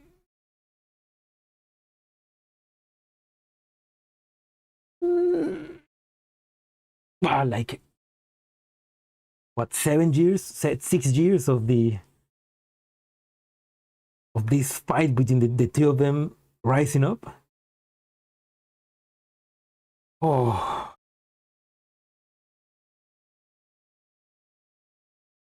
Ooh.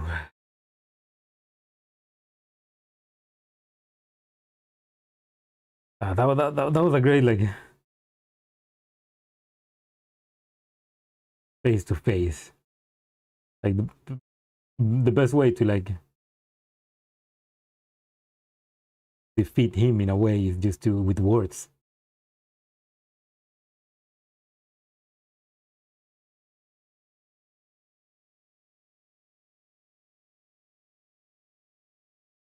Awesome. Oh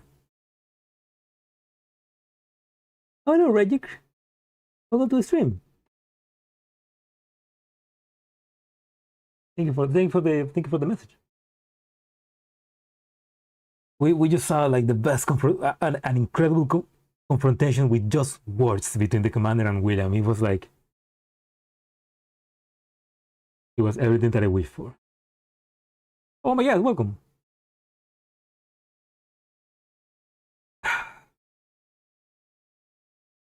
That commander versus Virgilium.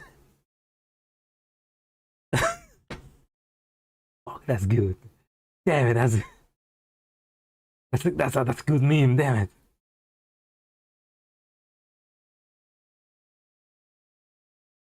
Yeah, that was a great. That was just.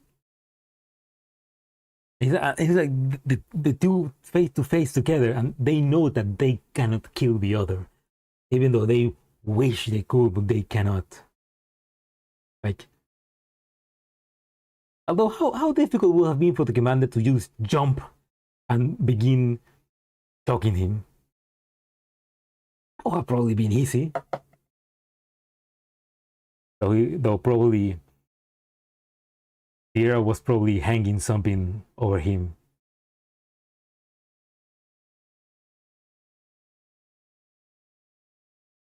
Yeah, it was like a confrontation of emotions and words. Like those words hurt more than a bullet or like a missing arm, I guess. Because basically saying like, yeah, One-chan hates you, Bill.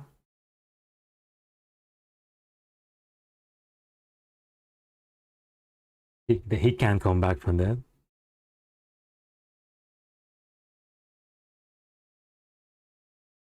Late at night, William is reading a research paper.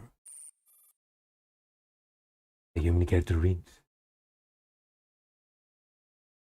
I can't believe this game still exists. But of course it does. It is the game. There's a reason why it's called the cockroach of gachas. It just can't die. And it's still not dead. Like they have tried, but just won't die.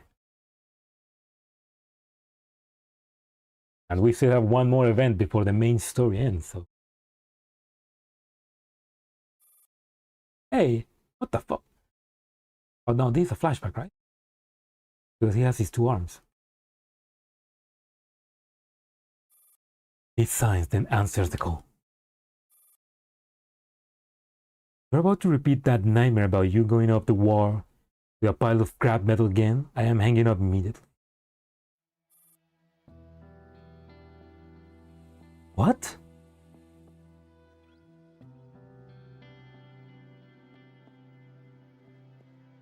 No, Bill.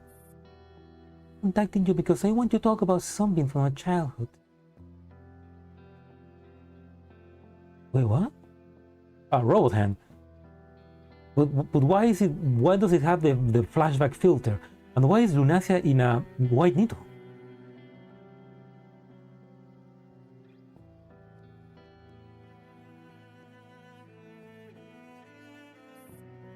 William's expression softened slightly. A dream. Neat. We were only an ordinary brother and sister. No mansions, no servants. We work every day just to have enough to eat. Yet, for some reason, when I woke up, I feel envious. As I imagined that we could live a simple life together. Like normal people.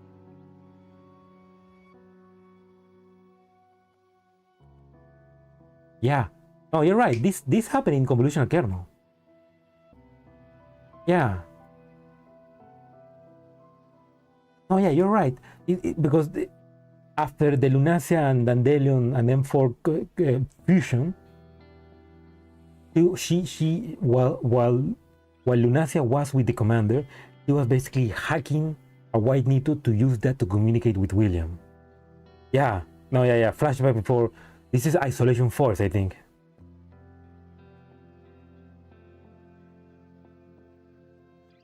Don't I imagine that we could live a simple life together like normal people? Not thinking about distant things like M4, Lisa or Dandelion. Just focusing on how to survive, to find a little more happy. Dream of such a thing is weak, but undeniable is sweet. It's you and I. Bill. Late. What are you trying to say? An ordinary body? If you are willing, I can let everything go and live with you. We could go remote. Live quietly without anyone disturbing. Stop causing death and destruction. Oh, so Lunacia did wanted to stop him.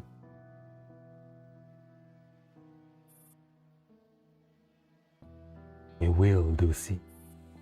Promised you long ago that in the new world, you will live exactly as you wish. No, that's not what I meant. William's face darkened. You should sleep. He's about to end the call when Lunacia's voice stops him. Bill. Since the previous surgery was not enough to stabilize your conditions, you still don't fully remember who you are. It doesn't matter. The next procedure is soon. When that time comes, you will understand whose wish it is that I have been trying to fulfill. He believes because he believes that this Lunacia is not full That's why because the Lunacia that he remembers wanted to destroy the world, basically.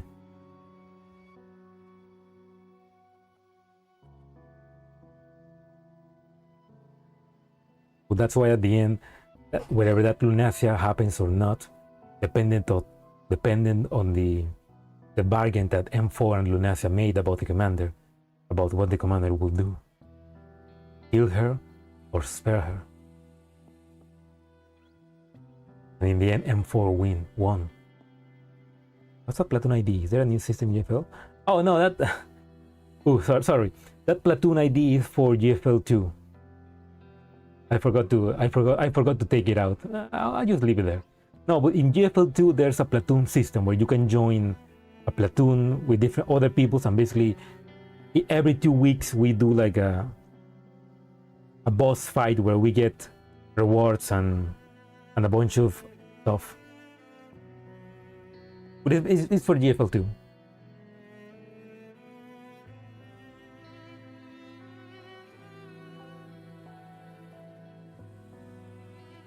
Oh, you also play GFL2? Oh, nice. But yeah, that's for the platoon system over there. Which my platoon just reached a couple of weeks ago. Just reached level 8. So we now have a lot of nice rewards. We still need to level up a bunch more.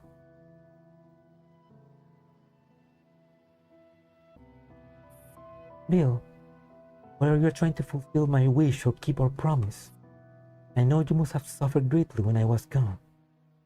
Those days without me are what turned you into this. That was my failure as your sister. Now I am back. The goal is achieved. It's time for us to pick up where we left off when we were children. The little Bill again. Me, the elder sister who always protected you. Unless you stop doing this, doing things that hurt others and yourself. Please.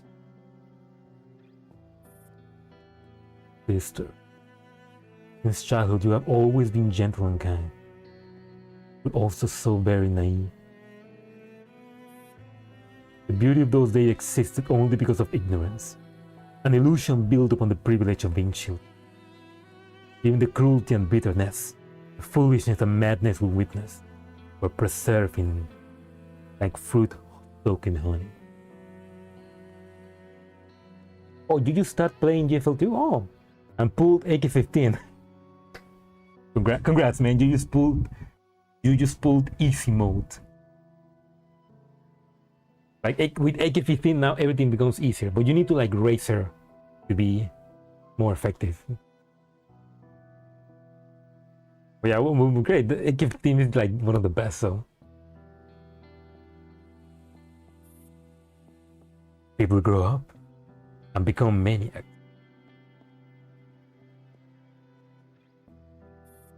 But at what cost, Bill? Do not call me by that name. You have lost that right. Vanessa recalls at the sudden fury in his voice. Not been like this. You're scaring me. Doesn't matter. You have merely forgotten certain important things. It's alright. Your little brother remembers. He remembers what it feels like to be run over by a bicycle. He remembers the sister who could protect her family at any cost. That's why your little brother is the one who truly understands your wish. That's not what I meant back then. I understand. Enough! William cuts her off sharply. Many years have passed. I have grown into a brother capable of protecting you. Feel that duty with everything I have. Work so hard. Yet you, sister, now refuse to stand with the one who loved you most. You're worse than when you were still a child. Learning to accept your little brother's protection is also a sister's responsibility. Those were your own words. Voice is low now, hovering between laughter and rage. Unreadable. Stares at Lunasia's face and speak each word with deliberate clarity. Her pupils dilate subtly.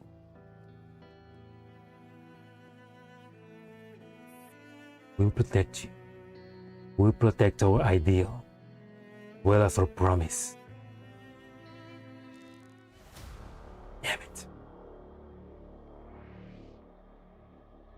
Yeah, the gorilla makes everything easier. William and Bondre did nothing wrong. I got away with it. What? Sure, Bondre did nothing wrong, but William... Gray? What the fuck are you doing? Wait, fixed point?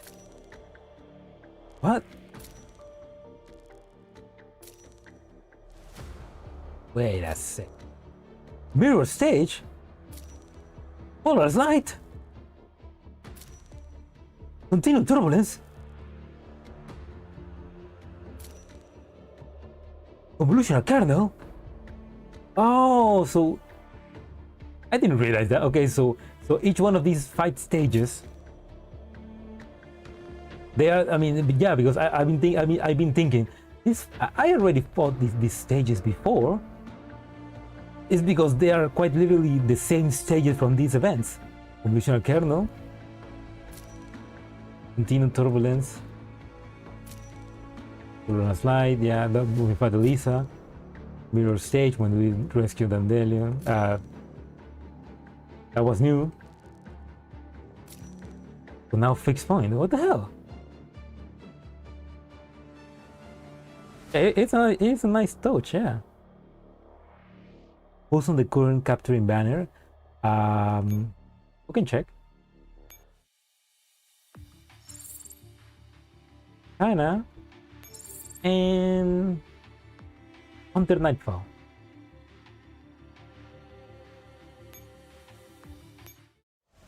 So if you don't have any of those, you can check them out right now. Although it's about to end, so not much to capture now.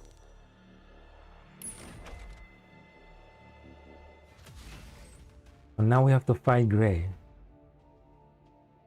It's like a journey through memory lane. Limit all enemies on the map. Oh, it's gonna be a long fight.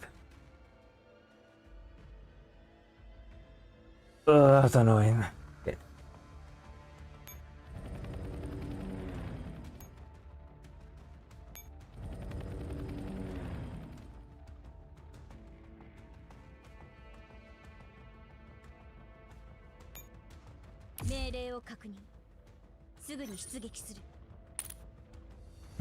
Well, oh yeah.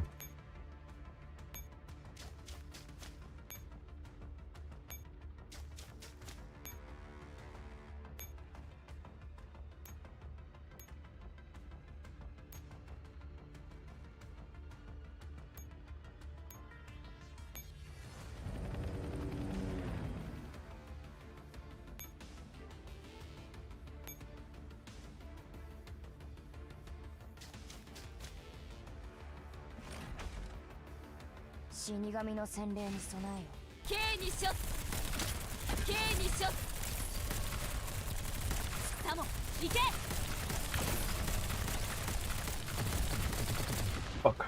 Okay. 死神の洗礼に備えよ。闇へと消え去り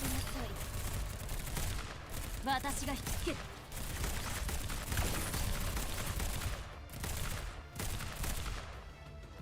Nice, that was perfect guiding. 勝利の余韻。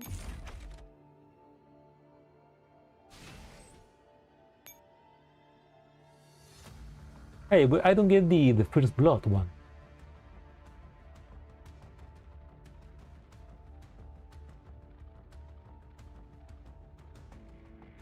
Or if I'm not getting the first blood, then I should just summon a hawk. It's gonna be a long stage.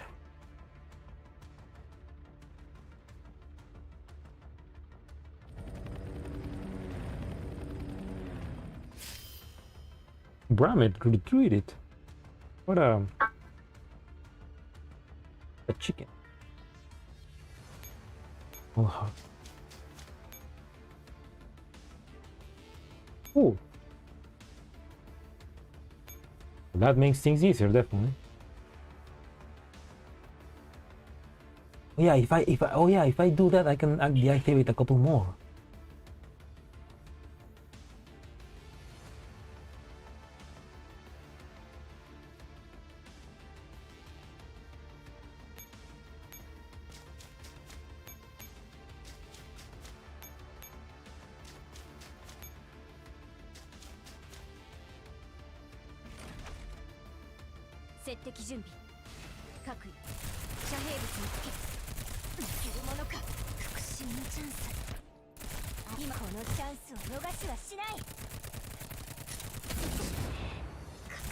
Oreda.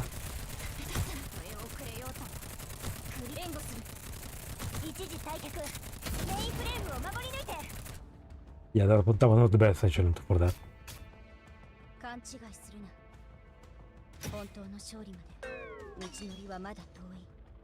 Oh my god, this whole stage is gonna take like 20 minutes. Holy shit.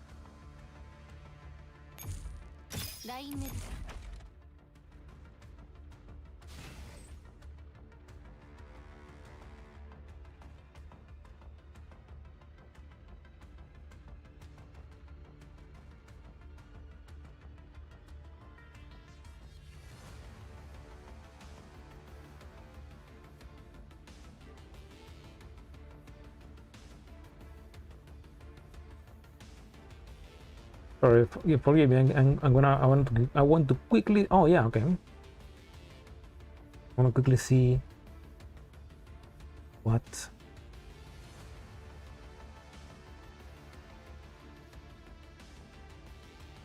Yeah.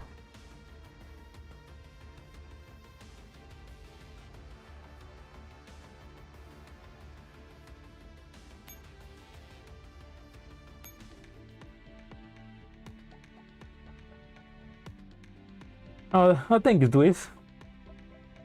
Have a good night. Have a good night, Twist. Have a good weekend. I'm gonna try to keep powering through this to finish it. Or maybe I just finish this and then, because I still have like I still have like 53 more minutes to finish the event.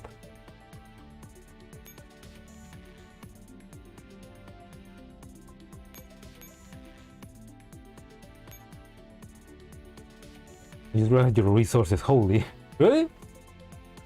This is nothing. Like normally it's at. Normally I have them at 30,000, but like I was doing some pulls and it depleted easy. But normally I have it at 30k. Yeah, this is normal for endgame UFO.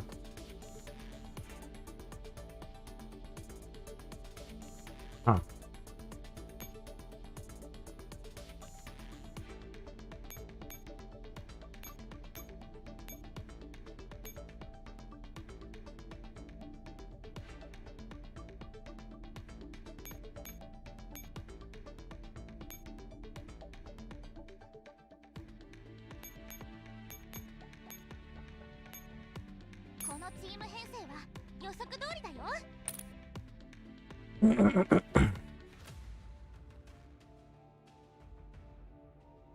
$1.6 million? How the hell do you get those? How the hell do you get those numbers? That's impossible.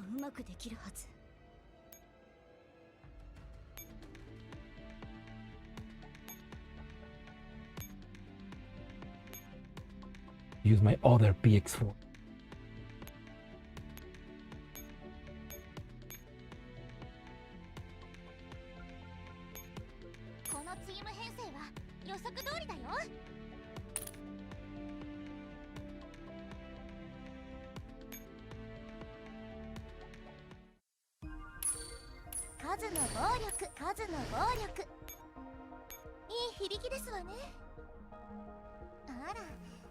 私 Dailies? スイーツ Oh yeah, that explains it. 戦闘力 I don't do dailies. I mean I do some dailies, but not a lot. So 任務はないのですか？ like the game is. Okay.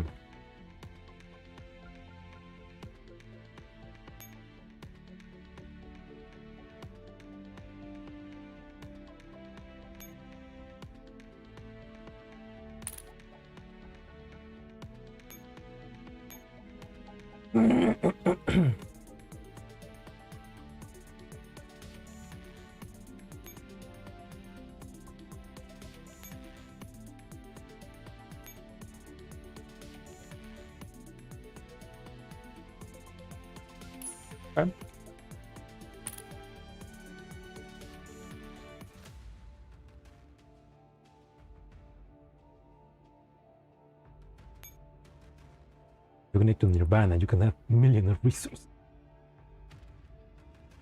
That names our YouTube stream.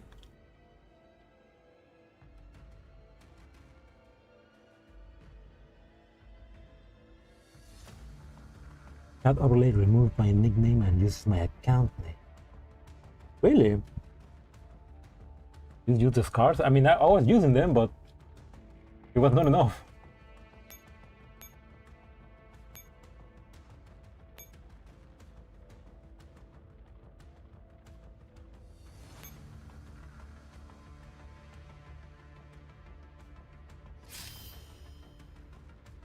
What?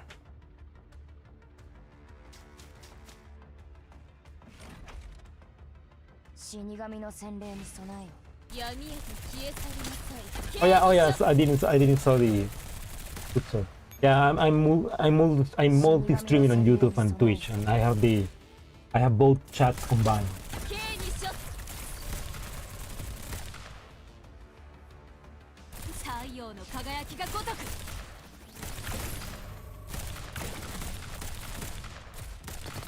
一心に Oh, 負けを認めるとでも the fuck happened there, girls? 勝利の余韻に浸るのは勝者だ。 Oh, I'm supposed to clear it with buff first. ご機嫌。 In a while, I don't remember what I needed to do in this stage. What enemies are those? This one?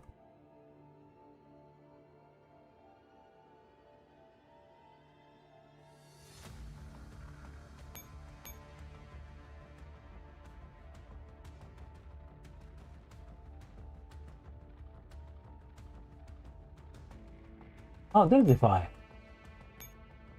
You know there, girl. Come on. Help a little bit.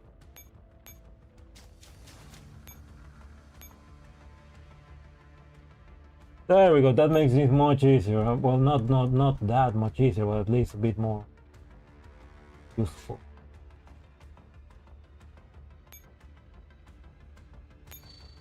素体丁寧に扱ってね。高いんだから。 Oh, switch beat.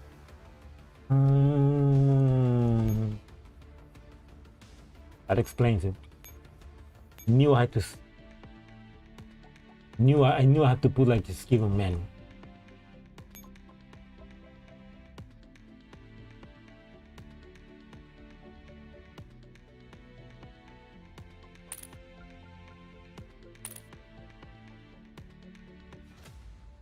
Okay.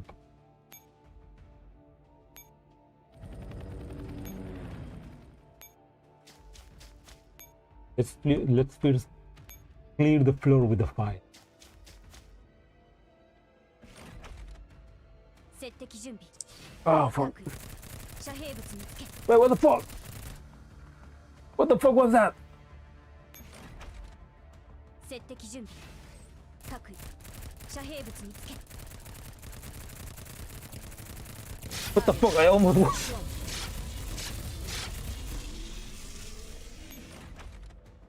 接敵準備。各位遮蔽物見つけ。今だ。行け。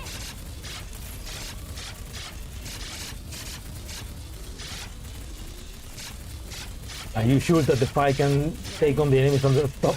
大丈 Are you sure about that, Zero? 夫接敵準備各遮蔽物につけ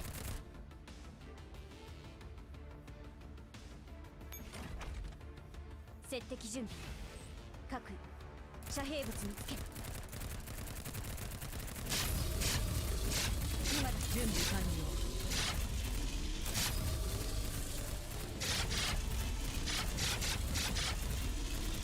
今だ大丈夫私は後回しにしてください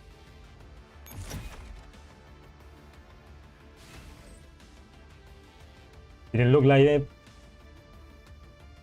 Or did I need to like deactivate the buff from William? I like to make things difficult for me.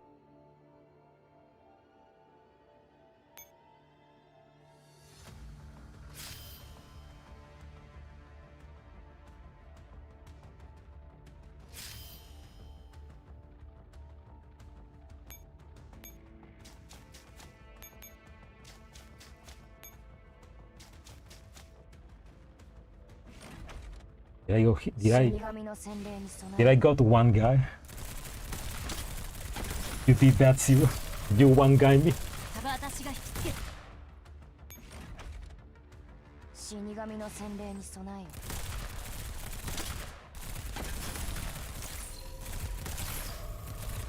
月は満ちた一心に悔いたとでもお思いでひとまず撤退しましょう。チャンスはまたあります。勝利の余韻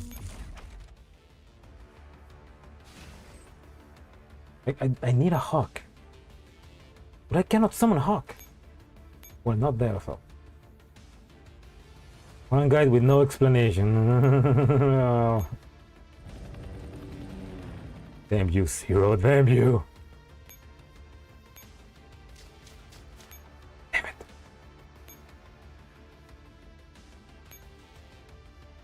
How I get first blood? Escape. A lot of that.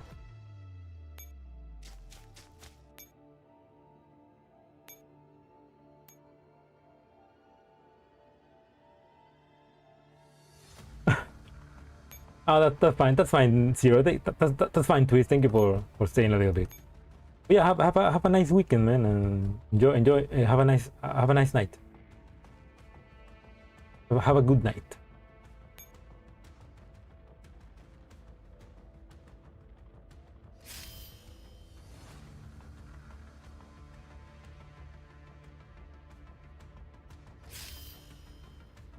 Okay. Can repair.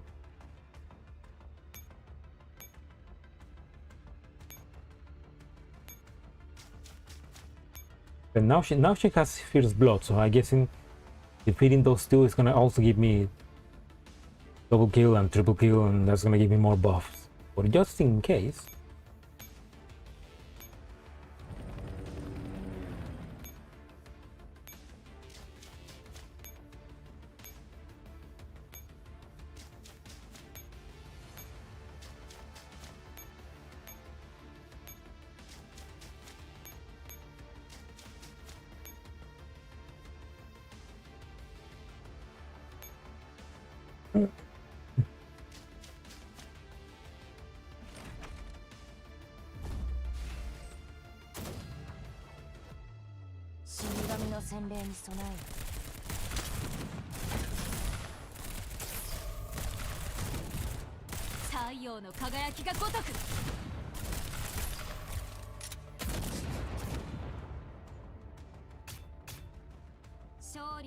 Right, the kiting was a bit better there, so. Yeah.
Killing spree. Kilimanjaro.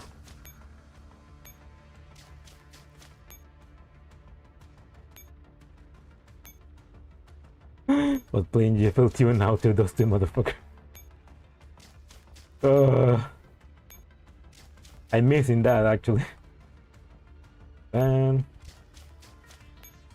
I mean, I was beginning to miss having to think, but not like this. Damn, look at all these enemies.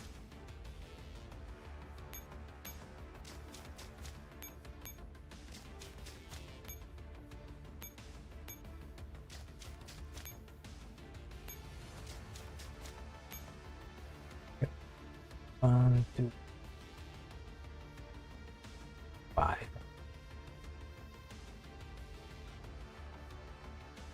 Don't do no film projection? I don't? Okay, if you say so.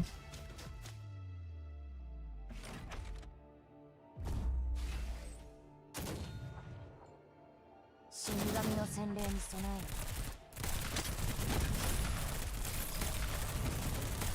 サモ行け。 Take that, Gray. 勝利の余韻に浸るのは勝者の特権だ。 I kill enemies, I get 2 extra AP. Oh, I don't remember. I didn't remember that.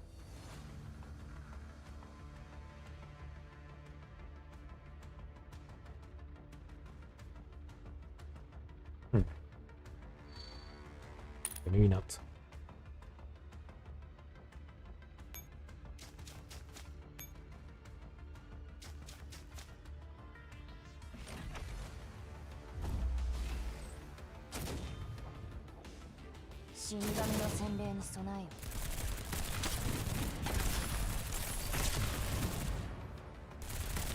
Samu, 行け。このお酒は強いですよ。勝利の余韻に浸るのは勝者の特権だ。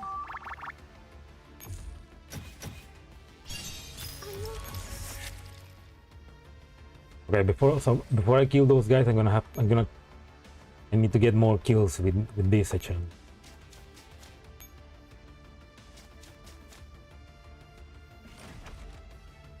死神の洗礼に備えよ。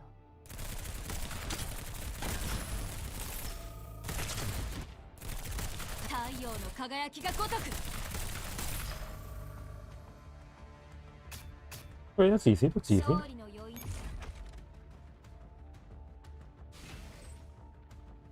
Unstoppable. Okay, let's get those last 2 and then we'll recharge.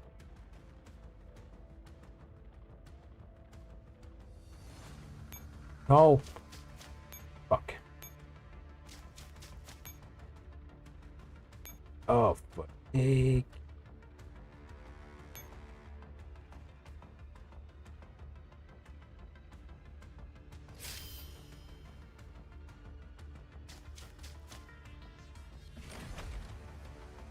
Not good.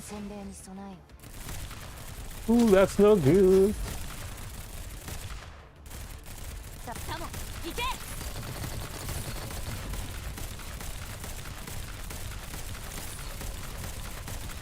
このお酒は強い。 Okay, just barely. Lost, just barely. 勝利の余韻に浸るのは勝者の特権だ。 Yeah, lack of helipads is annoying.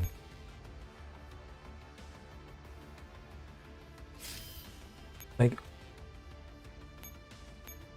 godlike. Ooh.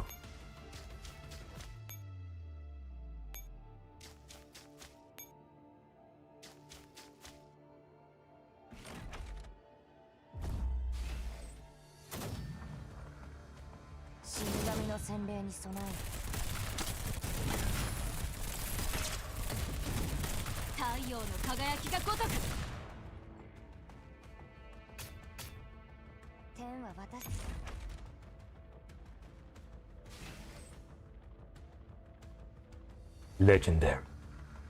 Okay, now I can recharge.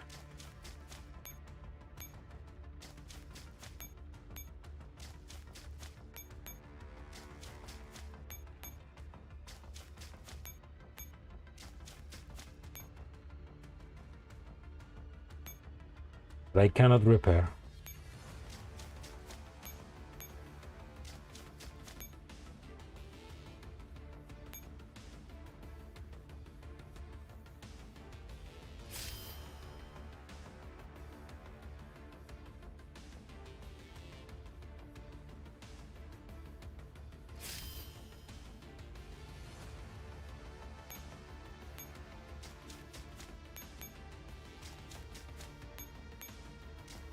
But this is gonna be this next part is gonna be impossible because there is no helipad or 死神の洗礼に備 or え place to recharge on the top.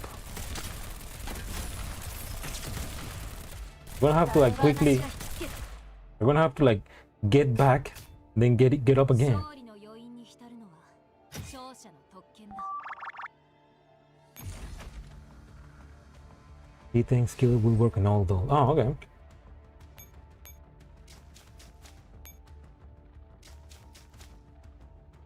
Horizontal stick. Okay, 死神の Like- 洗礼に備え like this.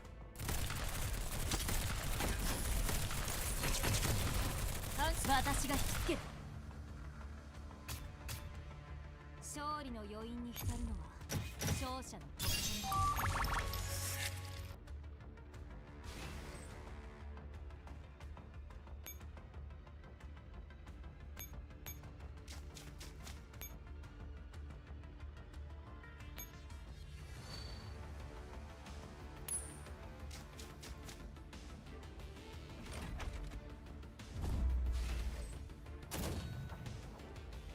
死神の洗礼に備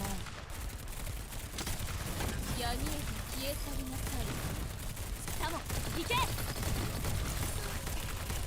んなに頑張ったのに。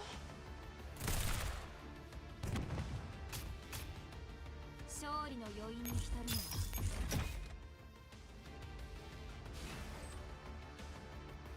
のは I tried to use the fire and it died to this enemy.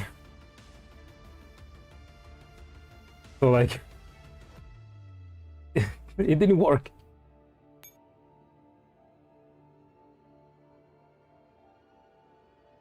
With the help of, yeah, I should have probably thought of that. え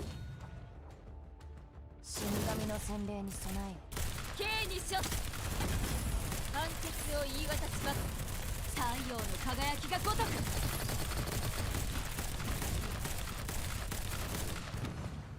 Well, there we go. At least 勝利の余韻 At least I killed the most 勝者 annoying enemies.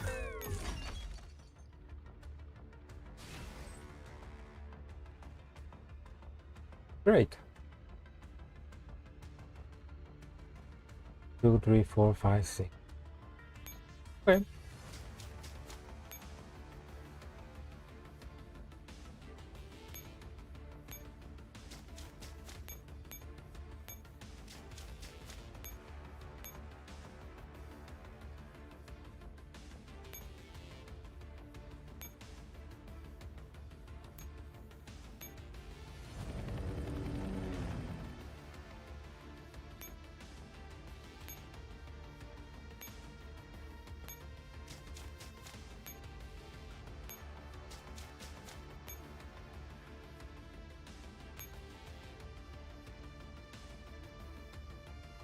Just need to make a supply line but I can quickly come back and it be all fine. Fine and dandy.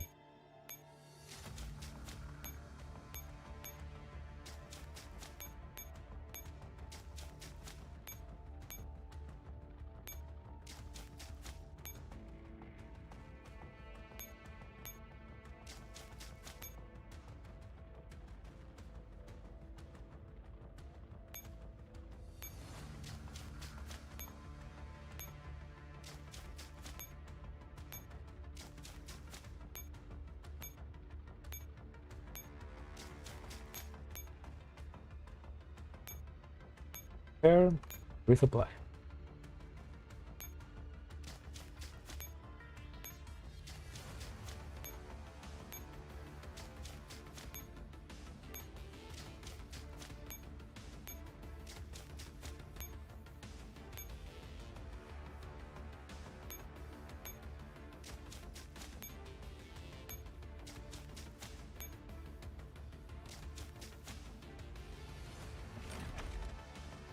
死神の洗礼に備えよ。闇へと消え去りなさい。私が引きつける。闇へと消え去りなさい。 What's that legendary thing? In this, basically, it's because in these stages, in this event, like you get like extra power by killing more enemies. So the more enemies you killed, the more you get. For example, the legendary is the maximum, which is like after you kill like certain amount of enemies, and that gives you a buff so that you can heal faster, basically.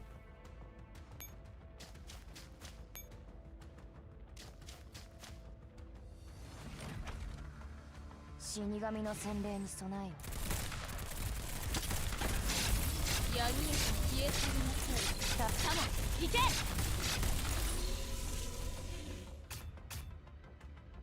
And it's only for this event, so.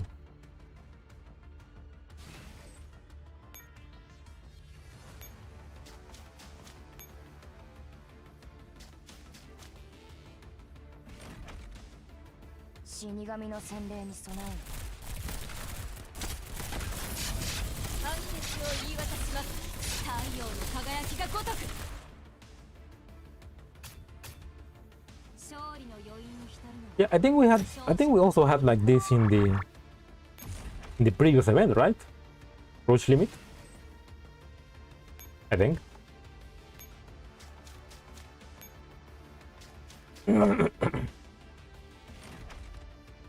死神の洗礼に備えよ。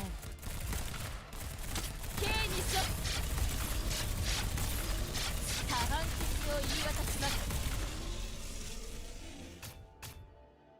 勝利の余韻に浸るので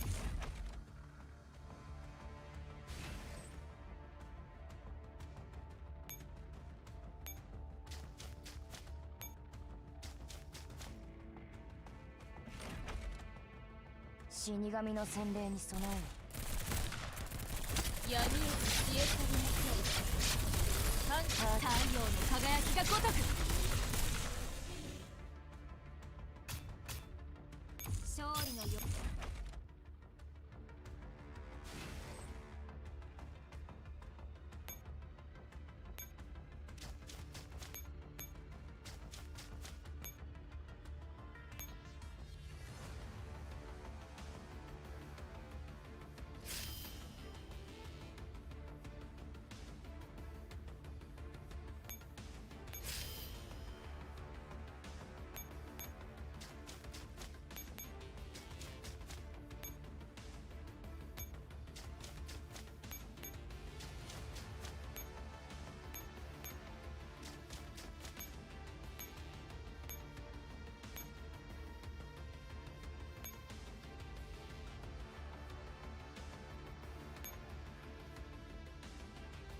What?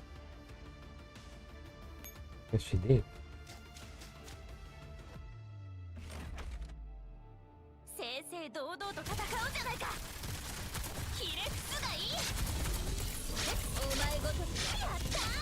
キャリーオーバー。これは私の任務です。これを使うと。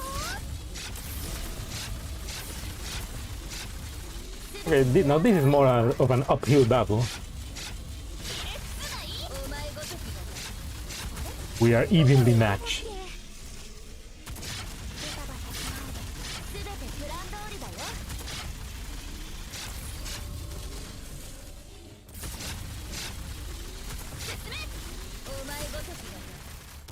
Just kidding, we are still stronger.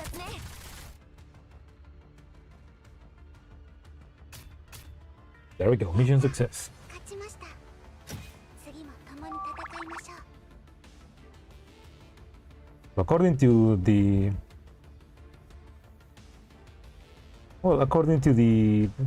guide, we're now 30 minutes from the ending. So 噂のしサウナ付きの部屋選んでもいいですか？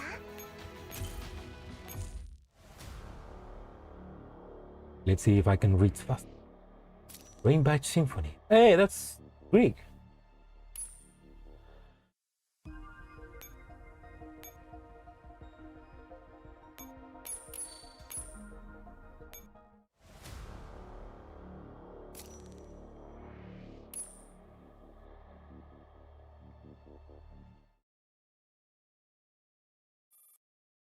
Williams returned to the family estate that once belonged to Rudolf von Oberstein, signifies his inheritance of yet another piece of Rudolf's legacy.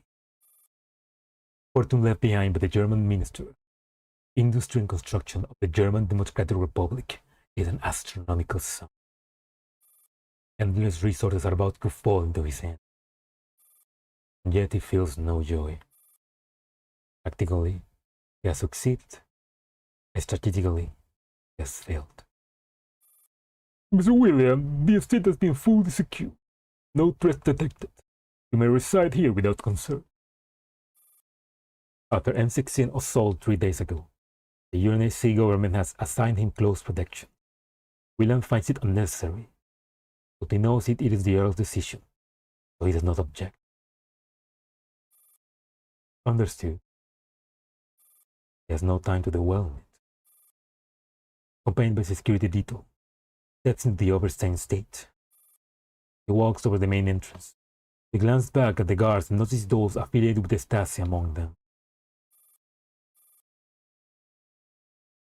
Oh, I've fallen so low as to be guarded by... Hey, those things pull your arm off, so don't complain. He passes through the foyer and enters the house. Returning to his estate stirred no nostalgia in him. He goes straight up the second floor and into his room. Seated before the desk in his study, he gazes at his own reflection.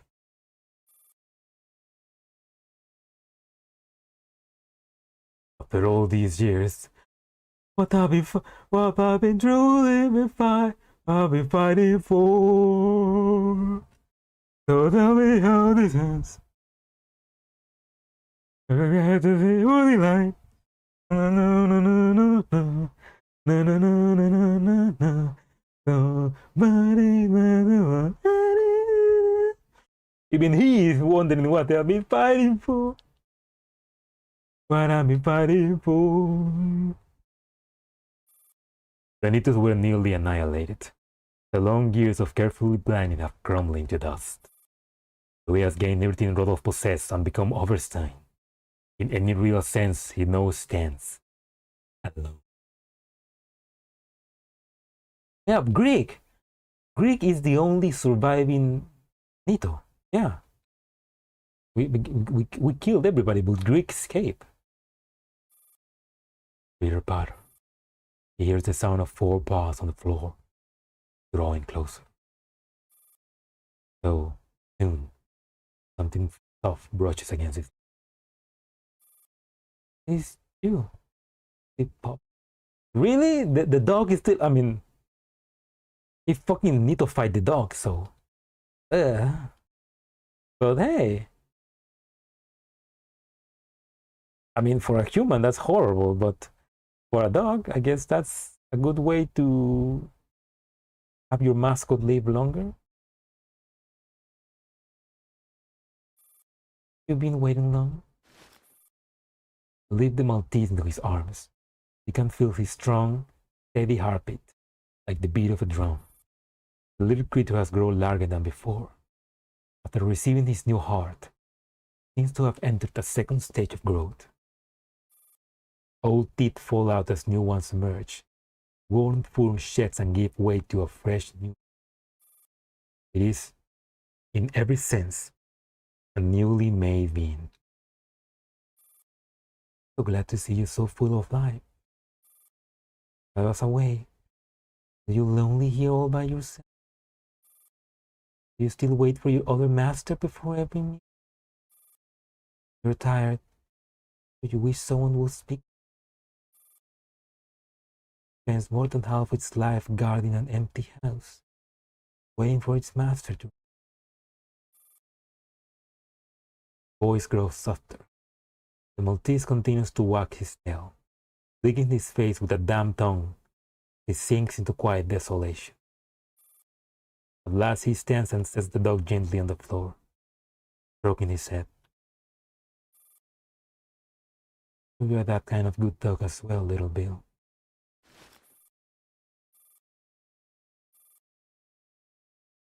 Suddenly, The faint rustle of fabric stirs the air. Maltese reacts before he does. Following his gaze, William sees the source of the sound. Second figure lurking in darkness. In the corner of the night stands a doll, concealed until now. Realizing that he has been spotted, she drops all pretense, raising the dagger in her hand and lunging towards him at full speed. He does not even have the time to call for the guards. Maltese senses the danger in his instinct to protect his master awakens. Oh, don't tell me the dog is gonna protect him. Before William can react, he leaps forward bravely. Gunshot cracks through the darkness, striking the dog. The Maltese William has modified is no longer what he once was. Combat prowess and vitality are on an entirely different level. He stumbles to his feet again and claps his jaws around the doll's gun hand. William finally comes back to her senses.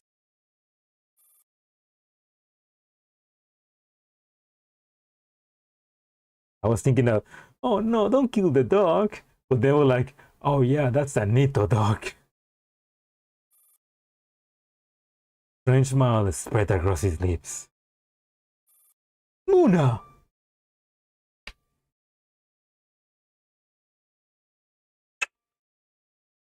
That's my goat. That's my goat. I mean, that's Kevin's goat, but... Oh! Now that explains why she's working with Kevin and Nelly and in the new organization in GFL2. But like...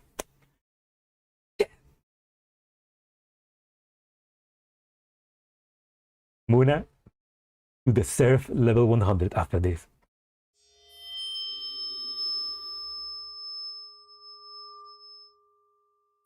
The doll seems to realize something. She raises her dagger and dashes towards William. In a flash, the blade gleams at his closest in.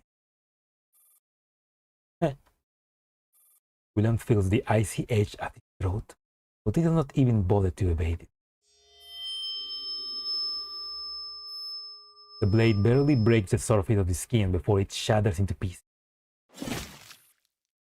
A silver shadow arcs once through the air, and with effortless precision, severs the doll's arm.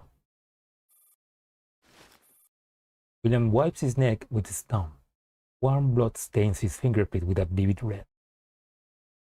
No, Muna! No! Don't kill her again! Where's Kevin to save her? The attacker is a Stasi doll agent. Her eyes are dull and vacant. She may not be a doll expert, but even he can tell she got hacked. Oh, he got off. Well, I mean, to be honest, Muna doesn't have any loyalty to the commander. She's loyal to the Stasi, so it wouldn't make sense for this to happen. So,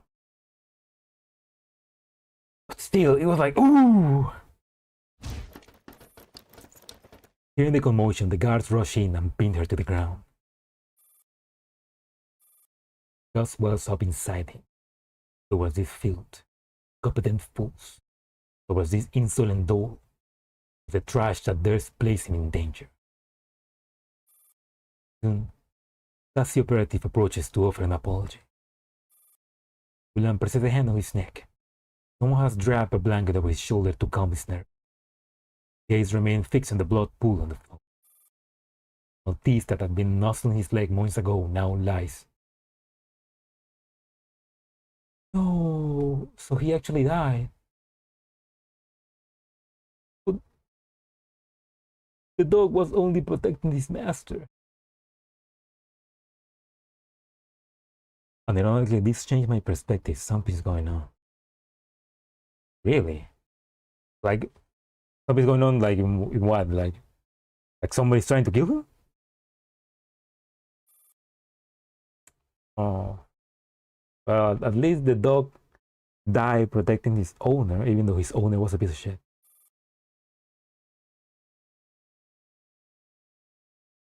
You done well. I haven't harmed. Faithful and devoted good dog. Far more useful than those traps. The guards take in the scene and quietly withdraw. William gathers the dog into his arms, offering him some final warmth. His life fades away. Good boy. Death is merely a temporary mercy. This filthy world does not deserve you.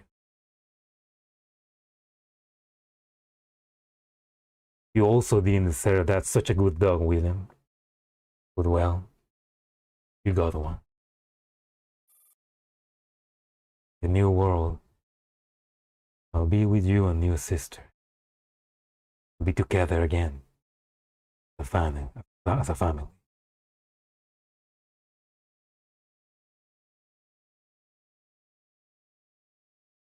Fuck, they're... God damn it, why are they asking for a job right now?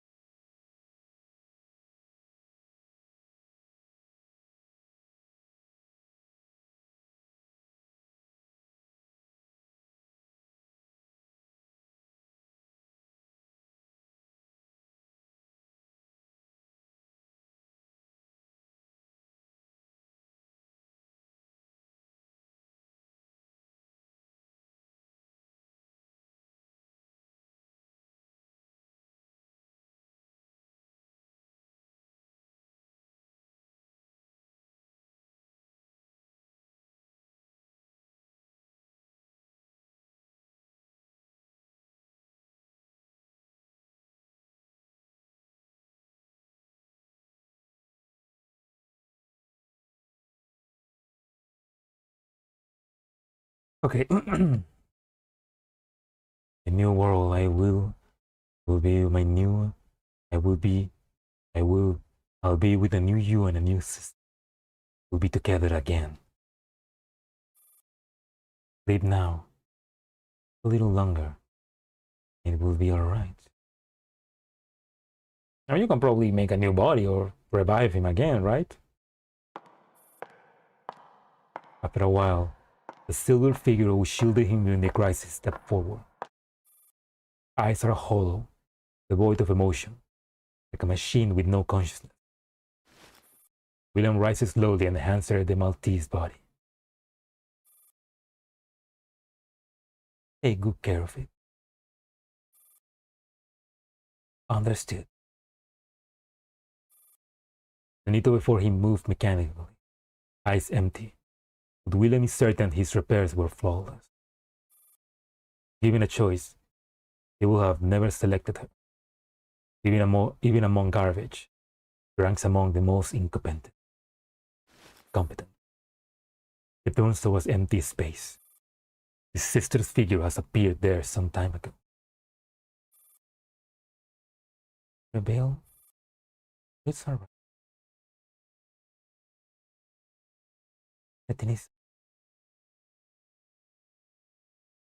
Okay, so this Lunacia is definitely a hallucination because the real Lunacia wasn't saying that. It was all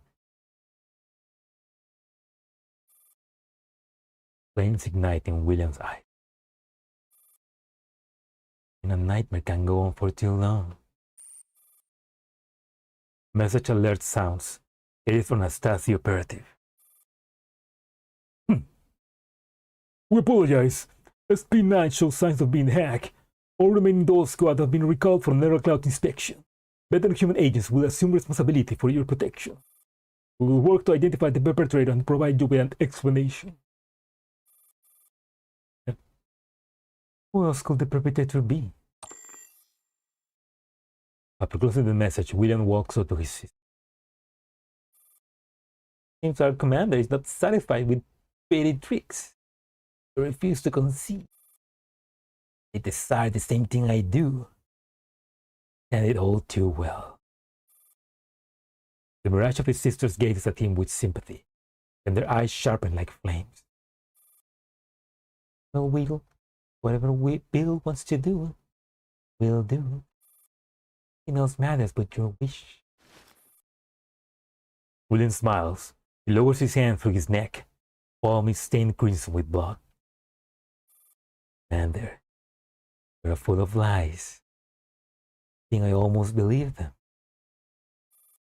Your sister has never gone anywhere. She stands right before me. Her blood debt could have been settled and erased. But you insist on stirring new trouble. If it's war you want, then we'll give you a war. And we'll give you a war. Said in the tone of Jesse and James from Pokemon.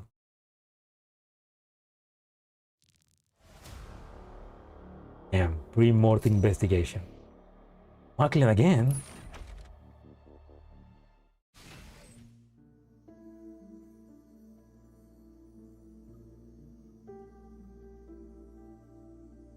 Multiple Macklins? Annihilate all intruders. This stage, Assassin's unit movement will steadily increase. Please observe the surrounding battles and wait for a good chance to strike.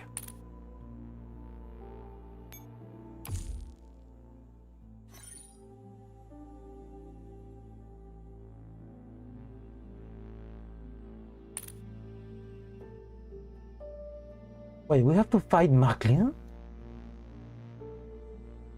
Wait.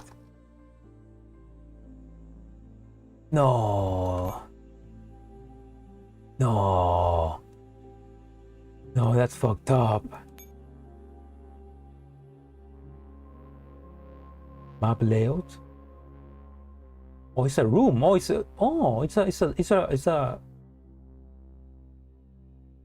room. It's like, oh yeah, it's like a table, TV, sofa. Oh, this is the hotel where the commander is. Wait, what the fuck do we have to do? We have to chase down the junk in the room to form an obstacle for one round.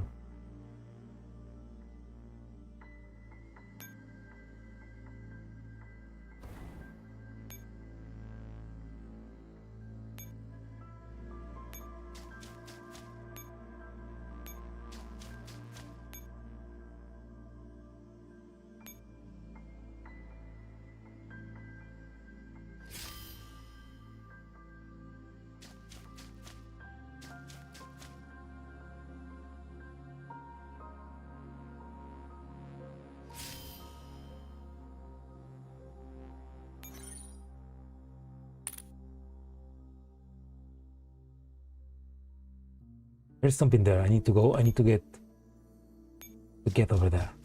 You'll never catch me.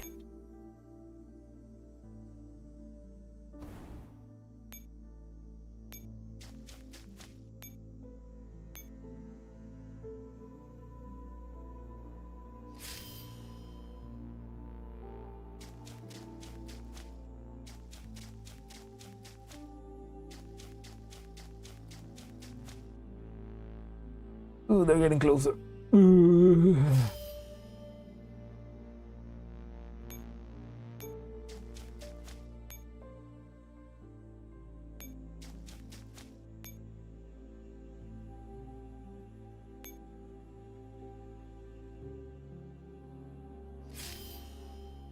Gonna make it, Emma.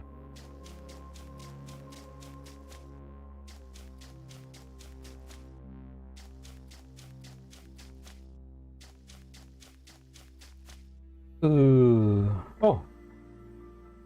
Okay, we were able to defeat one. There we go. Oh, the fight. Team achievement, don't fight the commander. Well, I failed.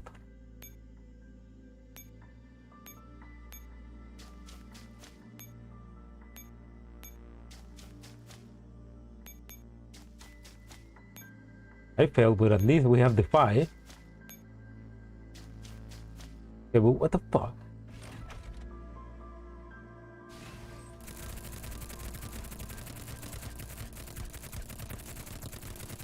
She has a little knife. Oh.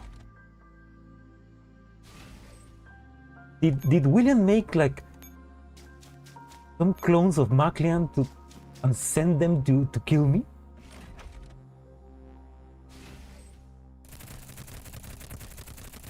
Well, that's just dirty. That is absolutely dirty.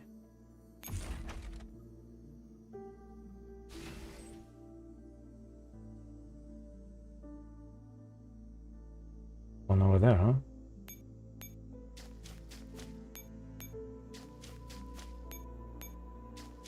But it wasn't William. William, but I mean, he just said that he was also gonna make war with us, so.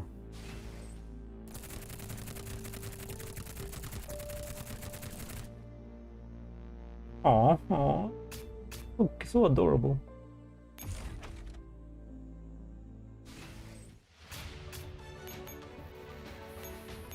Even when she's an evil assassin trying to kill us, she was so adorable. 引き取ってくれてありがとうございます。美味しいパン焼いて頑張ります。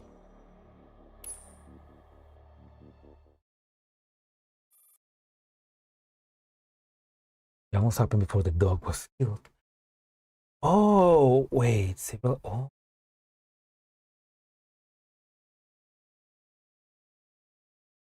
So it wasn't the commander that tried to kill William, and it wasn't William that tried to kill the commander. Somebody's trying to make them get back into the war. Several hours earlier, inside a hotel suite, the window through the thick pane of glass, the commander's gaze looked onto William's figure. William stepped out of the hotel and walks towards the motorcade waiting for him. As if sensing the stare, he turns and looks directly towards the commander's position. After a brief pause, he gets into the car. The convoy starts up and disappears into the city lights. The commander picks up the communicator on the table and presses a contact to dial.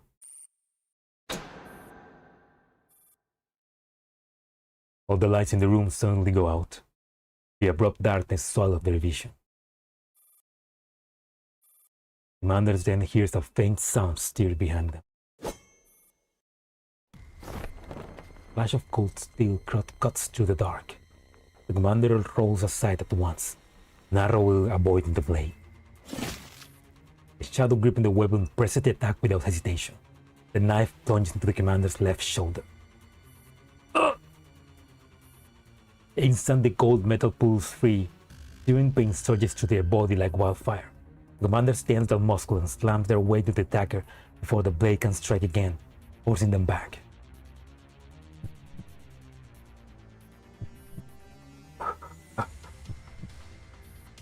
Cold sweat beats on their foreheads. The pain in their left shoulder makes every breath excruciating. Darkness obstructs their sight like a thick veil, but they can hear the attacker's heavy breathing. There's no time to think. The attackers charge again. The commanders roll sideways. The blade whistles past, grazing the back of their neck and slicing through their collar. The shriek of steel cutting cloth makes their scalp prickle. Their injured shoulders slam against the carpet mid-roll, fresh agony causing their eyes to water. Instinct override pain. Relying on memory and the room layout, they duck behind the sofa. Almost simultaneously, dagger bursts itself into the upscully with a dull thud. My chance! As the attacker wrenches the knife free, the commander lunges up and sweeps their right leg towards the sound.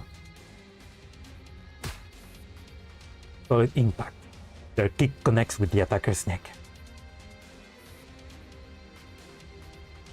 Lebo! Hello, Owls!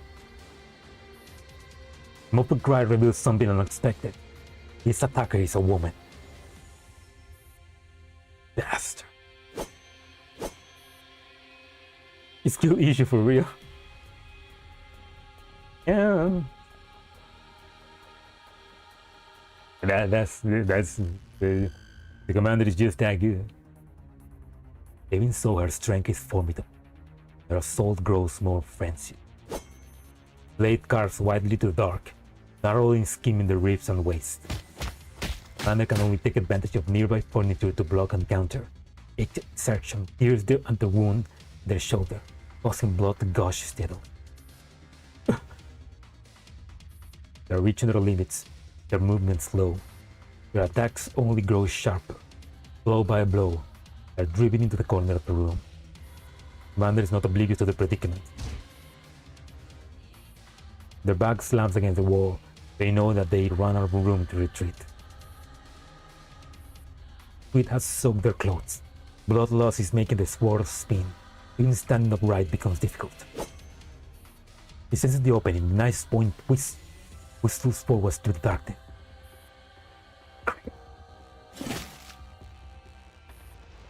Steel strikes something impossibly hard, sending bright sparks flying in the dark. In that split-second glow, the commander glimpses a tall figure. The attacker only realizes someone else is also in the suit, and a helm clamps around her throat. He hacks at the arm restraining her, but the ferocious attacks don't seem to present any threat against the newcomer.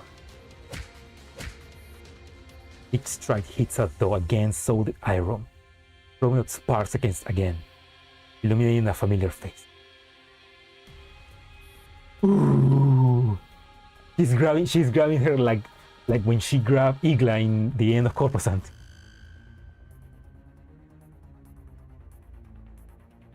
Oh, that's such a nice face to see. AK-15. Sparks fade. The blade wavers. AK-15 moves. Her fingers tighten, and the attacker's throat feels as if crushed by an hydraulic press.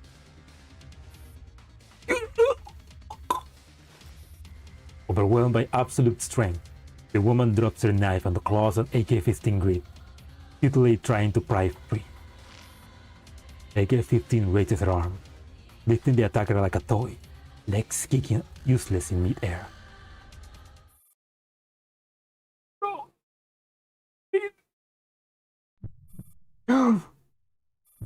The commander's pupils constrict violently.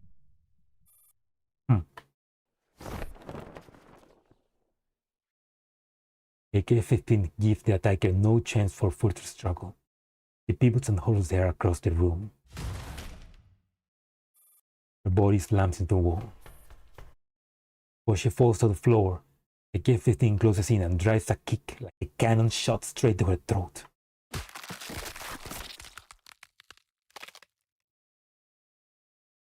Holy shit.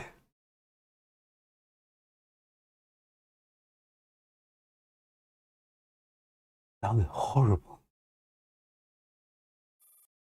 The silent room, the sound of bones snapping is unmistakable. Attacker, what moments ago assaulted the commander so fiercely, is now pinned to the wall by AK-15, single leg, motionless.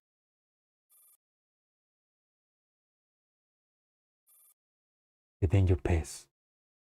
Commander's leg give out.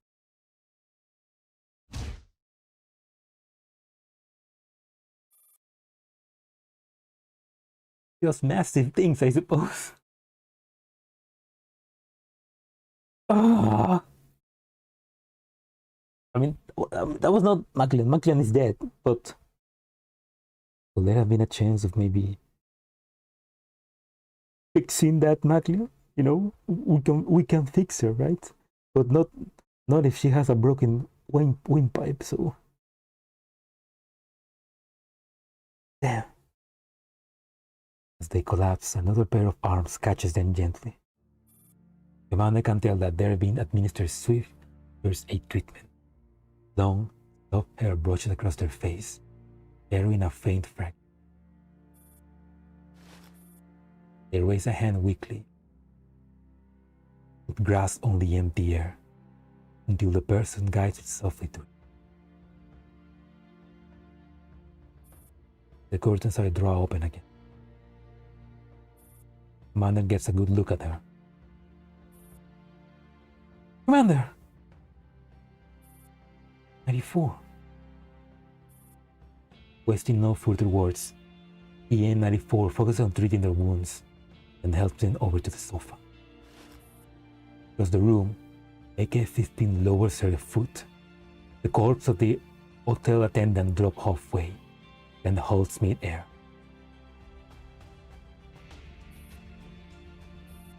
AK-12 deactivates invisibility and gently sets the body down.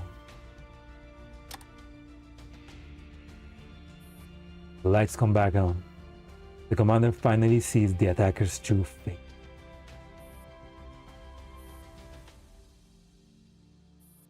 Even AK-12 finds herself momentarily speechless.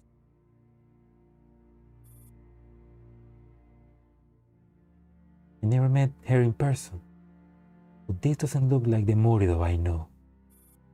I gather this must be... Is no one. Just a needle. Commander stares wordlessly at that familiar face.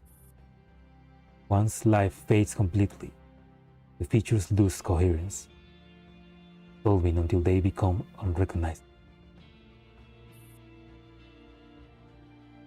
Instead of killing me, he wants to see me consumed by rage, antic and hysterical. The same way he lost his composure in front of me. AK-15 retrieved the communicator from the floor. Your communicator. Thank you. Good thing you were here. You ended it in an instant. It could have been even faster. What do you mean by that?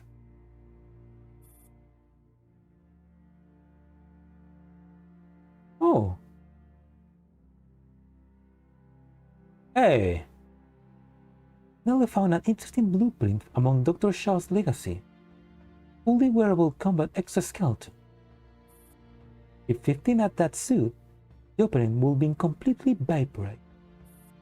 Unfortunately, at this stage it's only a design on paper. It obviously didn't turn out that way. That's the mecha, yeah. Damn. Okay, now I kind of wish I read this event before Corpo-san, but you know. Still, that's a nice reference for people that are going back between GFL 1 and GFL 2. Like, these are the kind of connections I want more of. At least now that it's close to the end, but you know. But like, Nele found it. I'm guessing like the you know, in Convolutional Kernel, the scene where Nelly and Kevin go to a white zone with the help of Kruger. I'm guessing that happens after this. Way after this. Because that means Nelly is still helping the commander.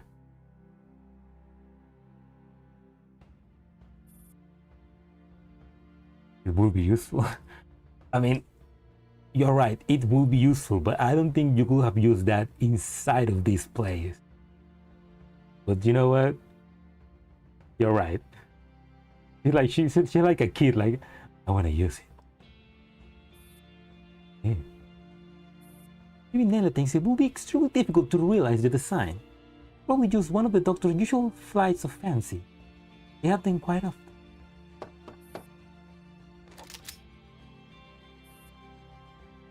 Commander, was there a disturbance in your suit? No. I just popped open a bottle of red wine. Understood. If you require assistance, please let us know. Sure. Only after silence settles outside, does AK-15 lowers her weapon from the door. How is it?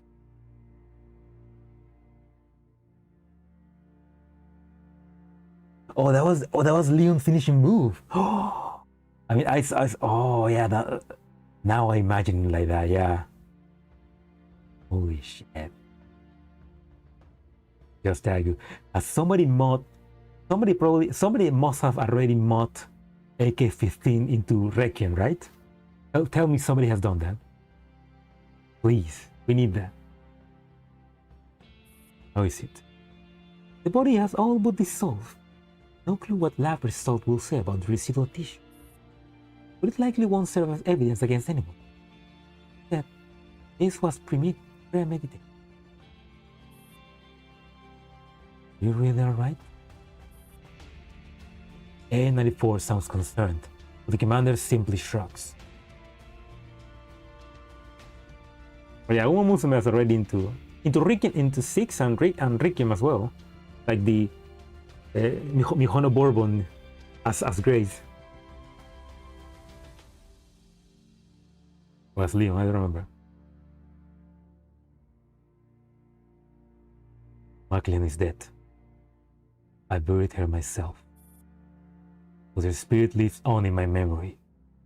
It will not be replaced by any imitation. If William thinks this will shake me, and he underestimates. William decided to provoke him to this extent. As I said, we confirmed it was definitely him earlier. The cool struck directly. No. Commander shakes their head. Killing William may satisfy our desire for revenge, but it achieves nothing more. Nele killed Capita, yet William still inherits her. What we must destroy is not a man named William. Force he represents. That force stands under the protection of the Earl. We must first uncover it. The more mistakes William makes, the better our chances of digging out his foundation. He has begun to sleep. It is far from enough. We'll kill him. To avenge Ange, Maclean, the countless innocent life he has ruined. We must also completely eliminate the possibility of the Earl or anyone else exploiting this heinous research.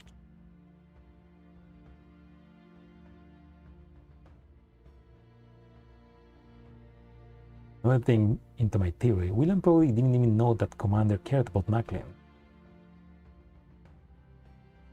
Yeah, that would make sense because he didn't really care about Maclean or the Commander. So, but still, like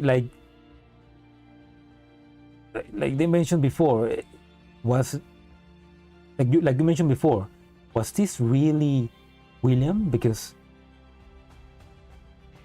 it later sounds like William didn't plan this, and the commander doesn't sound like the commander also planned Muna assassin. So it kind of sounds like somebody else is trying to pit them against each other again.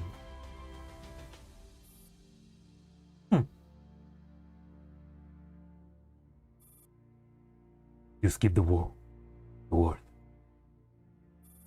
Whatever decision you make, as for the fire will fall. Thank you. Still, you should contact us sooner. Then you wouldn't have been hurt so badly. The Earl, us? Wait, so didn't the Earl wanted us to make peace? Then why now? Oh, fuck you, Earl. You don't make sense.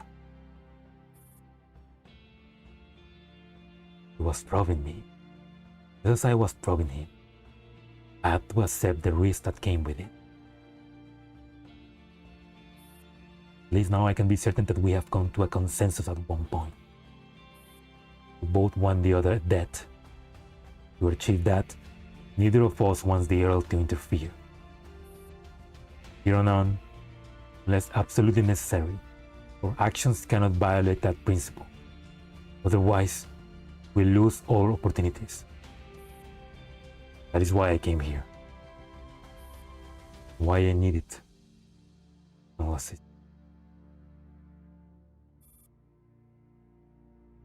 Speaking of which, Beluga last attempt.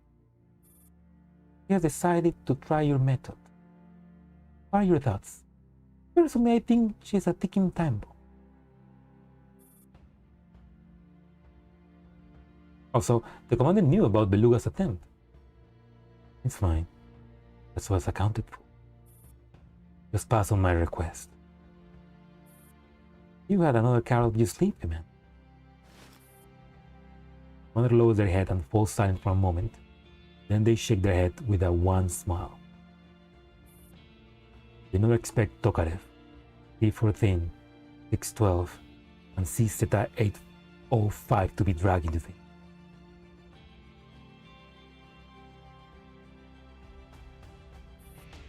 Well, my friend has retrieved the narrow course as agreed. Oh, well, that's nice. That's a conclusion to Roach Limit as to what was the fate of them. After Commander's speech, William could stop being an ass. Errol won't accept that. Oh, yeah, Errol wants William motivated. That's why he needs an enemy. Wow, Errol, you think of everything, but still you're a piece of shit. And the one who contacted us is... Who else could it be? Commander says nothing for it. They glance at the clock, then at the communicator on the table. 2 minutes later, in the confusion on 94 and 15 faces, Commander's answer. How could you ever doubt my efficiency, Commander? You wound me. Of course, I retrieved the narrow course. Please, can't believe that old man let them in. If he had detained them at the door, there would have been no need for this extra trouble. Once those autonomous doors activate, there's no stopping them. Voice on the other end is unmistakable. Is that the Valium? Commander cannot help but shake their head. Enough theatrics. It's time to move on to the next stage. Dandelion.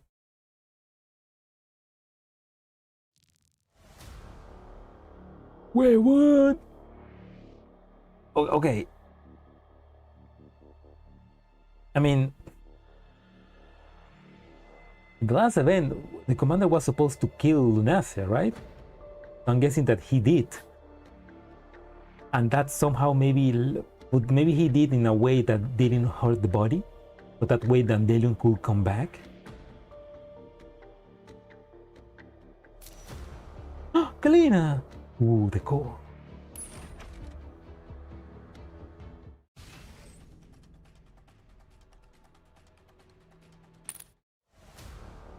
Wait a second. Oh, okay. I thought there was gonna be like another logo from one of the past events.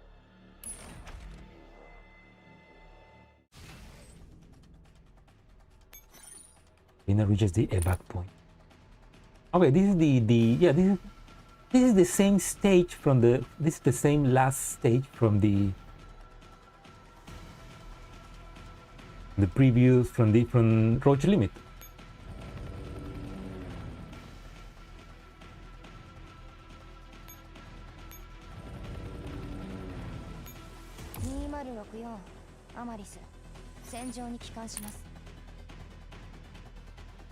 That's the evac point, so.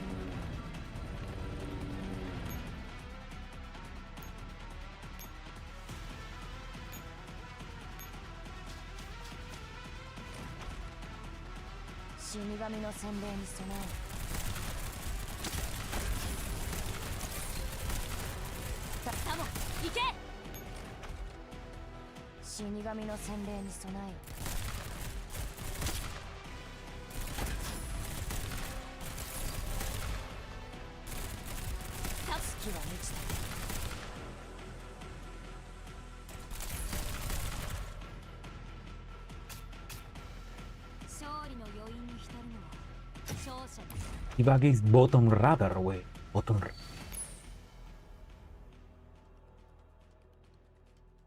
Oh, this one.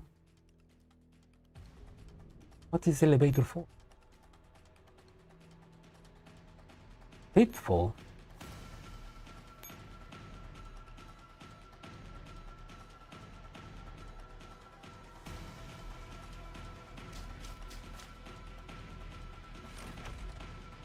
死神の洗礼に備えこんなに頑張ったのにひとまずサモ行け。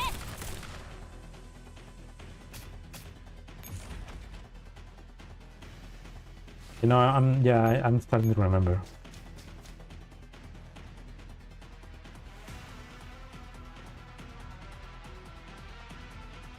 Yeah, there's no way I'm gonna be able to do this. Ugh.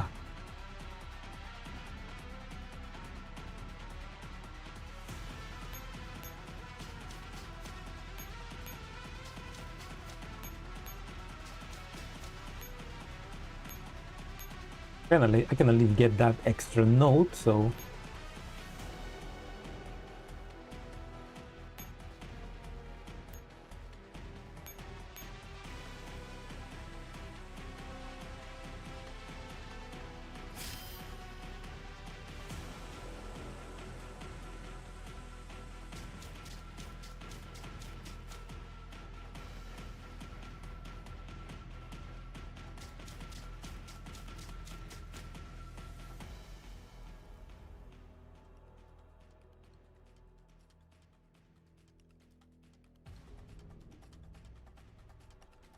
oh, Scarecrow, yeah, I'll use Scarecrow.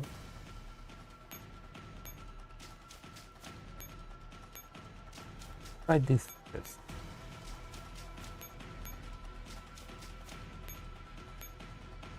Pick up that Goliath.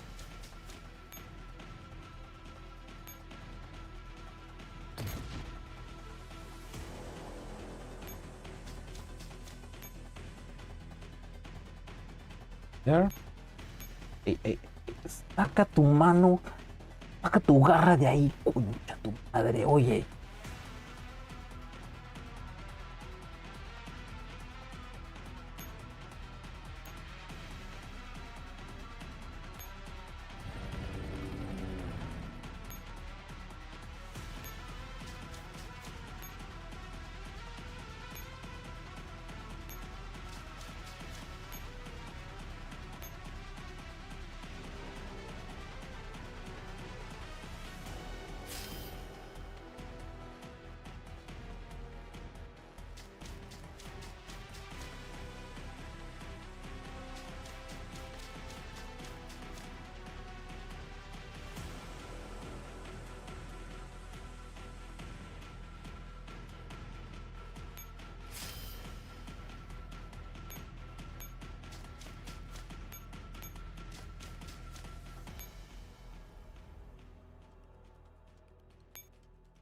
Hey, it's 3 o'clock. It's 3 o'clock. For tea time. Wait, that makes things a bit more easy. But not here. Damn it. Okay.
But I probably cannot kill them with them, right?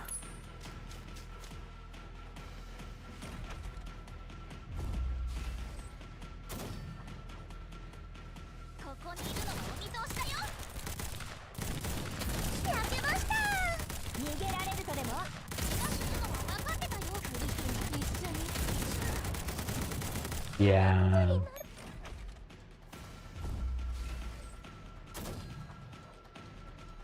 ここにいるのはお見通しだよ。 No matter about dumb strategy. Yeah, that was not gonna work. 見に来てくれたの？ Tanks range attack. Oh, oh, 8.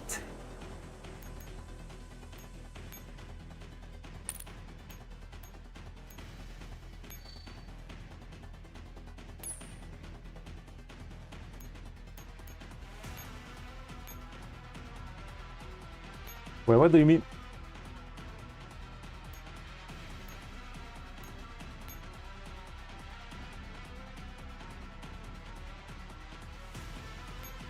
The heliport does not meet the requirements.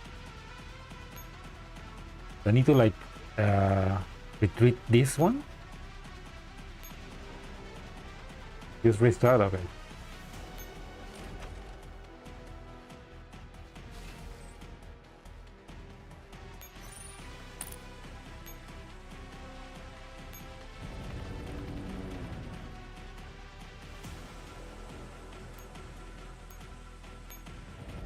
Now I can.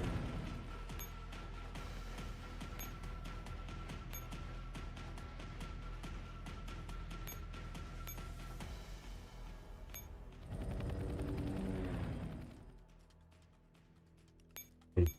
One hook, 206 one scars. アマリス戦場に帰還します。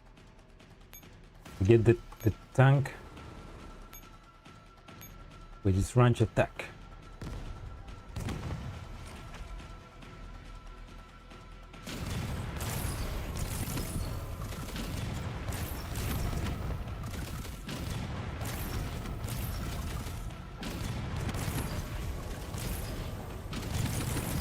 That enough to kill them, like weaken them and then kill them with the tank, or weaken them and then kill them with the scars?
What the fuck?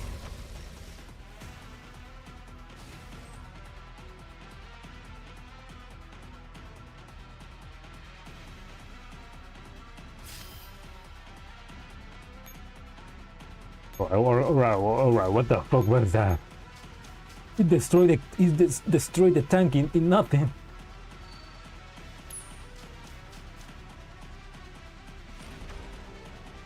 死神の洗礼に備える。こんなにダンプさます撤退します。 In what? 死神の洗礼に備える。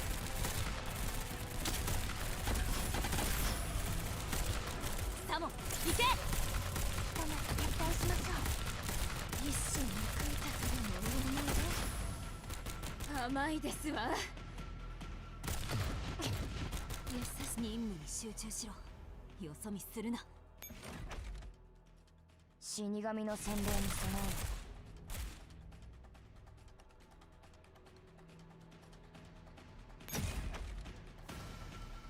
次は気をつける。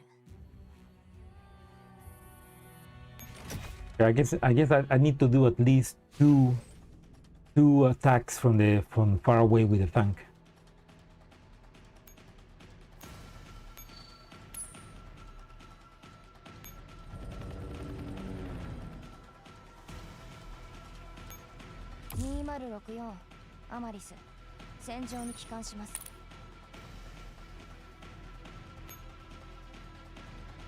Ow.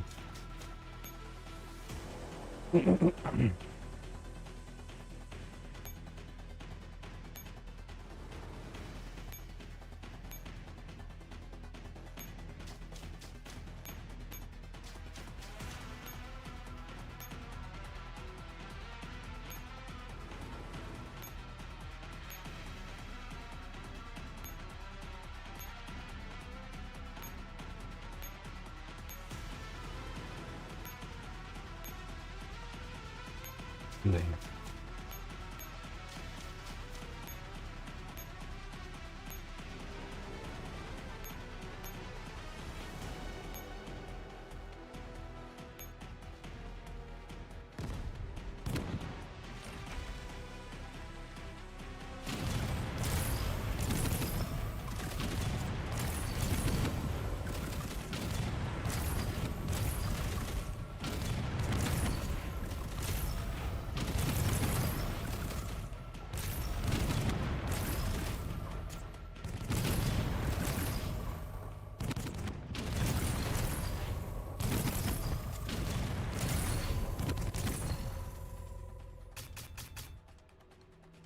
よかった。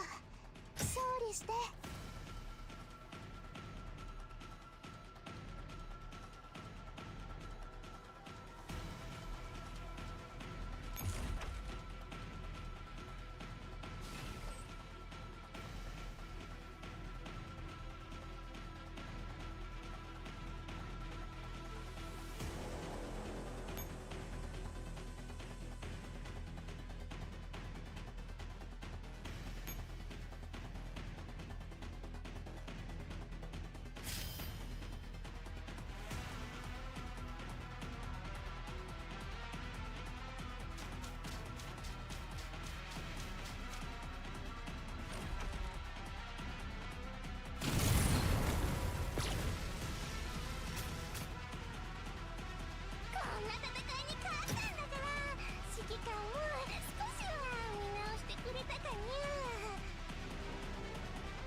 Attack again.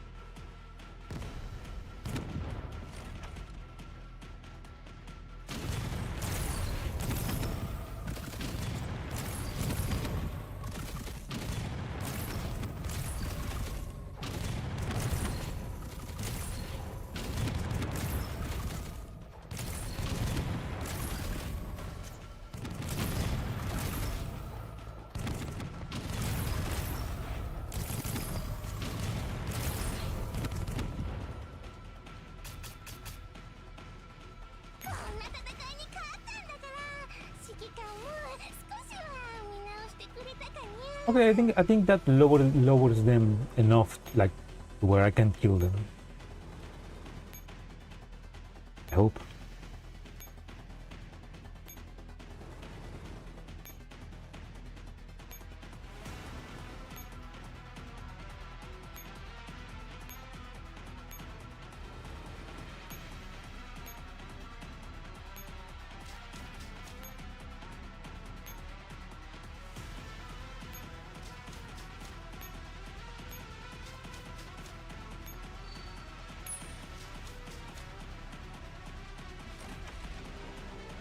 死神の洗礼に備えこんなに頑張ったのに。私私が引きつける。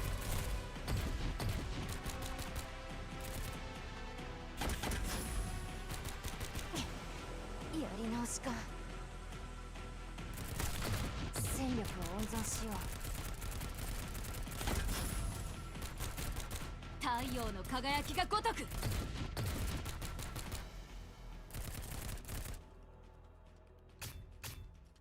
勝利の余韻に。 Ouch, but it worked.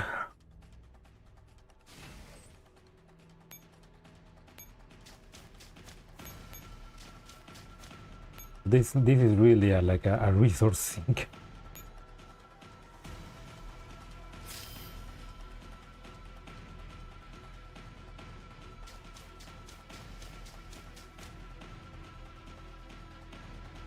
I need to do that 4 times.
Oh, yeah.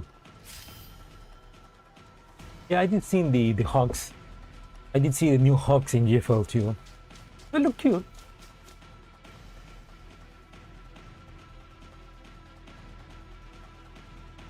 You know what?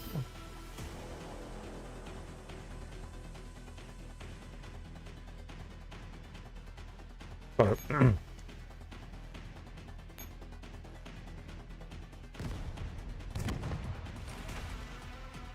I mean, I do see a lot of the discussion about the hogs in GFL2, like they're too bland. The GFL ones are better. But hey, the ones from GFL2 look. They look to have more personality just for the fact that they now have names and they even have a story, which the hogs in GFL1 does not have names or story. Yes, the hogs in GFL1 have better designs, but they have no story, so I'm fine with them. I mean, I'll be even more fine if they were to bring the GFL1 hogs into GFL2, but either way, they're cute.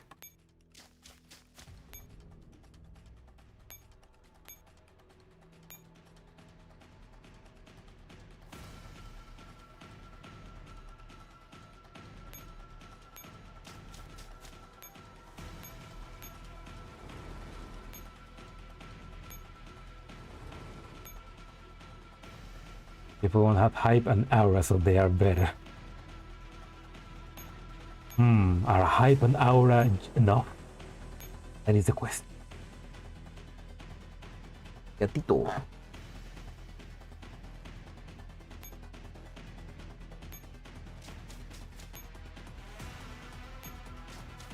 Yeah, if they were to bring like maybe the designs of GFL of Hawks in GFL1 to GFL2, that would be that would be something nice as well.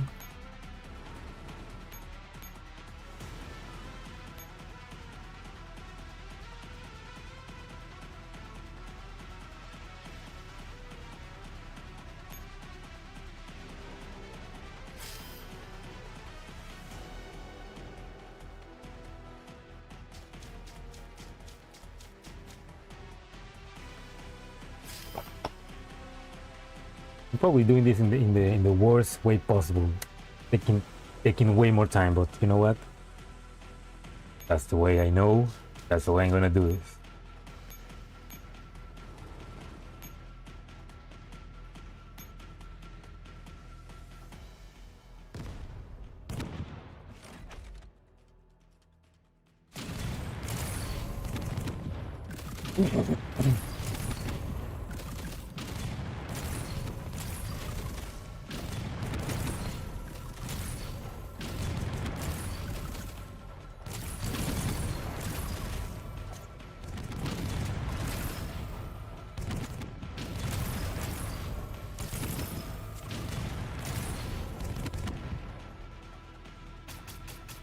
Let's stop. こんな戦いに勝ったんだから指揮官も少しは Well, that should be enough. だかにゃ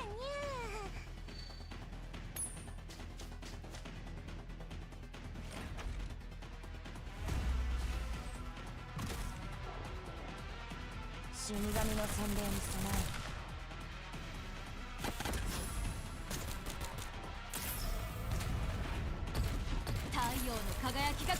Well, they get hit with a debuff that make them walk slower. 天は私たちを見放 Almost like walking with abuse, yeah. If they bring our Sinner Mech and tank back, but we have Mastiff, so that checks off one bug, yeah. If anything, they need more friends.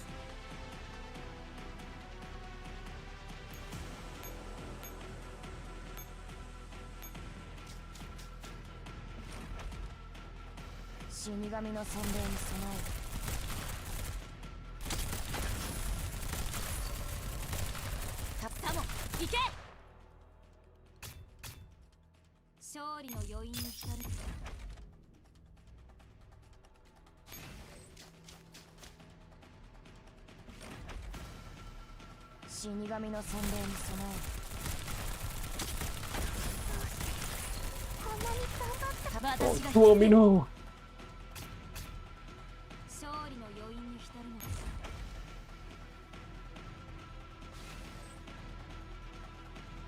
Careful, Meg will destroy Igla. I don't know about that, man. Have you seen her? She's the perfect third generation doll.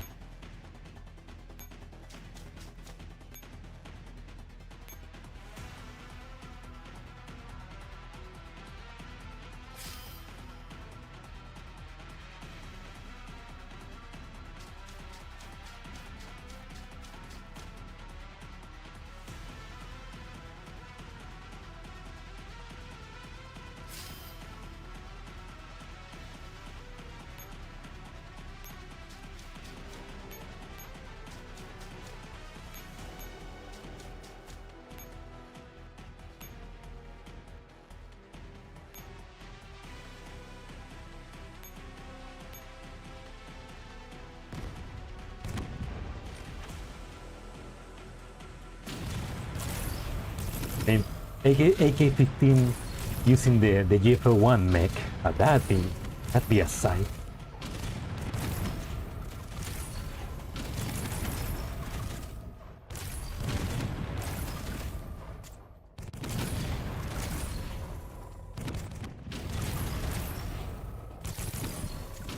Like the first time he attacks makes more damage versus the second time. よかった勝利して Also, Sakura, instead of using her Sakura, what happened to your delivery truck? Now you're using a tank. A delivery truck. A delivery tank.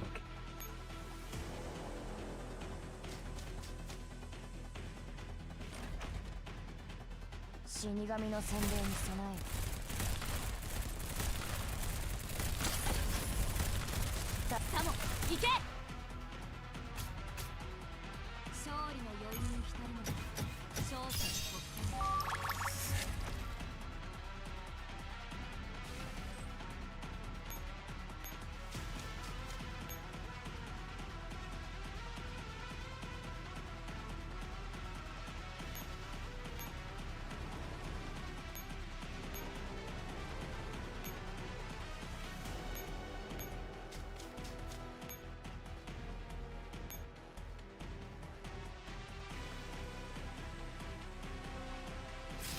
He was getting whacked in the jail zone. And he's probably gonna get even more whack in the coming events. Now that we are basically banned from the white zones, the green zones, and from being a bounty hunter, things are gonna be even harder in difficulty. Oh, I need to have a clean plate.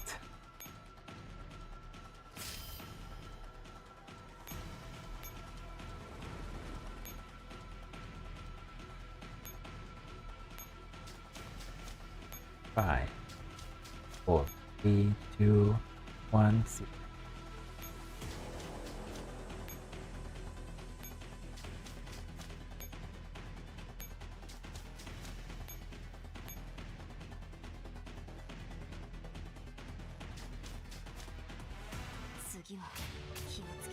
Oh, thank God. I spoiled this, but that's a spoiler. Now I know I'm gonna have to wait something. I mean, expect. Player. Okay, let's finish this. Let's finish this. Time unknown. Somewhere in the basement. Ventilation fan turns slowly on the wall, giving off a low mechanical hum. Workbench in the room is covered with confiscated weapons, some still speckled with dried blood. The rounds are removed and redistributed, eventually consolidated into 5 fully loaded magazines. They slip into tactical shoulder bag at a young woman's waist. Temperature in the basement is not particularly high, yet after fleeing from the UNSC pursuers alongside Squad 404, you can still feel the lingering heat clinging to her skin. Oh yeah, because in the previous event, after Kalina's failed attempt at rescuing the commander, 404 rescued her.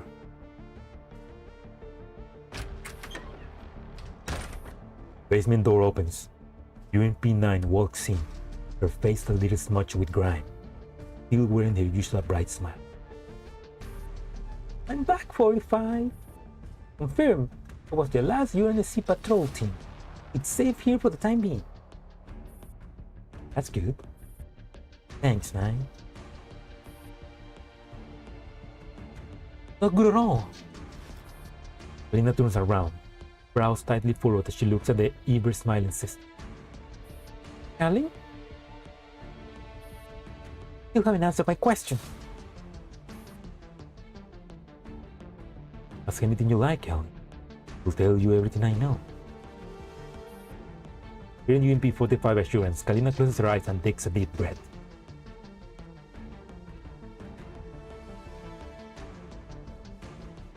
Oh, I mean, wacky hijinks.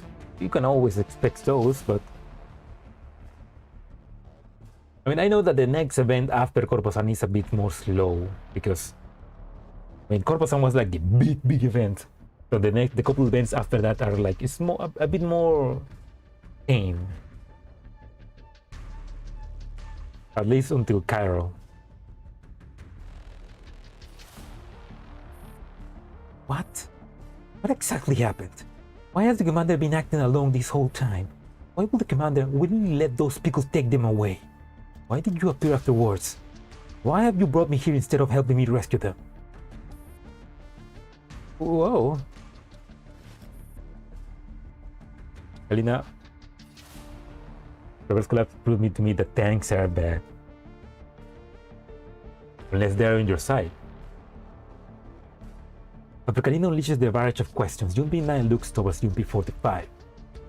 UMP-45 narrows her eyes slightly.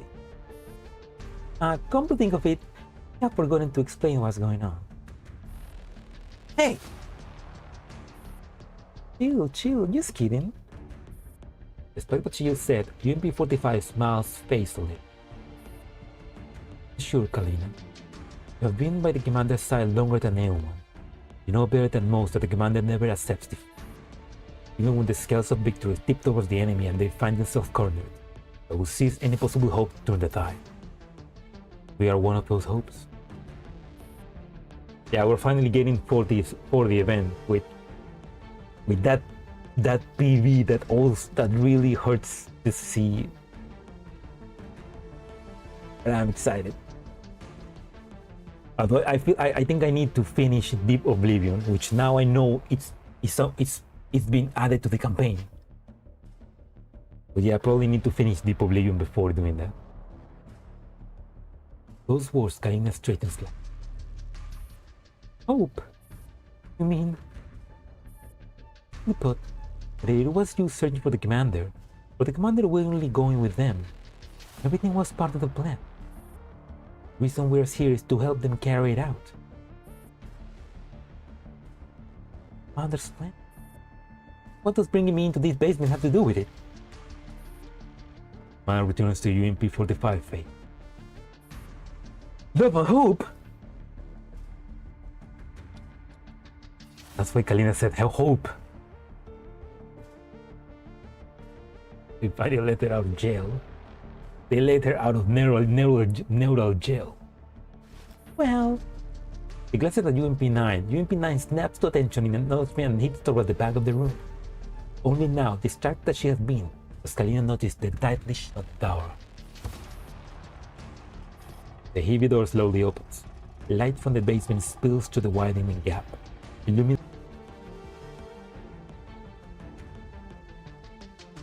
Testing 1 2 3. Okay, it OBS disconnected for a second.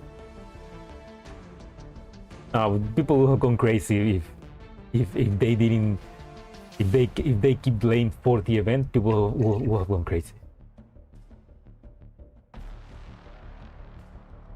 Wait. A familiar figure comes into view. Wait, you? It is someone she has known for a long time. Someone whose absence she, the commander, and many those have felt deeply. Wait, who? I don't think it's 416. Chameleon? M6. Oh. Long time no see, Callie.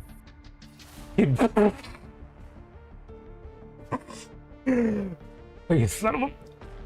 You son! You son of a bitch! You had to do that, yeah?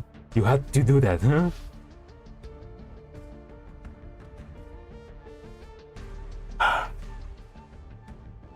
The boss is back! You son of a bitch! If you win, huh? Oh no, that...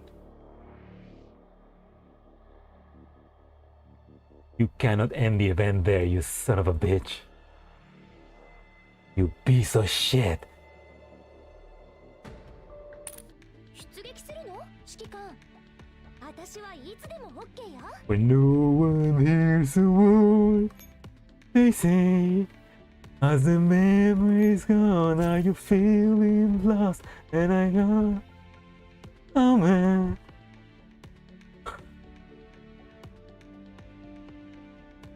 Virtual Observer Medal. This medal is awarded as a commendation to the commanders and their dole for their outstanding performance in the virtual pair event. A virtual particle life comes from the attention of the light observer. Gazing at its preserve, it exists, while ignoring it makes it vanish. This is what you believe. I feel a phantom pain as well.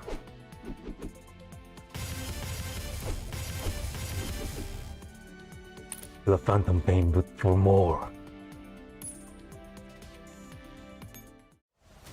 I need more. 指揮官様、今日は何もお買い上げにならないのですか？ That's an absolute bullshit ending. Anyway, let's get MK18, which I think is the only doll that I don't have.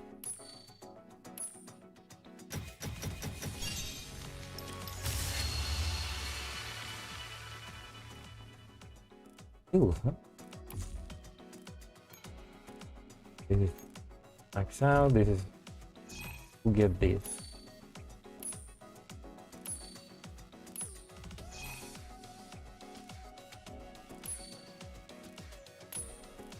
Well, yeah, that was a virtual fair. I really enjoyed it. It was really fun, actually. Coming from Corposan, it was like Corposan was like the big event, and virtual fair is like a nice dessert. Yeah, it's like the commander quite literally said, they're becoming demons. They're going even further down to hell.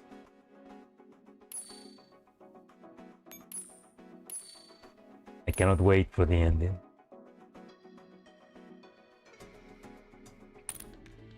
But yeah, in the meanwhile, I need to catch up. Meanwhile, I need to catch up with a bunch of other stuff and events, and as we wait for the next, for the last epilogue of GFL1. We have the 40 lane. We have the laney event coming. Looking forward for that on GFL2, and it was nice seeing the Lord of Paradeo's creation, like especially how, like, for a second they almost make you care about William. They almost make you say, oh, he really loved his sister, and he's been doing all of this just to get her back. And then he fucking made a dog out of his Nito. So then you're like, yeah, we have to kill this guy.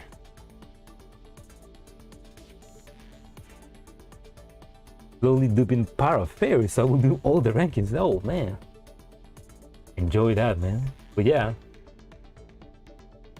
I almost feel bad. I mean, I almost feel bad for William. But even at the end, Lunasa herself was telling William, "Hey, brother, don't do it," and he was like, "Fuck the world."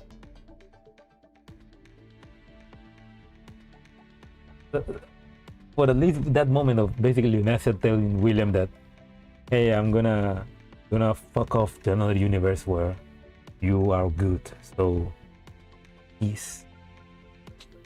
Hey, that's great. Deserved. Lunasa choose the commander, William, not you. Also, yeah, the fucking William has schizophrenia. Like, he's been seeing an evil version of Lunasa in his head all this time. Like, what the fuck? Like, I actually do wonder, is that just schizophrenia, or is there like actually somehow some evil entity fucking with his mind? Because at this point, everything could happen. But anyway, thank you for watching the stream. I hope you enjoyed, and if you're watching the VOD, I hope you enjoyed as well. This was a great event, and it was fucking great, man. I fucking love it, and I cannot wait for the end. But yeah, I hope you guys have a good night, everybody, or a good day, wherever you are, and enjoy your weekend. I hope I can enjoy the job, the work they just told me that I was gonna have tomorrow. It's basically fucked. So tomorrow I'm gonna have a rest day, and yeah, have a good day, everybody, or good night. I'm gonna destroy Nirvana if there won't be a reverse clap stream tomorrow. Well, I guess don't go to Nirvana tomorrow, guys. Anyway, bye.